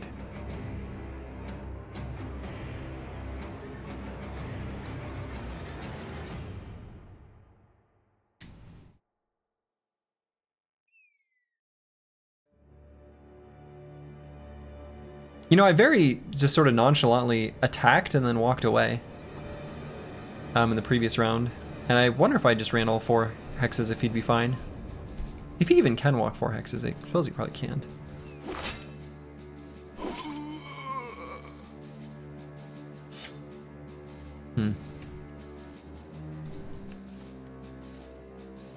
Alright, seriously, Lore Keeper. Thank you.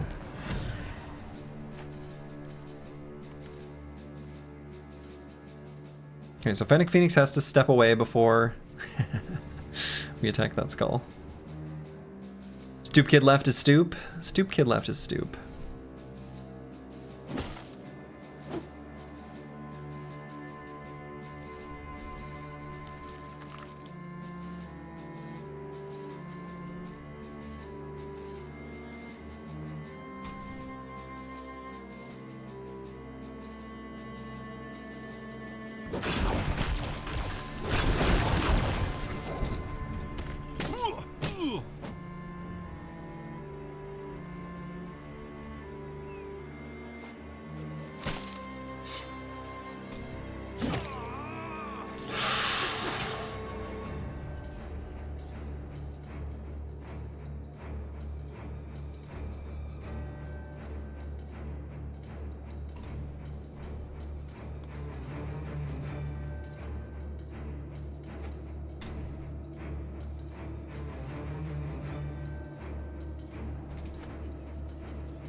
Not feeling so good, Mr. Bossman?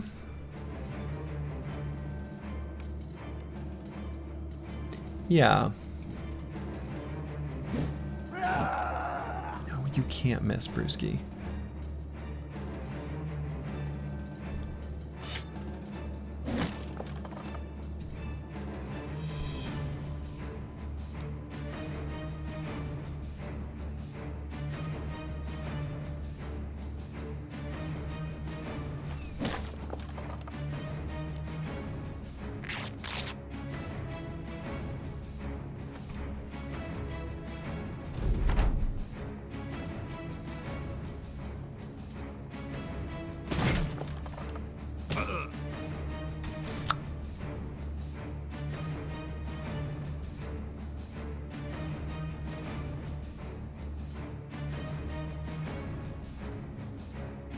By the way, if I live, it's gonna be Gamba time.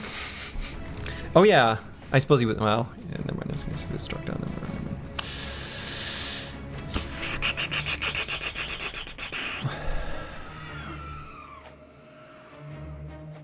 Might be level 11 by now. Yeah, that's true. Probably will be, assuming you live. It's an awful lot of skulls.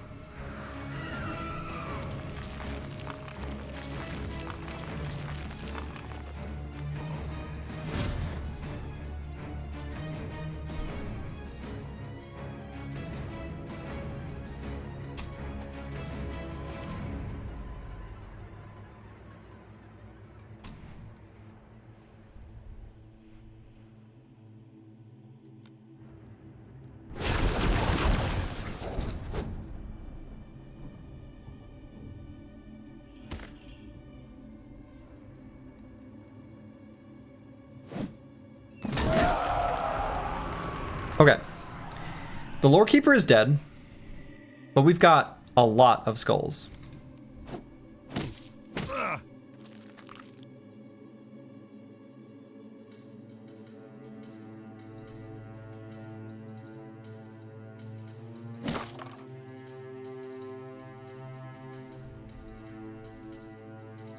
So Slurgy should go up and eat this attack.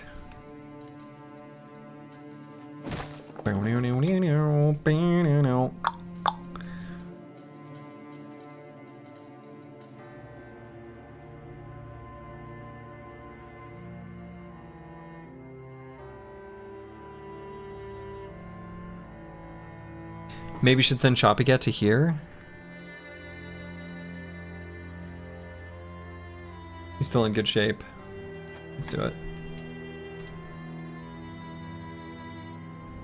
And let's just move Fennec Phoenix to a safe spot back here.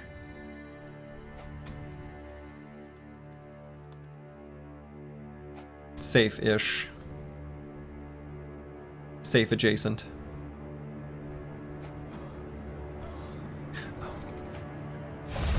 I didn't look at how much AP I had.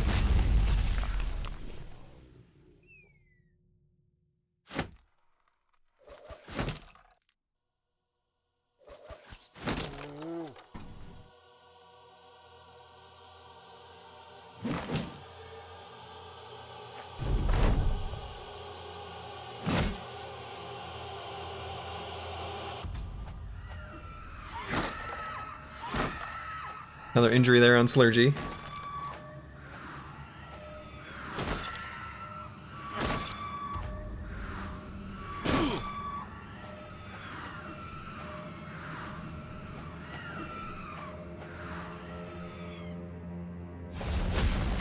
Luckily, the Lore Keeper's apparitions aren't nearly as bad as the Lore Keeper himself. Like, it should be a manageable...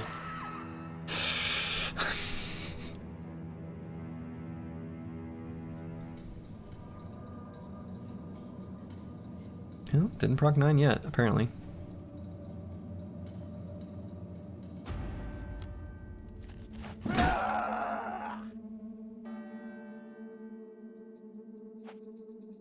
Stop saying words? The words are pretty risky to say, aren't they?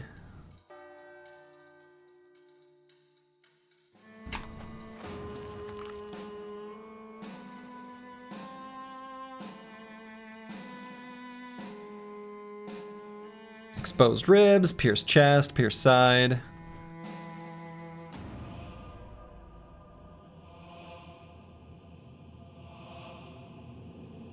And good news, our injury farm is having an excellent harvest. One of the best they've ever had.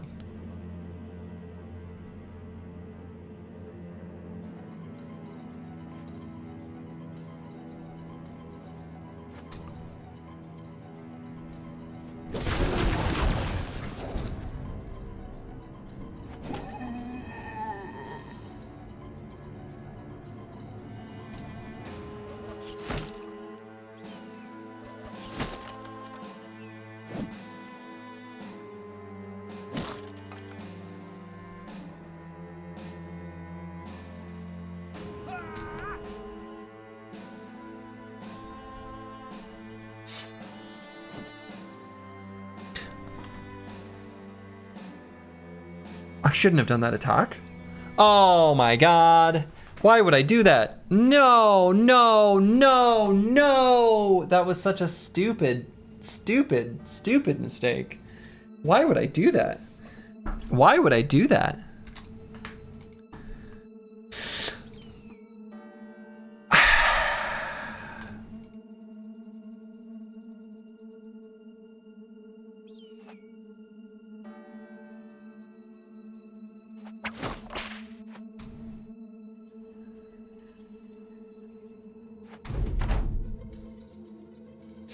Brain damage? We don't want him to get brain damage. That would actually, like, ruin the build. So it's really not what we want.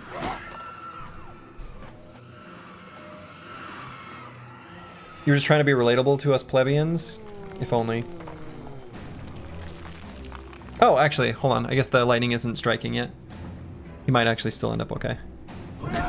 Get back down.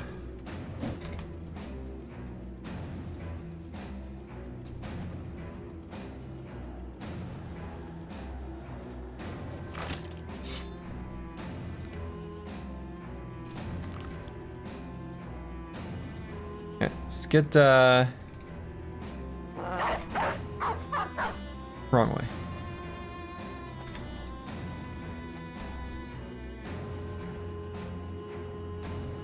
Anyway, we're fine. We're all fine here. No, thanks. How are you?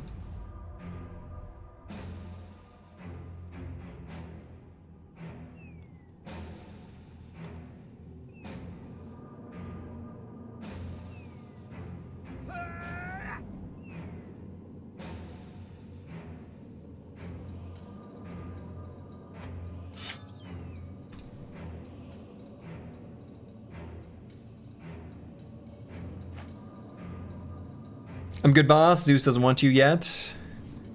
Yeah, Zeus isn't interested in these brothers. How could he be, you know?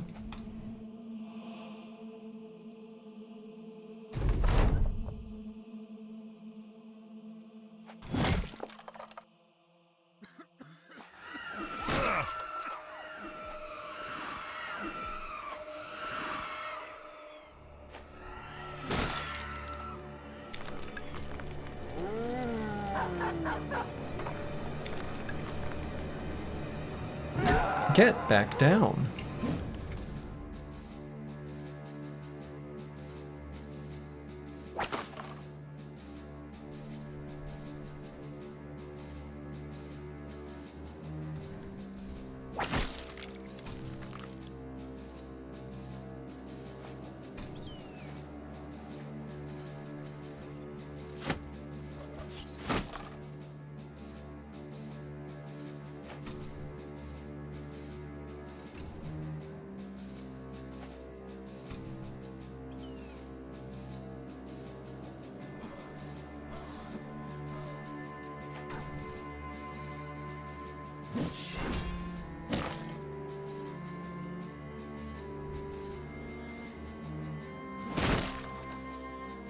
Got him.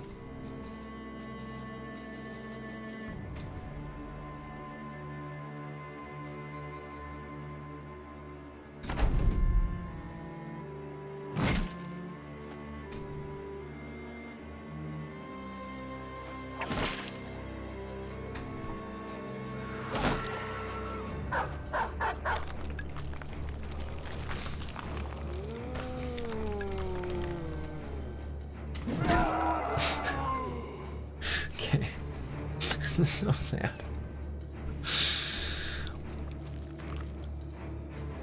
He just keeps getting back up and we keep having to beat him down.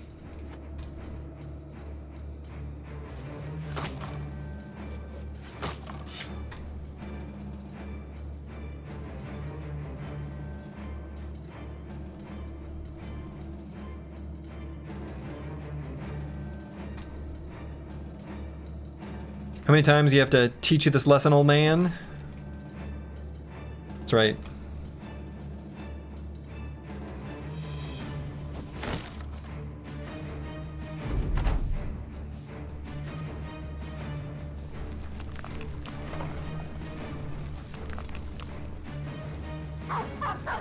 Were Ancient Dead in the original launch of Battle Brothers or added in a DLC? I think they were part of the original, but I wasn't around back then, so I don't know for sure. I think so.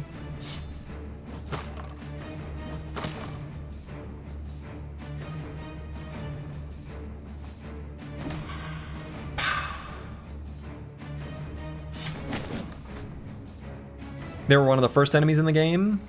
Well, there you go.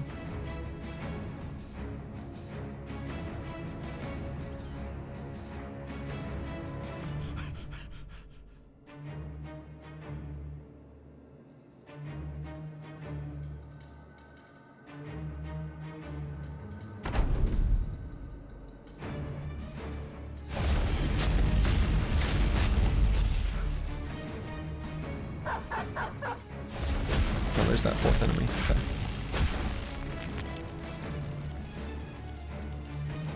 Go ahead and step right off of that.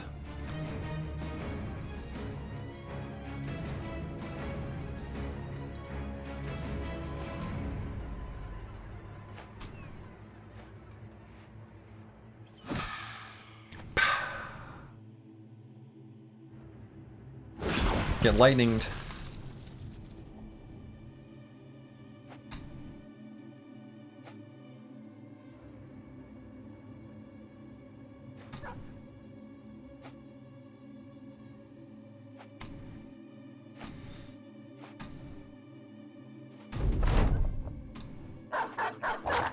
Brave little dog.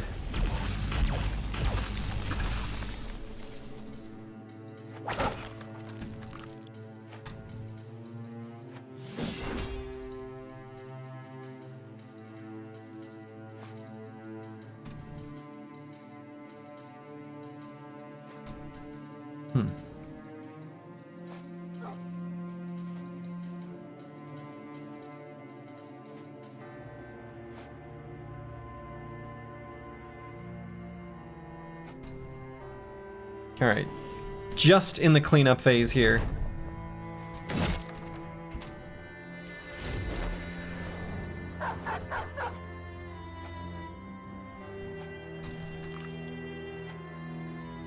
Hopefully, our hammer bro lands his attack. There it is. Mystic Nemo, the hero, exploded by a giant skull.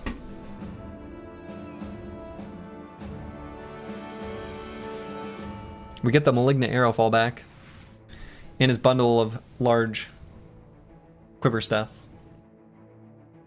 Who got killed? Mystic Nemo. This battle was legendary. It was a legendary location. And it isn't Gamma time yet? Apparently not. Fennec Phoenix didn't actually gain that much experience. Scottaboosh sure did. New opening in the ranks. And we gained the Black Book, which we will not sell. But we're going to trade for some goods later on. And you know, I think I'm going to trade it for the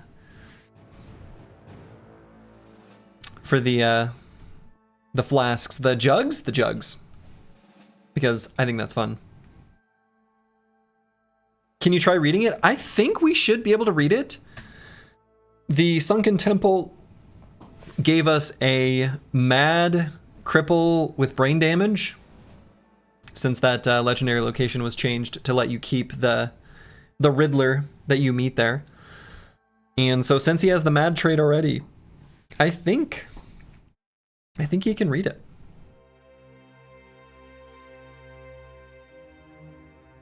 We've got some pretty Chadley brothers that we've got waiting in the wings, so I suppose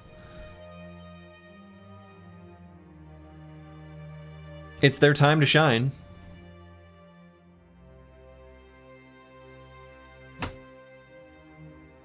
You love books? I love books! I love them! I love books! That's the spirit! Despotsini gets it. Despotsini truly understands. Another legendary location down.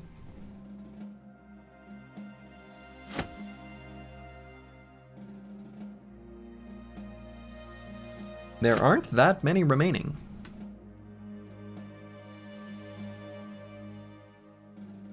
Slurgy sure got his butt kicked. Pierced chest, exposed ribs, pierced side. He's had better days. The team always looks like garbage after the library, though. Does the Goblin City count? It counts as one of the legendary locations we plan on defeating, yes.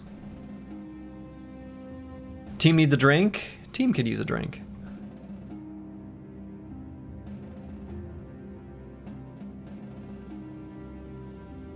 Yeah, team could use a drink. Team could certainly use a drink. All right, Scottaboosh. Bonk has leveled up.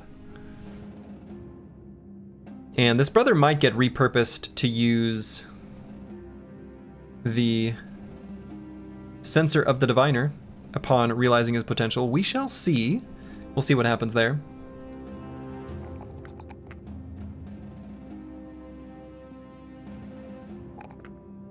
He also could be repurposed to use the Honed Head Crusher, which we found at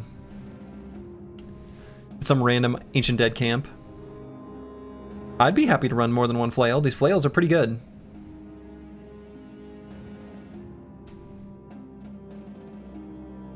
So if we do combo, that lets us do both attacks, which is kind of nice. We could also just simply take Formidable Approach to hit the enemy. I kind of like combo a little bit better, actually. Since he's still bro in training, we're usually going to be using this Violent Skull Crusher.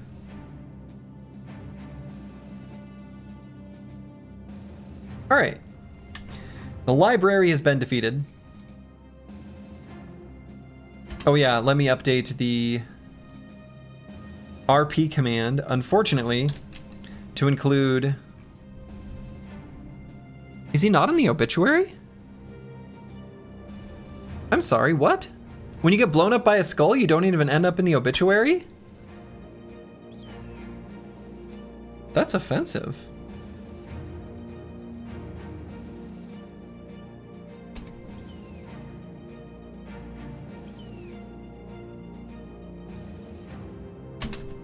Anyway, Mystic Nemo, RIP.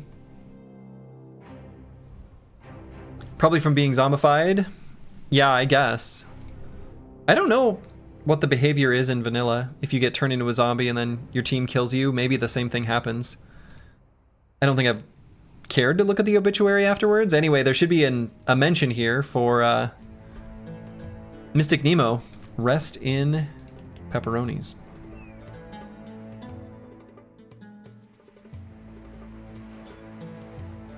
It's a good thing we bought all those tools.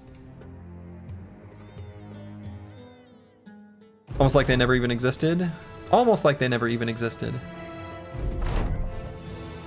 That was fast. Holy shit. I have never had the opportunity for it to be that fast, I suppose. Well, okay.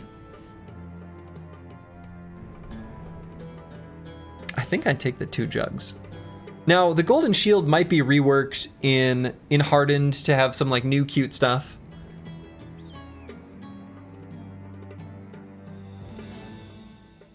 The golden shield is the Gilder's Embrace. In vanilla, it's basically like a max rolled fame. Almost, though. You can find famed shields that give more melee defense than it. Anyway, and it dazes enemies when they hit you, which is really good because dazed enemies do less damage. You posted the shield image in Discord. Oh. Okay. Yeah, so it's pretty similar to the vanilla version. Basically the same. Right? And it's a great shield. Like it's an excellent shield. But I think the 2 jugs are just more fun. That's my hot take. Perk boosts are just way more significant in Hardened and Reforged. Don't see why you'd take anything else. I mean, that's true. Indestructible is amazing, really. It is. Yeah, the Golden Shield is really good. Like, no doubt. It is, in fact, excellent.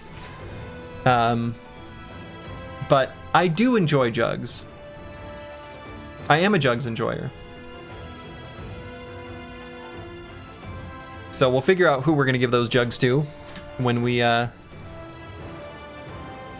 make our way to Tanware. Take 50k crowns and retire? I mean, that would be the IRL slurgy choice. These are even better than famed jugs. They are legendary. That's right. Legendary jugs.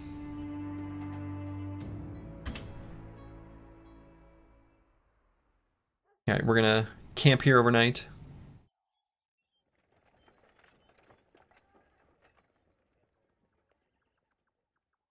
Wow. It's all indebted. It's just a bunch of indebted.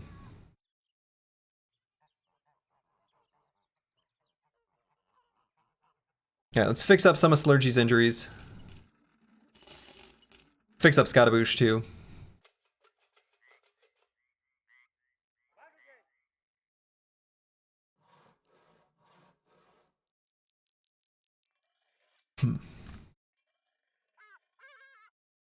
All right, we're gonna buy all of the tools and maybe just stop there, actually. Very disappointed that there's not any dregs for us to acquire.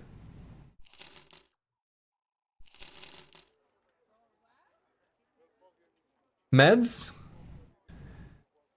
Yeah, we should get a stack of meds. Good call, thank you. So, yeah. Ah, Mystic Nemo. He was such a Chad. He was a monstrous little damage nozzle. I guess we'll have to get a new one. Leveled up. Trash Comps and J-Chan. Just doing your duty, boss. Thank you. Okay. So, let's see. Fennec the Quartermaster? Fennec the Quartermaster.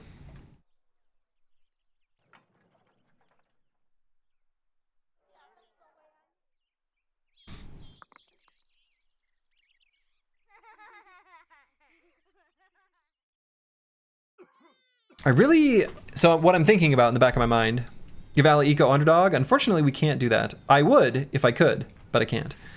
It would have been part of his build if it were an option. Anyway, I was thinking about whether I wanted to get rid of the recruiter yet, but I'm not convinced that I want to.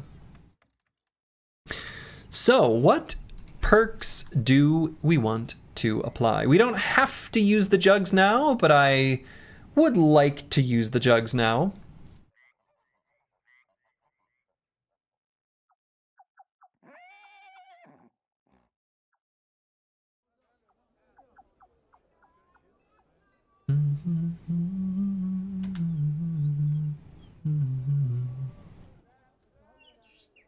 Fearsome to the Riposte guy? Does he have it? Does that work? It would work. He does not have that option. It's a pretty cute little option though. If it were an option. It's a cute potential option. A new armor perk? For who though?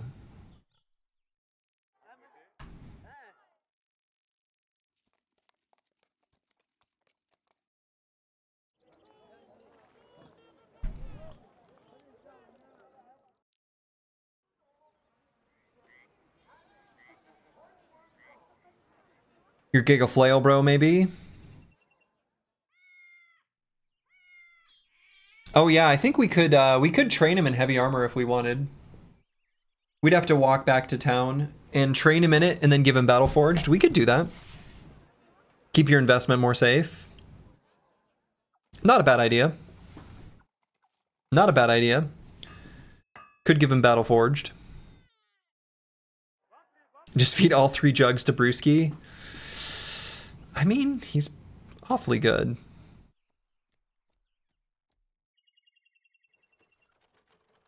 You're subject to big bonks in return. I mean, I feel like we shouldn't need to give Brewski defensive perks if we've got Psycho Ling to rotate him and keep him safe. Yeah, he did get the first one from the Sunken Temple. And that's right, we gave him Killing Frenzy. So Brewski already has 11 perks.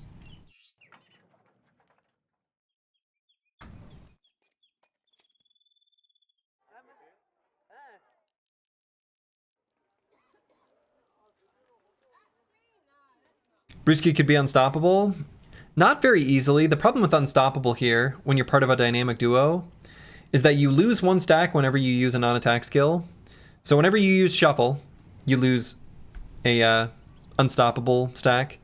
Whenever you use Whirling Death or Refresh Whirling Death, you lose a stack of unstoppable.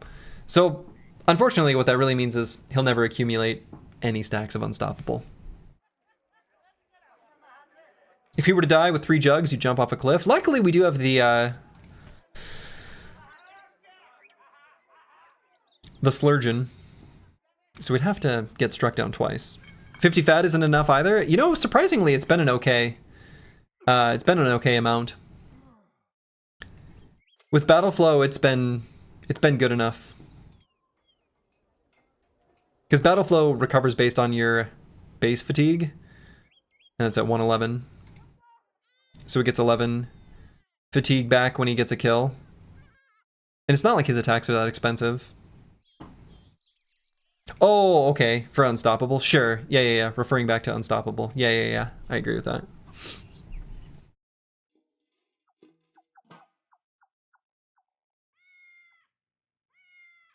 Battle Flow plus heavily armored folks usually covers all the fatigue you need. Yeah, I think that's pretty true.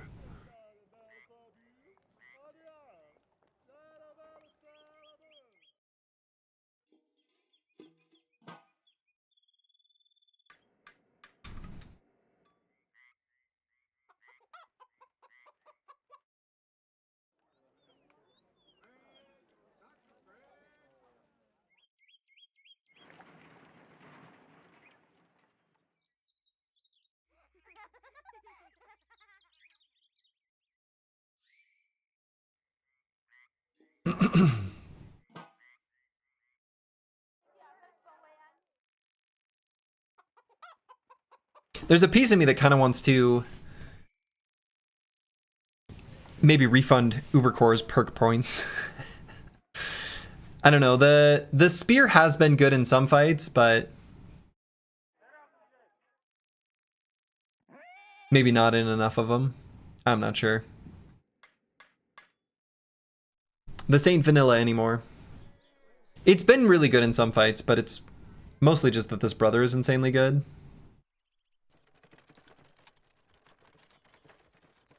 How would you build him otherwise? Well, he's got all of the really powerful damage perks, so we could either be using the Honed Defender here and then do lots of AoE attacks with a sword, or potentially the Glorious Cudgel and doing some AoE dazing and stuff like that. Dynamic Duo for once. Yeah, he could have Dynamic Duo. He also could do Sword Lance, Big Reaps. I don't know. I mean, I guess this build is fine. It's unfortunate that the handful of brothers that didn't realize their potential were going to be like the damage bros. And so when Ubercore came into being, and maybe, I don't know, I might not have the timing on this right, but I think it was the case that some of those failed potentials that I was counting on hadn't happened yet. And so Ubercore ended up being like, yeah, let's just make like a spear bro, let's try it out. But I haven't really been loving it. Seems like the really good bros can hold up in the legendary locations. Might want to use the perks to boost up the less godly bros. Yeah, that's maybe true. I'm not sure. There's an argument to be made either way. And yeah, is there a perk that would significantly help Slurgy? Honestly, just like Mace Mastery would kind of be... would be alright. Mace Mastery and even Shockwave. Because as wild as this seems, you know, with one with the shield and Brace for Impact and Nimble and this big pile of hit points, Slurgy has like not really needed to indom as much as I thought he would need to. Sometimes he still needs to, but he doesn't always need to. So that's another, like, potential. It's another potential.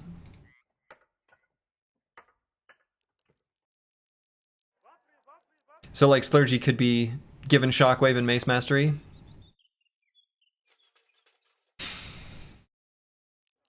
And then with Mace Mastery, you'd actually be able to use this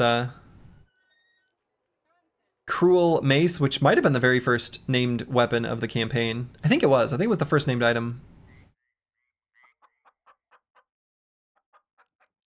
Yeah, since the Idrock armor, his indom usage is way down, yeah. Like, I still use it sometimes, but not that often.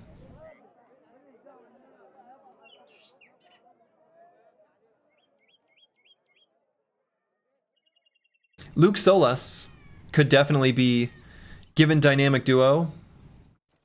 And I think if I did that, I would make him a duo with Choppy Cat. I think that would be, or excuse me, not Choppy Cat. Yeah, with Choppy Cat. Yes, that is what I mean. And I think that would be really strong.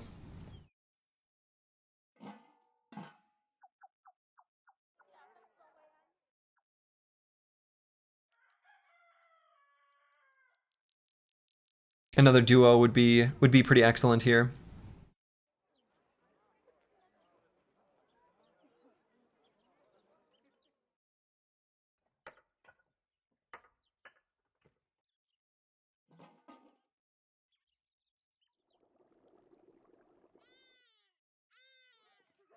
Range Bro is part of a duo. I don't understand why that's so good. It's not that good.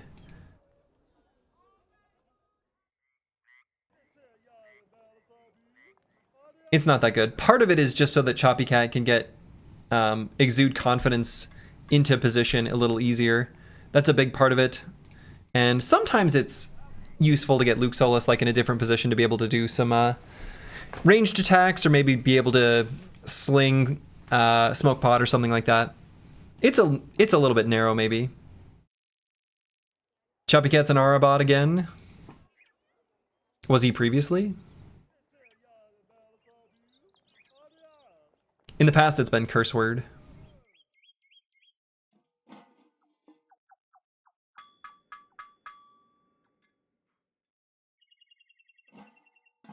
But yeah, I mean, I think ideally it would be someone else like Dr. Vishnevsky.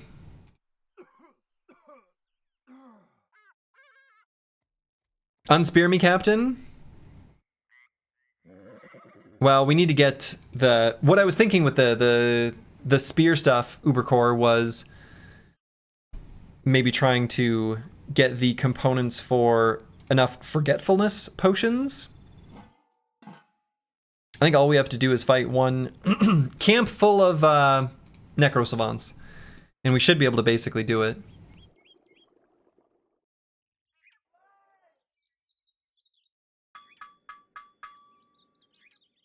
But this bro's got some crazy offensive potential if we wanted to unlock him.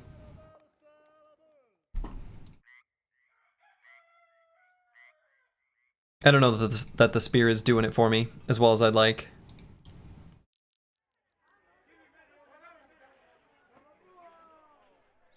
There are some fights where it's really good, but maybe not enough.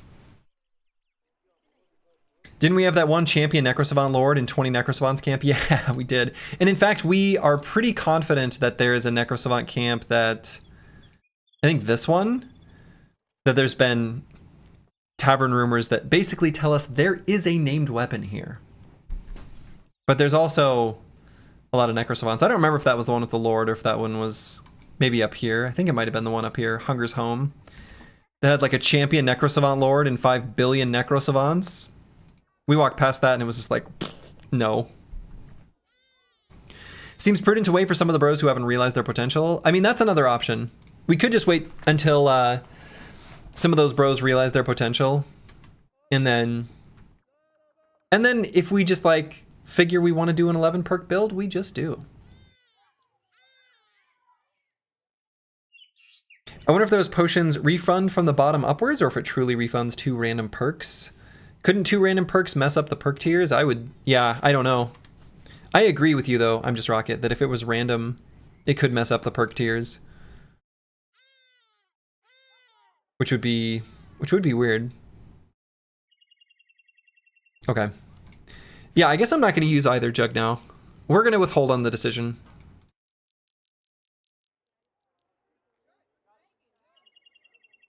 I do want to get one more handgun. Let's give Travesty some of this stuff again.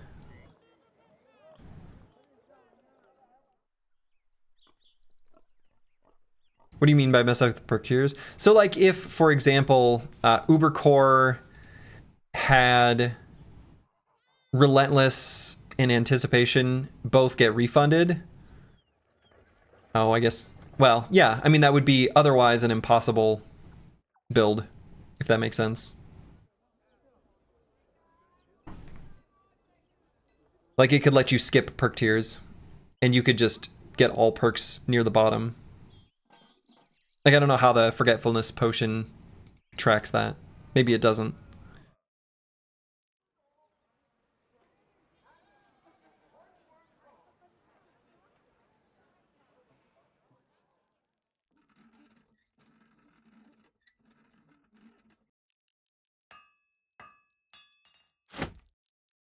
Alright, we're gonna give Fennec Phoenix a handgun. We gun bros now. There is already ayahuasca to skip perk tiers. There is.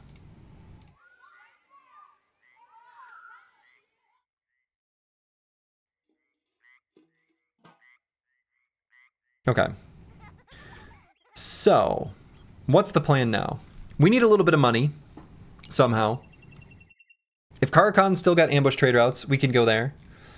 Let's maybe do this contract just to gain a little bit of cash. We're going to make our way back towards Donor Festa, where we're going to give training to all our fresh new boys. Give them some combat drills or whatever it's called, so that we can get them leveling up faster. And I think we rock and roll from there. Yeah, Oblivion Potion resets all your perks. That's right. That's correct. Broad Metal 2. We just beat a legendary location. Surely we can beat 23 Serpents? Yeah, surely. Surely. Yeah, I'm gonna keep the recruiter for now, I guess, but...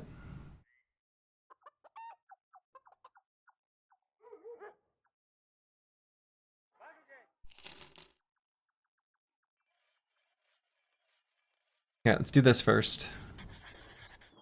Shouldn't be too bad.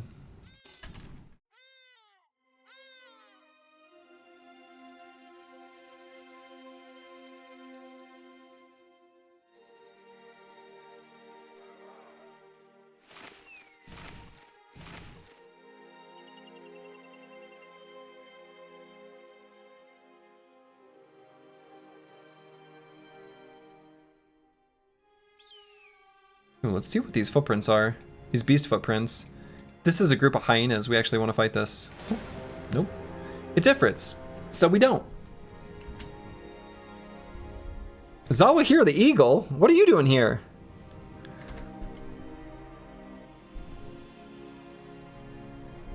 Huh. Nemo died? Yeah, he died in the library.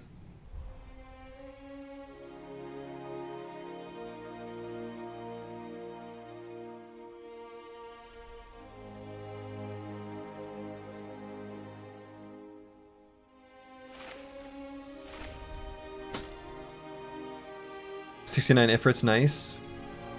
Doesn't seem so nice to me. Seems pretty mean. Caw! The Red Viper's longbow.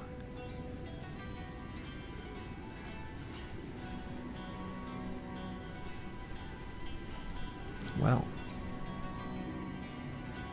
Bobro wasn't coming to Monolith anyway. I almost feel like the hardest fight in the game might end up being the highest tier. Oh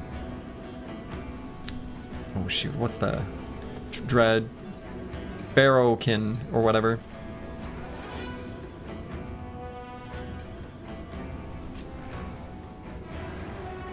Alright, I want to make sure J-Chan doesn't get just like eliminated on his first day out against Zawahir the Eagle, so we're gonna just run all the way back.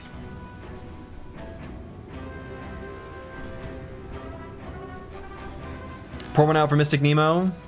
Pour one out for Mystic Nemo.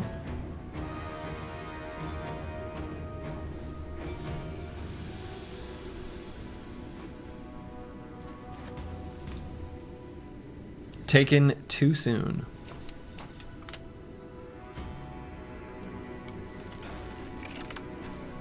Oh. Thought we could, well, whatever.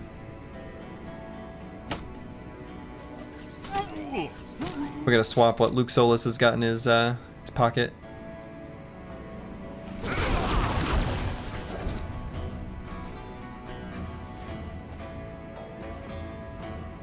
Hello, your crew is looking juiced? Indeed, 8 Rebel. They are, in fact, looking pretty juiced.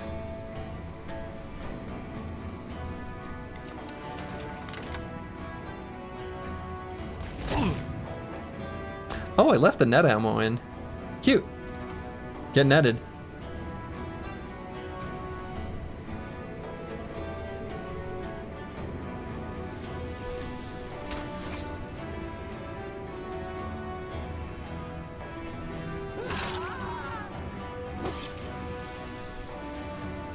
Okay.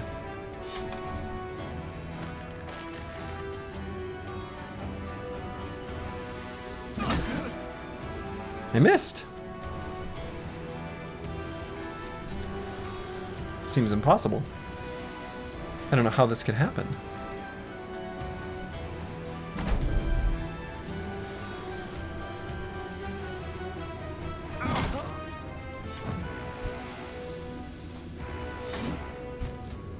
I don't want Zawa here, the eagle, to get away.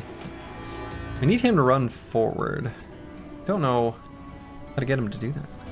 I think Brewski is #1 on the team in 95% chance misses. We could check afterwards.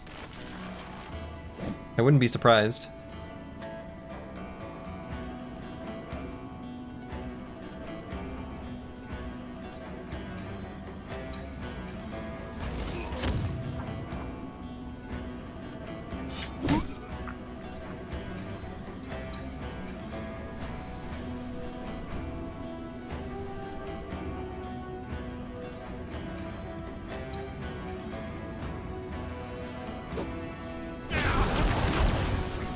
You do miss when we ran a squad who filled their pockets with sand? I do. I do miss pocket sand. Pocket sand is pretty cool. The best part about pocket sand is being able to say pocket sand every time you use it.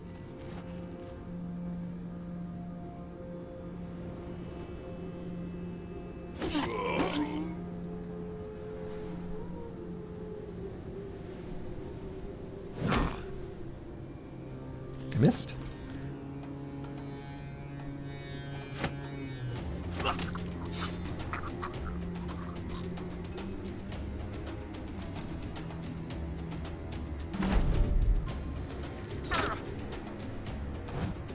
It might be Ala Eco too. Ala Eco's rolled a bunch of 95s, I think.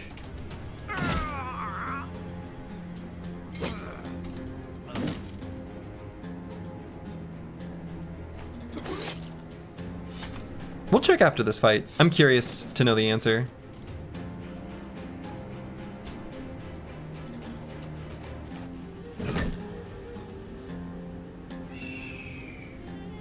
No getting away from me.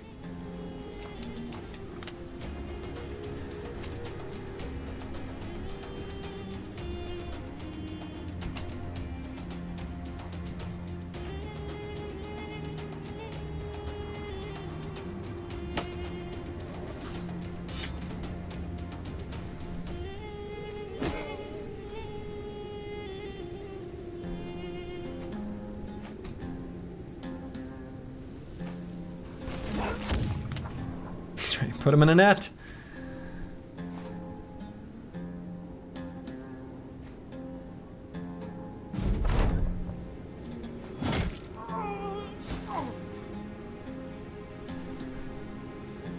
No, you get back here. You don't get to simply get away. You've got a shiny. And this team loves collecting shinies.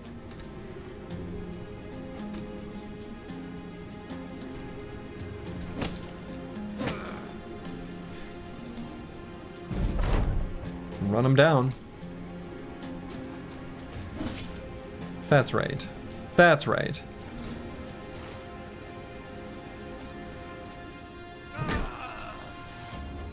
Die.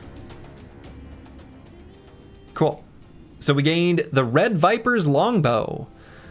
It's got a damage roll and it's got a hit chance bonus. Very expensive weapon to use from a fatigue perspective, but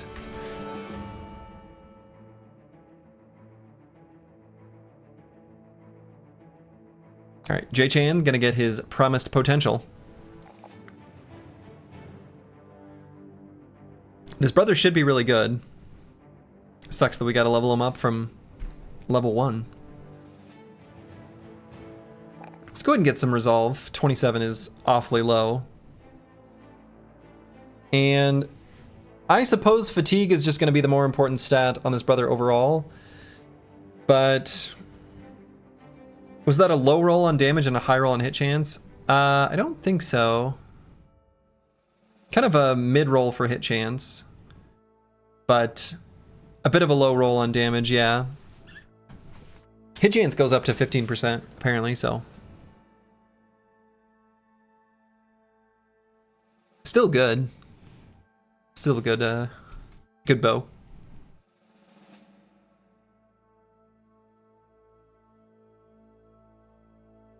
One of the things I've been doing, which admittedly is slightly flawed, is I've been comparing the tooltip damage of the amount ignored armor between the different bows. It's somewhat of a lie because that doesn't add the armor penetration from Bullseye. So in the cases where the flat damage number is higher, that one's going to end up in practice with a bit more pen.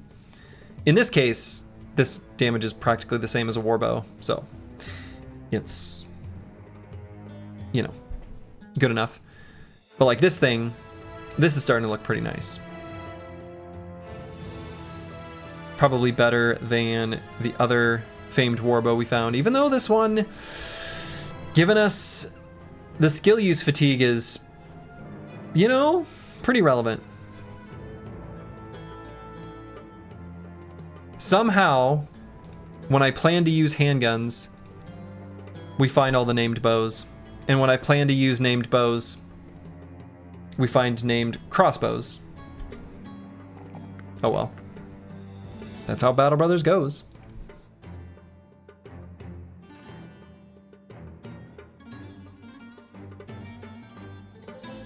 Pretty relevant when all you have is 10 fatigue, true.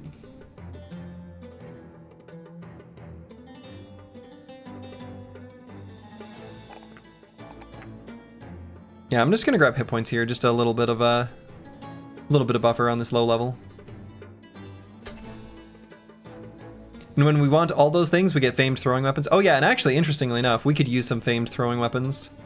Like, I would be pretty happy with that. Luke Solus is an awfully strong brother, and if we got some good famed throwing weapons, I'd be extremely happy with that.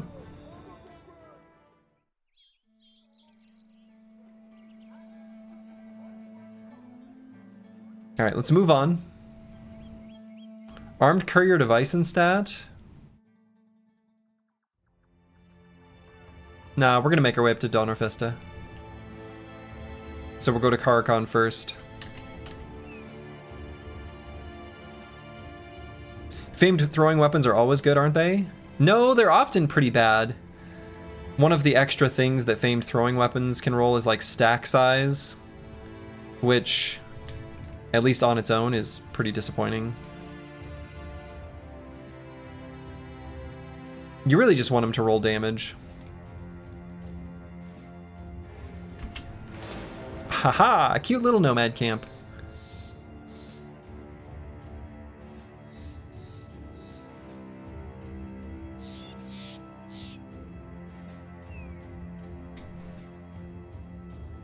Let's do it.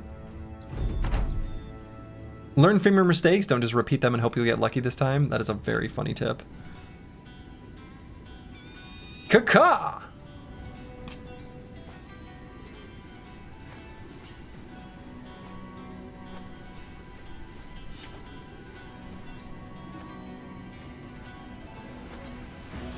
Well, we're just gonna walk forward and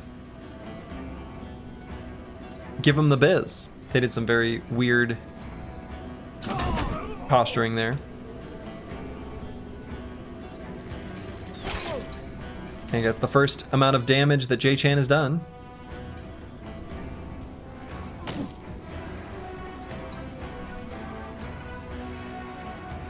Are those two nomads twins? What's with that? Were there some twins on the battlefield? I might have missed it. Did you miss us checking? Oh no, we didn't look at that. Yeah, let's look at it now. I did promise that. All right, so unlucky 95% misses. No, it's Corvus. Corvus has missed 23 of his 95% chance attacks. I killed one of the twins already? Okay, I think I know where you're talking about. You were right? Nice. I mean, really what that says is who has done the most attacks? And so since Corvus often uses Riposte and has combo to do lots of attacks, and he was the first level, he's second level 11, Slurgy was the first. Yeah. Yeah, doing 4 AP attacks, and he does more than just 4 AP attacks in practice.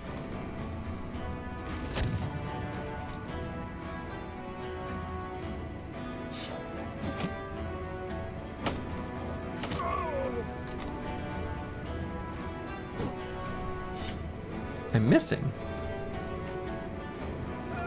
I'm not supposed to do that.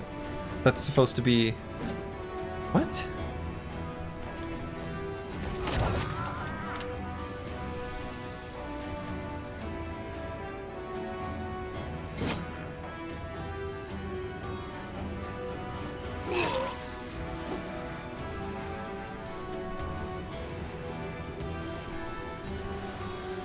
Yeah, we need to swap that that ammo.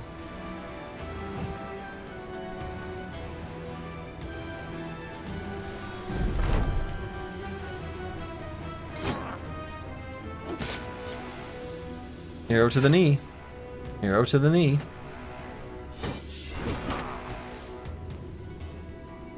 Now both twins are dead, as they should be.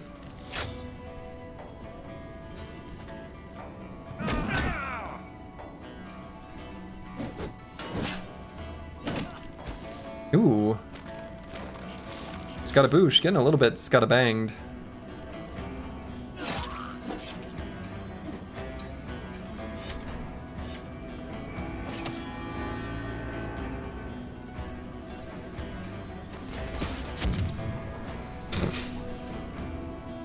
I don't want to talk about it.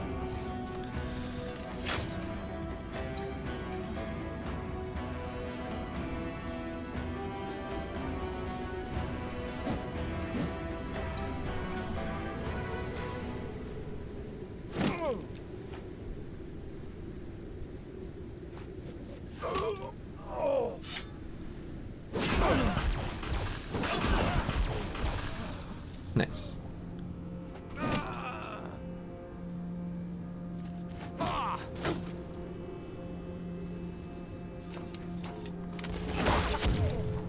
Netted.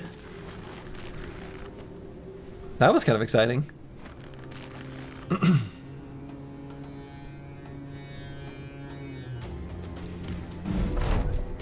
The bags of compressed nets could be pretty useful in fights against Ancient Dead, where the gun usually isn't the best weapon.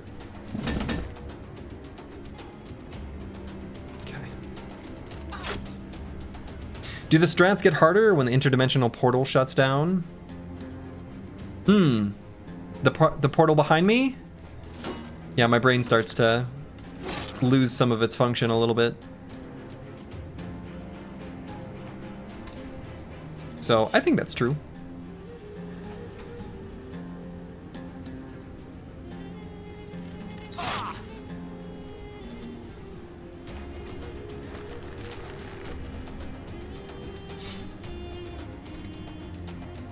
I don't think we should let this Nomad leader get away. That wouldn't be right.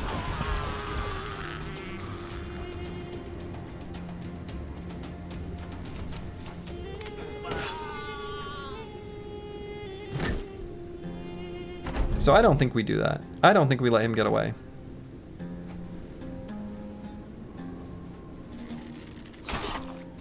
There we go.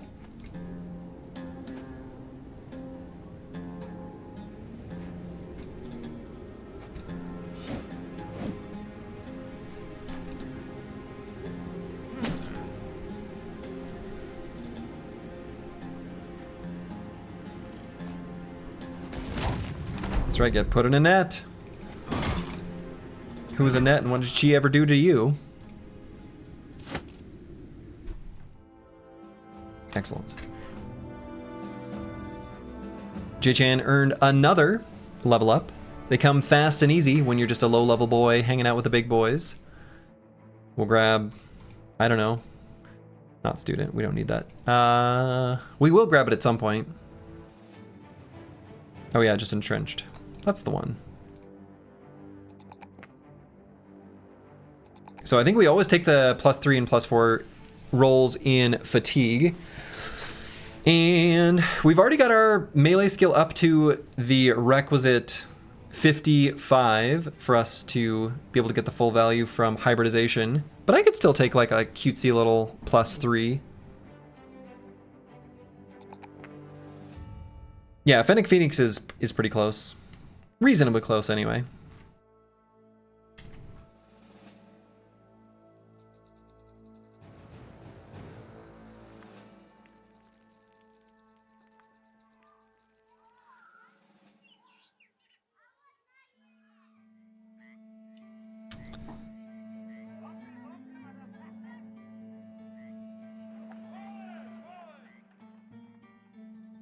I suppose we should fix this injury.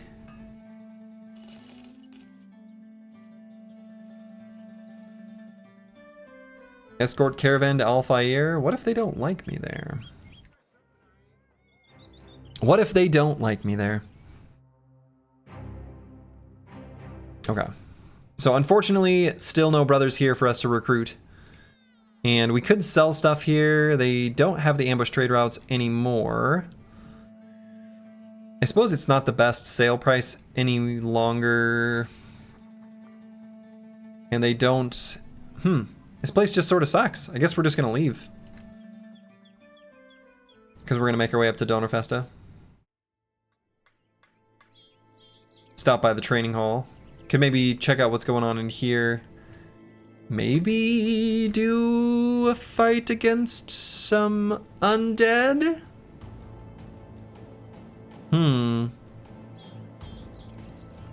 Is that a good idea?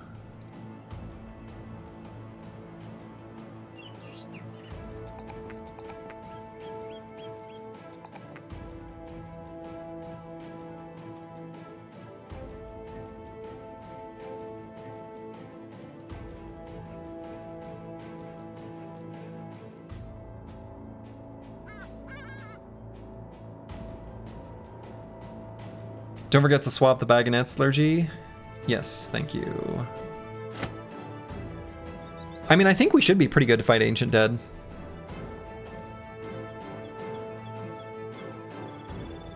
They already died once. I can't imagine it'll be that hard to kill them again. That's kind of what I'm thinking. It's a really good experience fight. So it could be a good one to give a brother a potion of knowledge and send him in. Maybe Dr. Vishnevsky. I think we'll have J-Chan sit this one out.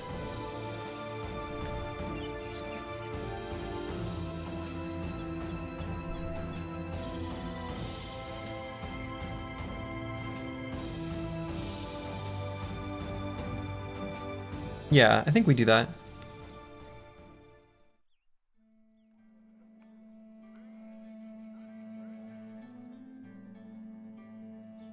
They did already die once, so it can't be that bad.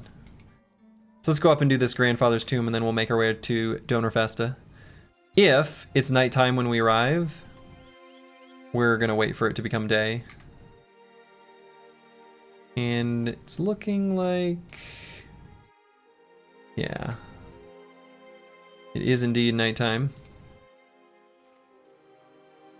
Oh, and there's a turned over stones there too, huh?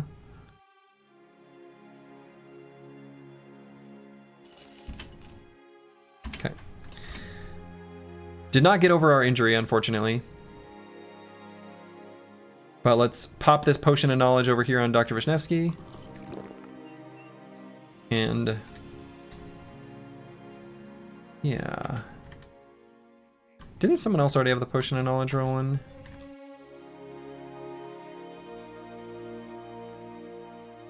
Was it already Dr. Vishnevsky? Did I just refresh it? All right, let's see what's going on here. Engage. They already died once.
Some pretty spooky fallen heroes here, huh?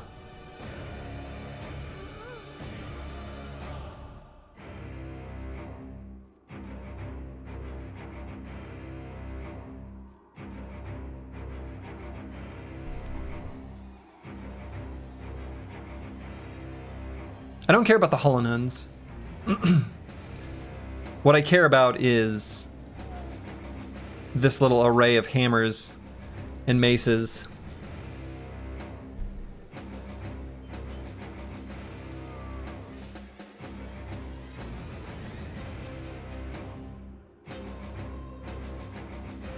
This fight's gonna be a slog. Yeah.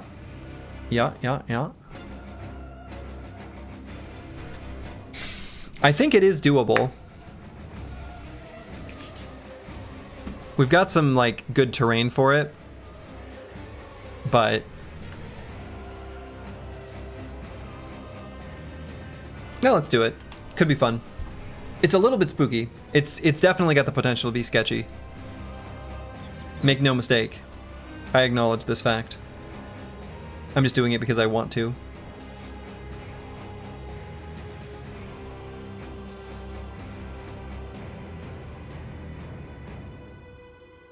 So I think I'm going to put both duos here, maybe.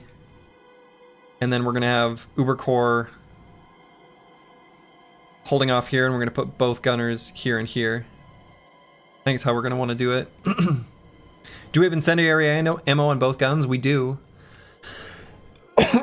We do, in fact, have incendiary ammo on both guns.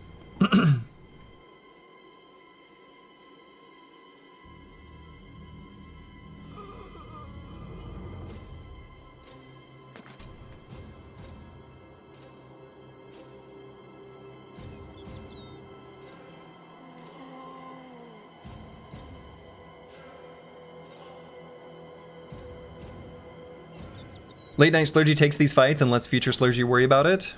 Uh-huh. Future Slurgy, like, he knows what's going on. He's a smart boy. He'll figure it out.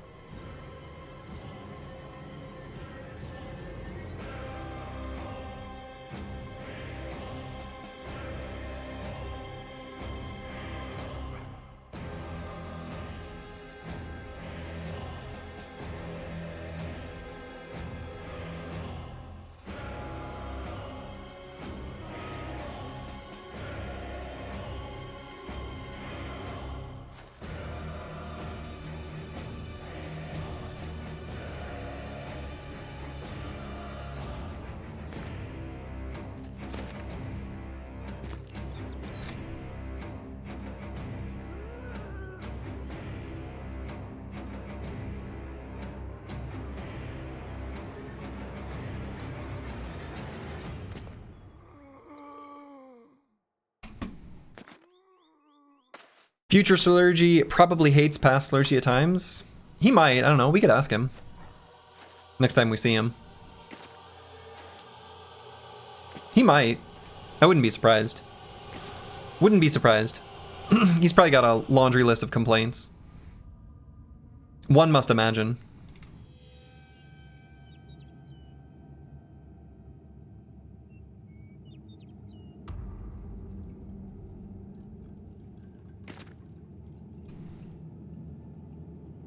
Oh, we're not able to... Oh, yeah, we don't need to this turn anyway.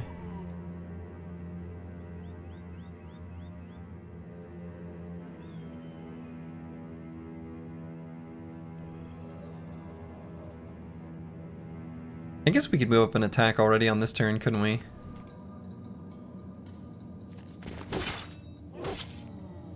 May as well.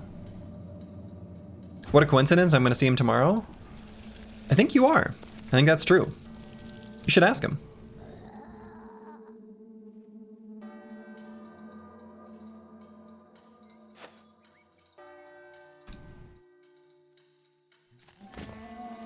See, this is a case where like Mace Mastery would be super good on Slurgy.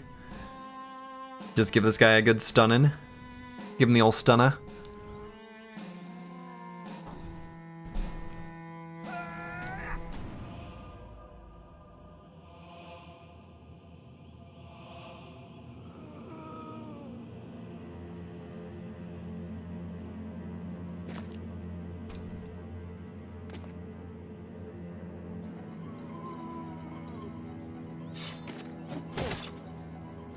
Oh, hit him in the head. No arrow to the knee. Disaster.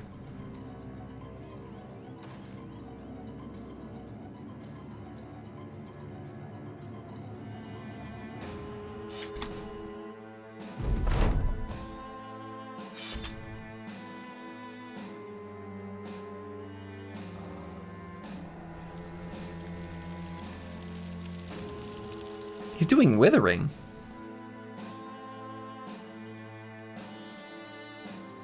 Psycho Ling, Choppy Cat.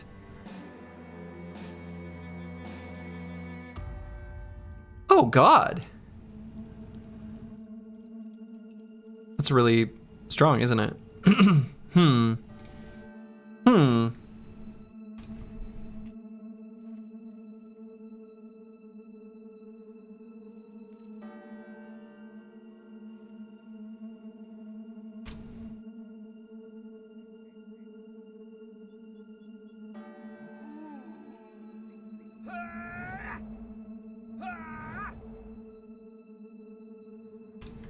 Is that allowed? I don't think so.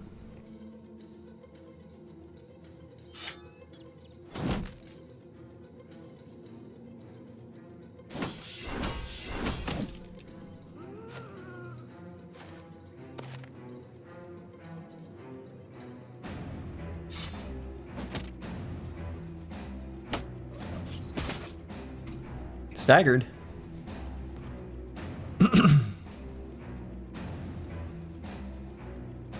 Boy, all this withered is really bad.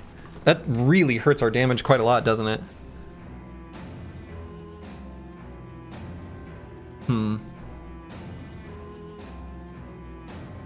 I don't like that.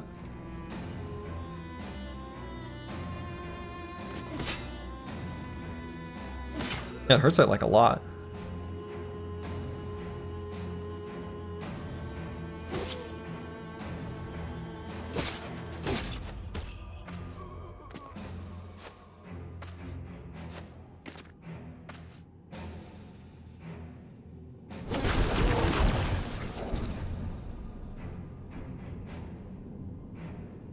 And we're fast enough we can do 2 attacks here. And we'll just need to propose next turn.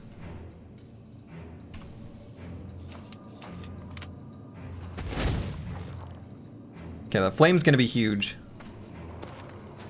Incredibly important. And Scottaboosh unfortunately cannot step down to attack here. Hollandhunds are too fast. We're gonna step back to here.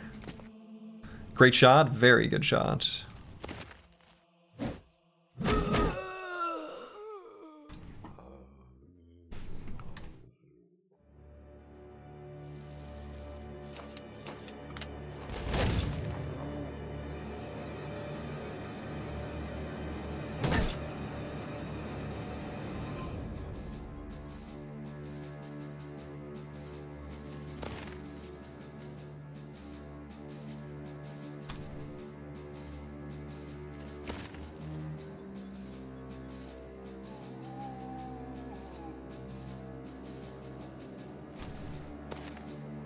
Oh, what? Oh, no. Oh, no. I didn't account for that. I didn't think about that as the result. Oh, Jesus. Dr. Vishnevsky is in so much danger. I have made a mistake by letting that happen.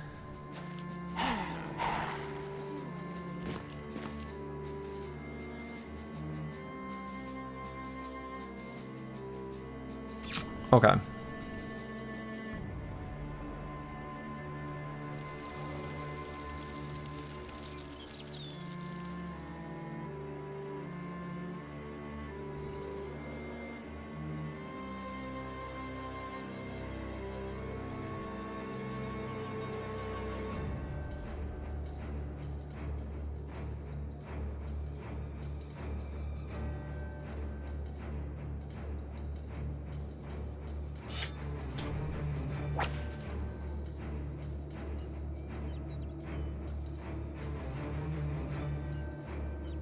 We can sling a smoke pot.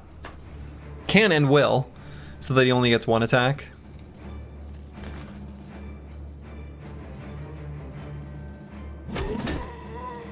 But, yeah.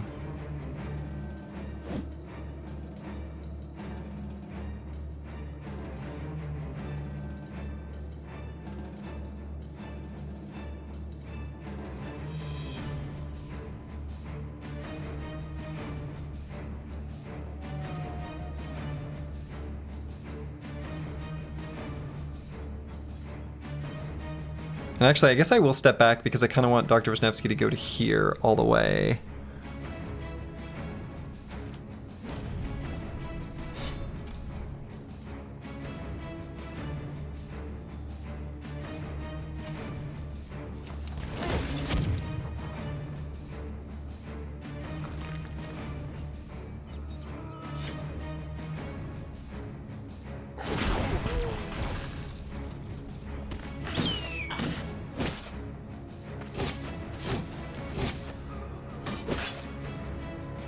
This is gonna go all the way to here.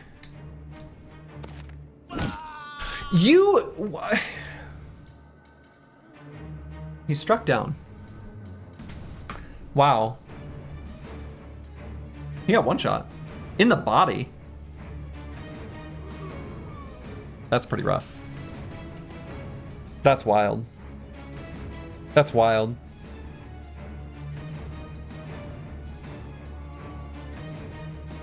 He did have that heart condition. This kind of reminds me of the Lindworms. I don't like when undead do things that are smart. I feel like they shouldn't. Like, I feel like the way the AI behaves for the undead should just be charge and attack the first thing they see. To differentiate them from other units. I feel like, especially in Hardened, I see that more frequently.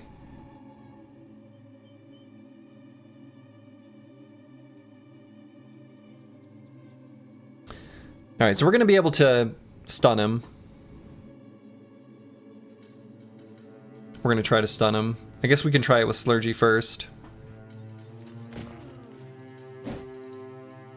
Okay, then we'll do it with Scottaboosh and maybe even all the way to Choppy Cat.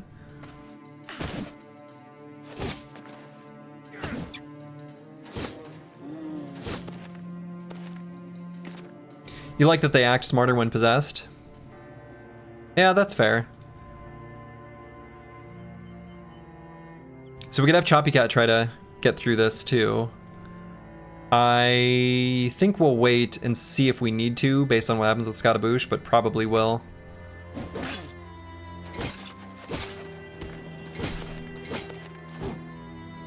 Oh.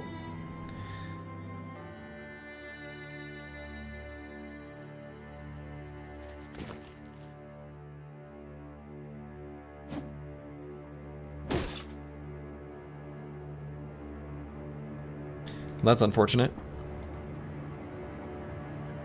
Especially because this guy's got all his armor and stuff.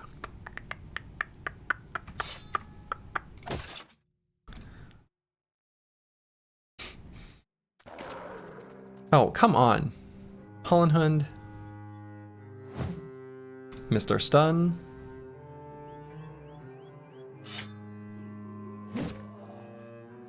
Now we don't have the fatigue to stun, but we are slower than him, way slower than him.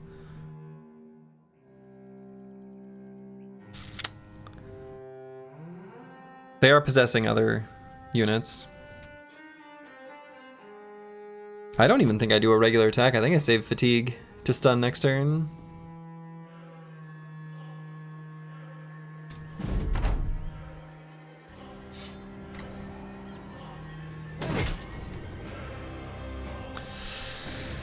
Oh boy. No, no.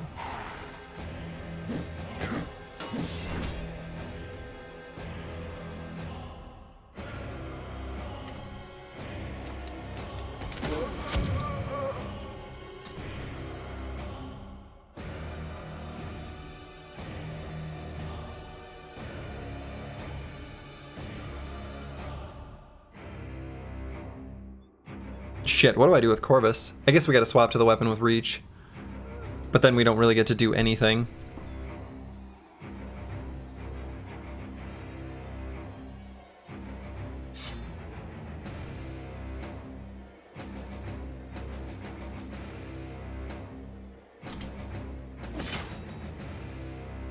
That's pretty much our whole turn.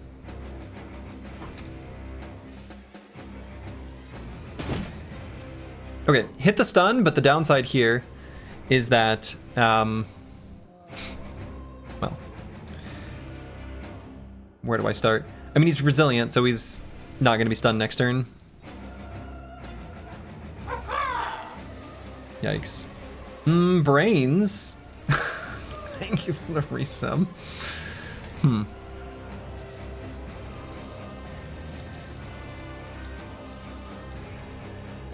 I mean, Luke Solus needs help. This Hardened is a problem, having run all the way to the back.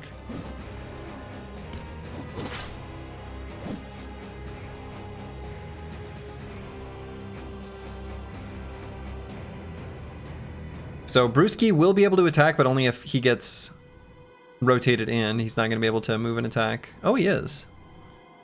He may as well get rotated in, though, to do a bigger attack.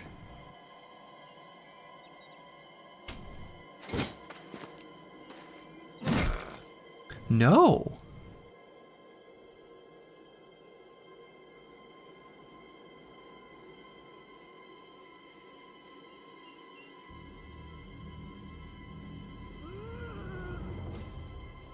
Fuck, Ali Eco's gonna fall.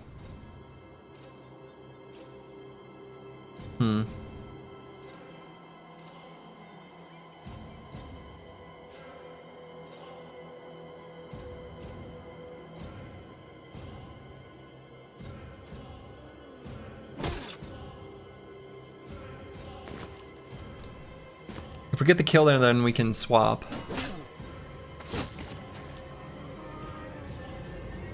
So Slurgy can't go for any... Boy, I think the Withereds are unnecessary.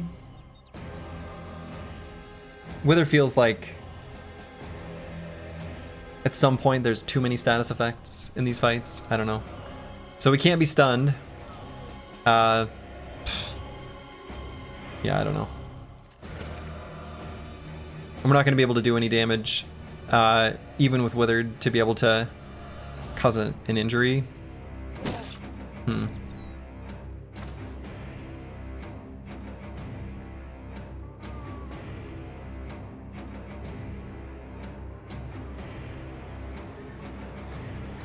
Yeah, Withered is cute, but it's too much with the worn down and other stuff. Yeah, it just feels like there's too much going on.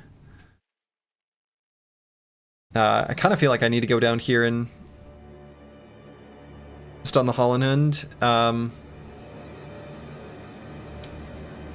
mean, I guess he can't.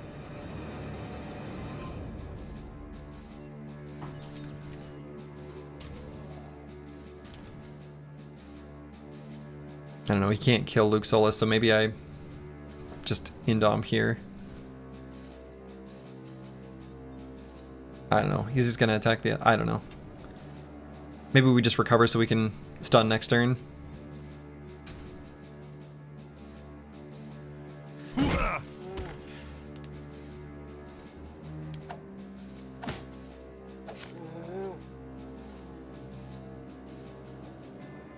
And Luxola should maybe just recover too. I don't know. And a unit's gonna go here, which is like kind of a disaster for him. So we need this kill. Oh, we got it.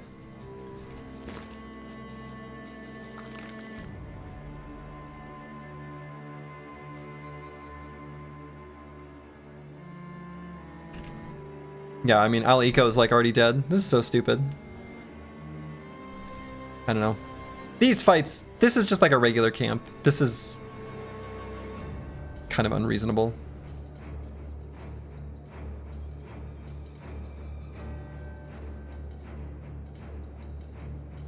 I mean, I don't think we recover. I don't think we can really do anything.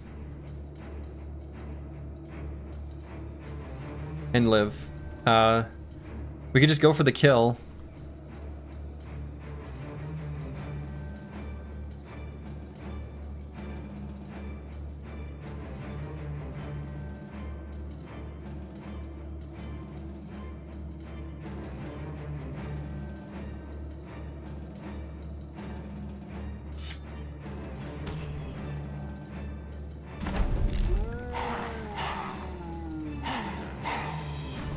Okay.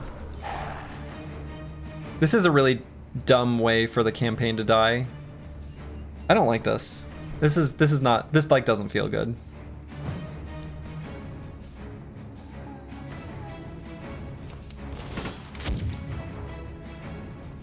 How does Future Slurgy feel about past Slurgy? I don't know.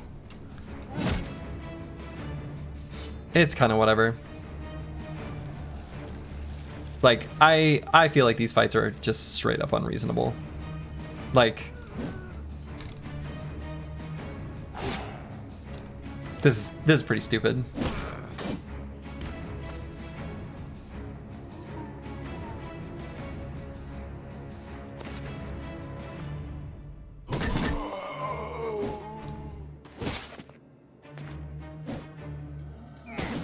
It's best that you call in sick tomorrow so you don't have to feel the wrath of Future Slurgy. I mean, I don't know. I'm kind of thinking about not accepting the result of this fight and just, I guess, calling the whole campaign. I don't know, because I'd feel unable to proceed. So I don't know what to do. This is unreasonable though. Good news is that you have room for fencers, yeah. But like, I don't know. This fight is just, there's too many things that are just like, not. I don't know. I made a mistake in letting this guy through, so that's just true. We have builds that are pretty much specifically tailor-made to fight these enemies.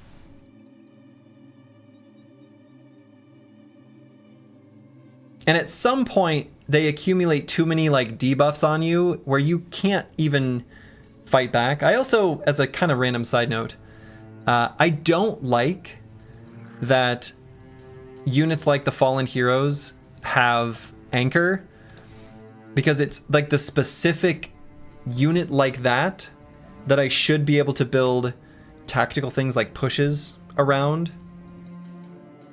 And the fact that I can't do that is like a big feels bad. So it's like you have to just outstat them, and stats already grow so crazy in this mod. It's kind of dumb.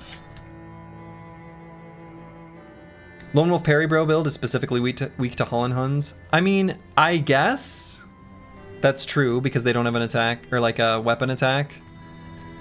But I mean, I don't know. That's true, but okay. I don't know. This is a pretty dumb way for the campaign to go though. Like, I don't feel good about this at all. I don't know what to do. I don't really want to Alt F for it because I don't like doing that, but I don't really want to accept this result either. Sleep on it? I mean, I don't know. The campaign did all I needed it to. You wanted a shield on El Eco for this fight? I mean, I don't think so. Even with the shield, it's not like he would lose defenses against the like fallen heroes. What locations didn't we get to do? Kraken, Watermill? No, we did the Watermill. It's just Kraken and the Witch's Hut. Indebted only? No, I don't know. I'm kind of... Honestly, this has put a bad taste in my mouth for the mod as a whole, and I don't really want to play it anymore.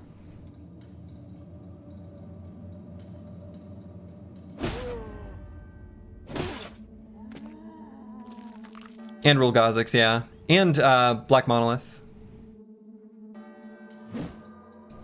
But yeah, I also feel like I don't really care much for the new faction, if we're being honest. I don't really like the Barokin.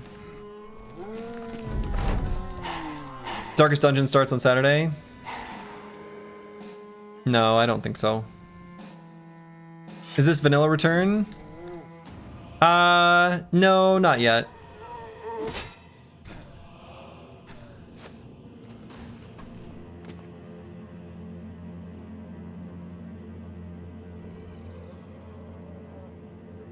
But yeah, I don't know.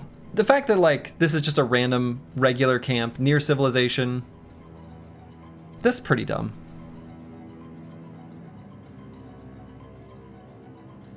But I also feel like the other things I learned is like Crockpot, I just ignore all the Crockpot content. Like I don't think the caves are worth fighting. I learned that, but that didn't, I mean, what good was that?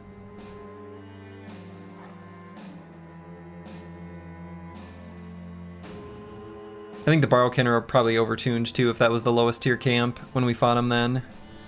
Like at some point, like I like the crazy hardcore challenge,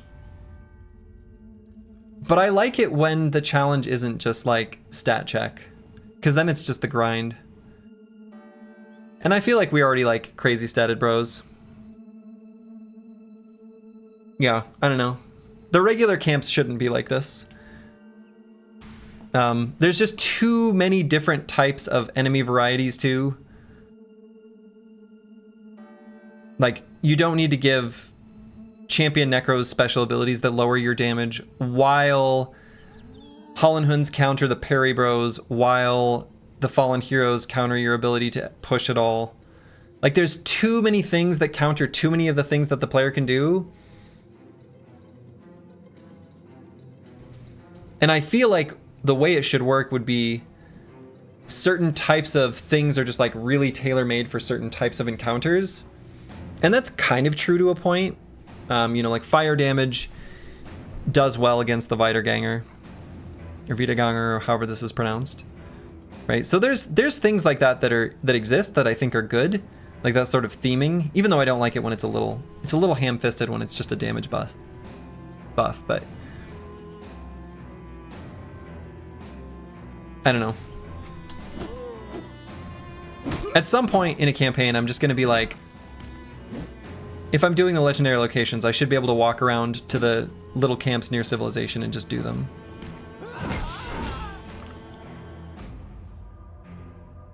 I mean, I don't know. I feel like my feedback, this party is not weak, right? Like this is an end game party full of famed gear with like pretty specific tailor-made builds that like I think are pretty well thought out, that are fairly well coordinated.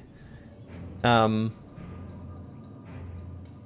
it's not like these bros are weak. It doesn't matter that they're beggars, cripples, and refugees. Like we're looking at a whole team of realized potential brothers, which are close enough in power level to like the more expensive backgrounds.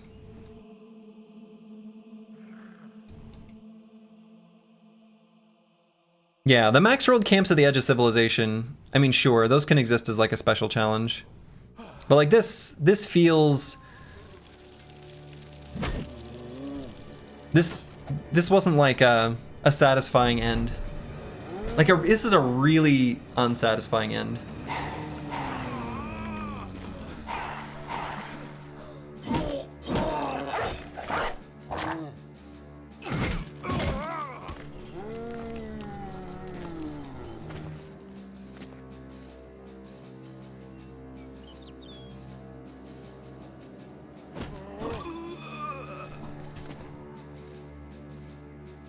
But I was getting a little, maybe fatigued from Battle Brothers anyway. I don't know.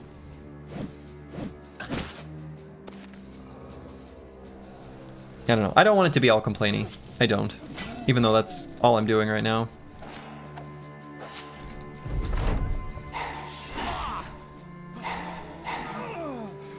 It's just disappointing for it to go this way, specifically.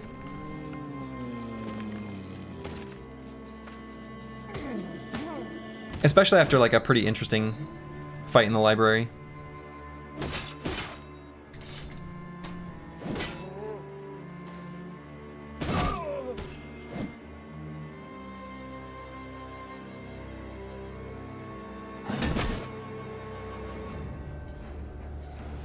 What fights do we have left? Rule Gozix, the Goblin City, and then Black Monolith and the Witch Hut. And then I wanted to do the highest tier camps from each faction. But I don't know. Even those, like walking around the wilderness and looking at the Necro Savant camps and being like, here's a Necro Savant Lord champion, another Necro Savant Lord, and then a bunch of like 14 Necro Savants. It's like, I mean, okay. That's a little much.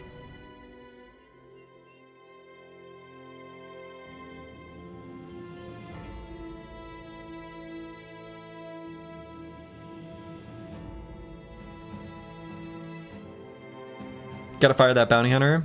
Nah, the champion wasn't really the problem here. The champion was a problem, but this fight more or less would have gone the same way. You had the perfect bro too. You did. Yeah, I'm sorry, Displazzini. Take the weekend off. You earned it. Well, I was planning on streaming tomorrow. Because my wife's actually gonna...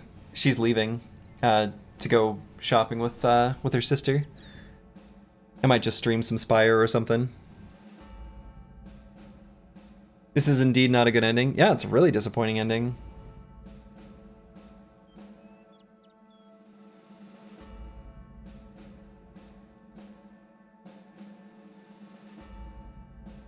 Bobro to snipe the Necromancers? Yeah, but like if you looked at the battlefield in this fight, there were 2 obstacles blocking movement, or blocking vision anyway. So I don't think we would have been able to do it anyway. And the reality is that you can't really snipe the Necromancer reasonably when they've got their 2 Orc bodyguards. Keep in mind they also have the Soul Link. So your damage is pretty neutered. Whatever you do next, I'm excited for too, yeah. Hey, I'm glad you enjoyed Dr. Quandary.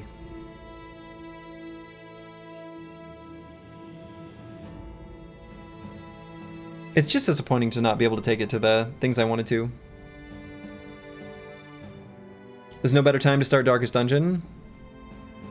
Yeah, I need to at least make sure the game launches and set up the UI and stuff. Maybe some RimWorld? I've never played RimWorld. I'll probably just stream some Spire tomorrow and then maybe tomorrow evening figure out how to set up Darkest Dungeon and then do that. No, I've never played RimWorld. I watched my sister play though. She had a one of her colonists was a like really violent raccoon that was pretty cool.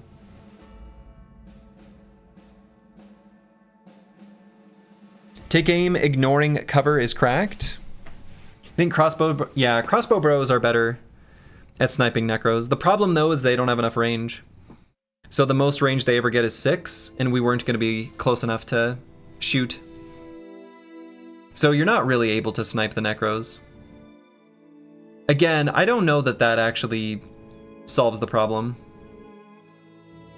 Take aim is extra range? Not on the crossbow. Right? Isn't it only extra range on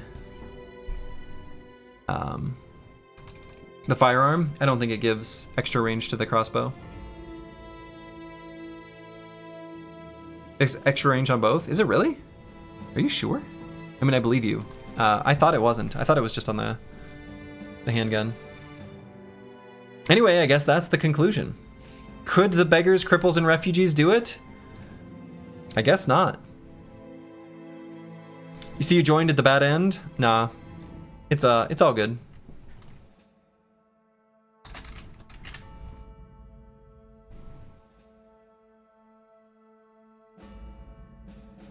Yeah, I don't think so. Just as firearm attacks gain +1 maximum range. I don't think it does it for the crossbow. I'm fairly sure it doesn't. Next run is the run? Nah, I don't think there's a next run. This one went far enough. I'm happy to just end it there. Yeah, crossbows weren't gonna be able to do it. Bows weren't gonna be able to do it.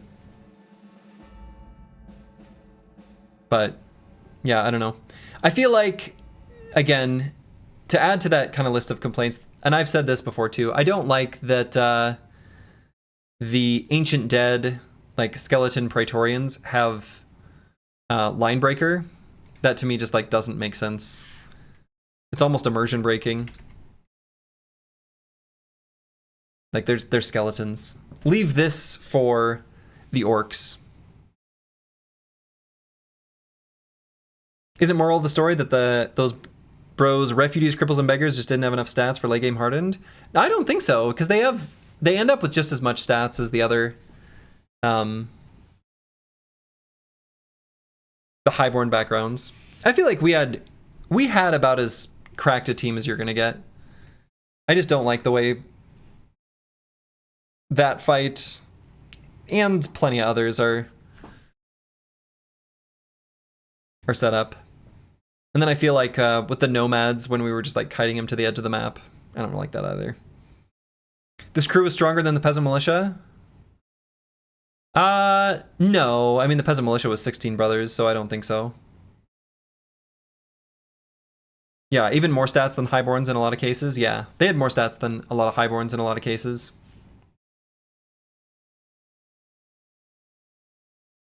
Ruin has come to our company. It has. I don't know, but like thinking about that fight, like I don't know what kind of company you would build that would do it reasonably. Like there's too many different types of enemies that you don't really get the choice on. Like we had a nice setup with the terrain. The spear bro actually did hold them off for quite a while. Certainly I made a mistake letting the arc exist for that champion to get through. Like that was like a mistake. And I think you should be punished for mistakes, so that's good, right? But even if we were to remove that one mistake, man, I don't know. Having Indom on the Lone Wolf tank would be great. Yeah, but then all he does is Lone Wolf. All he does is Indom. So if all he does is Indom, I think he still dies. Sling a fire pot on the Necros? Well, there were 2 obstacles blocking vision, so I don't think we could.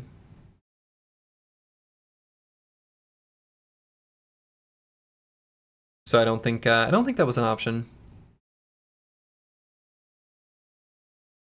I also don't like it when a Ancient Dead or any sort of zombie type unit does anything smart. That's happened to me a handful of times as well. You would imagine Indom plus Rebuke, but wear them down might stop that plan. Yeah, that's another thing, is like wear them down also just stops too much. Like too many things. There's just way too many debuffs that remove the strategic options, when really what it should be is, I feel like things like all the different fatigue saving perks and battle flow and all those things. Like I don't want really to have access to those as a player. Like I want to have my power be limited, but I want to be able to use things like spear walls, shield pushes, pike pushes, things like that, to control the battlefield, to look at like turn order, to do things that are like engaging those parts of my brain. I don't know. I think I'm being too negative. I think I should just call the stream there. It was still it was a fun run. I still had a lot of fun with it. It was a good time. You don't like the ghosts are more than 1 HP? Yeah, right? I don't like that any ghost exists that has more than 1 HP. It's weird that that also is a thing. Like, all of the things that are ethereal, all of the things that go pah, should just go pah. So we see you tomorrow then? Oh yeah, I'll stream some Spire or something. I'll be back tomorrow. And I'll figure out when I'm gonna play Darkest Dungeon. I think that'll be my next adventure. So I guess that's it. I'm gonna go to bed. But I'll be streaming tomorrow around, I don't know, 9 or 10 a.m. I'll let people know on the Discord. So to all of you, wherever you are in the world, make it a good one. Ta-ta.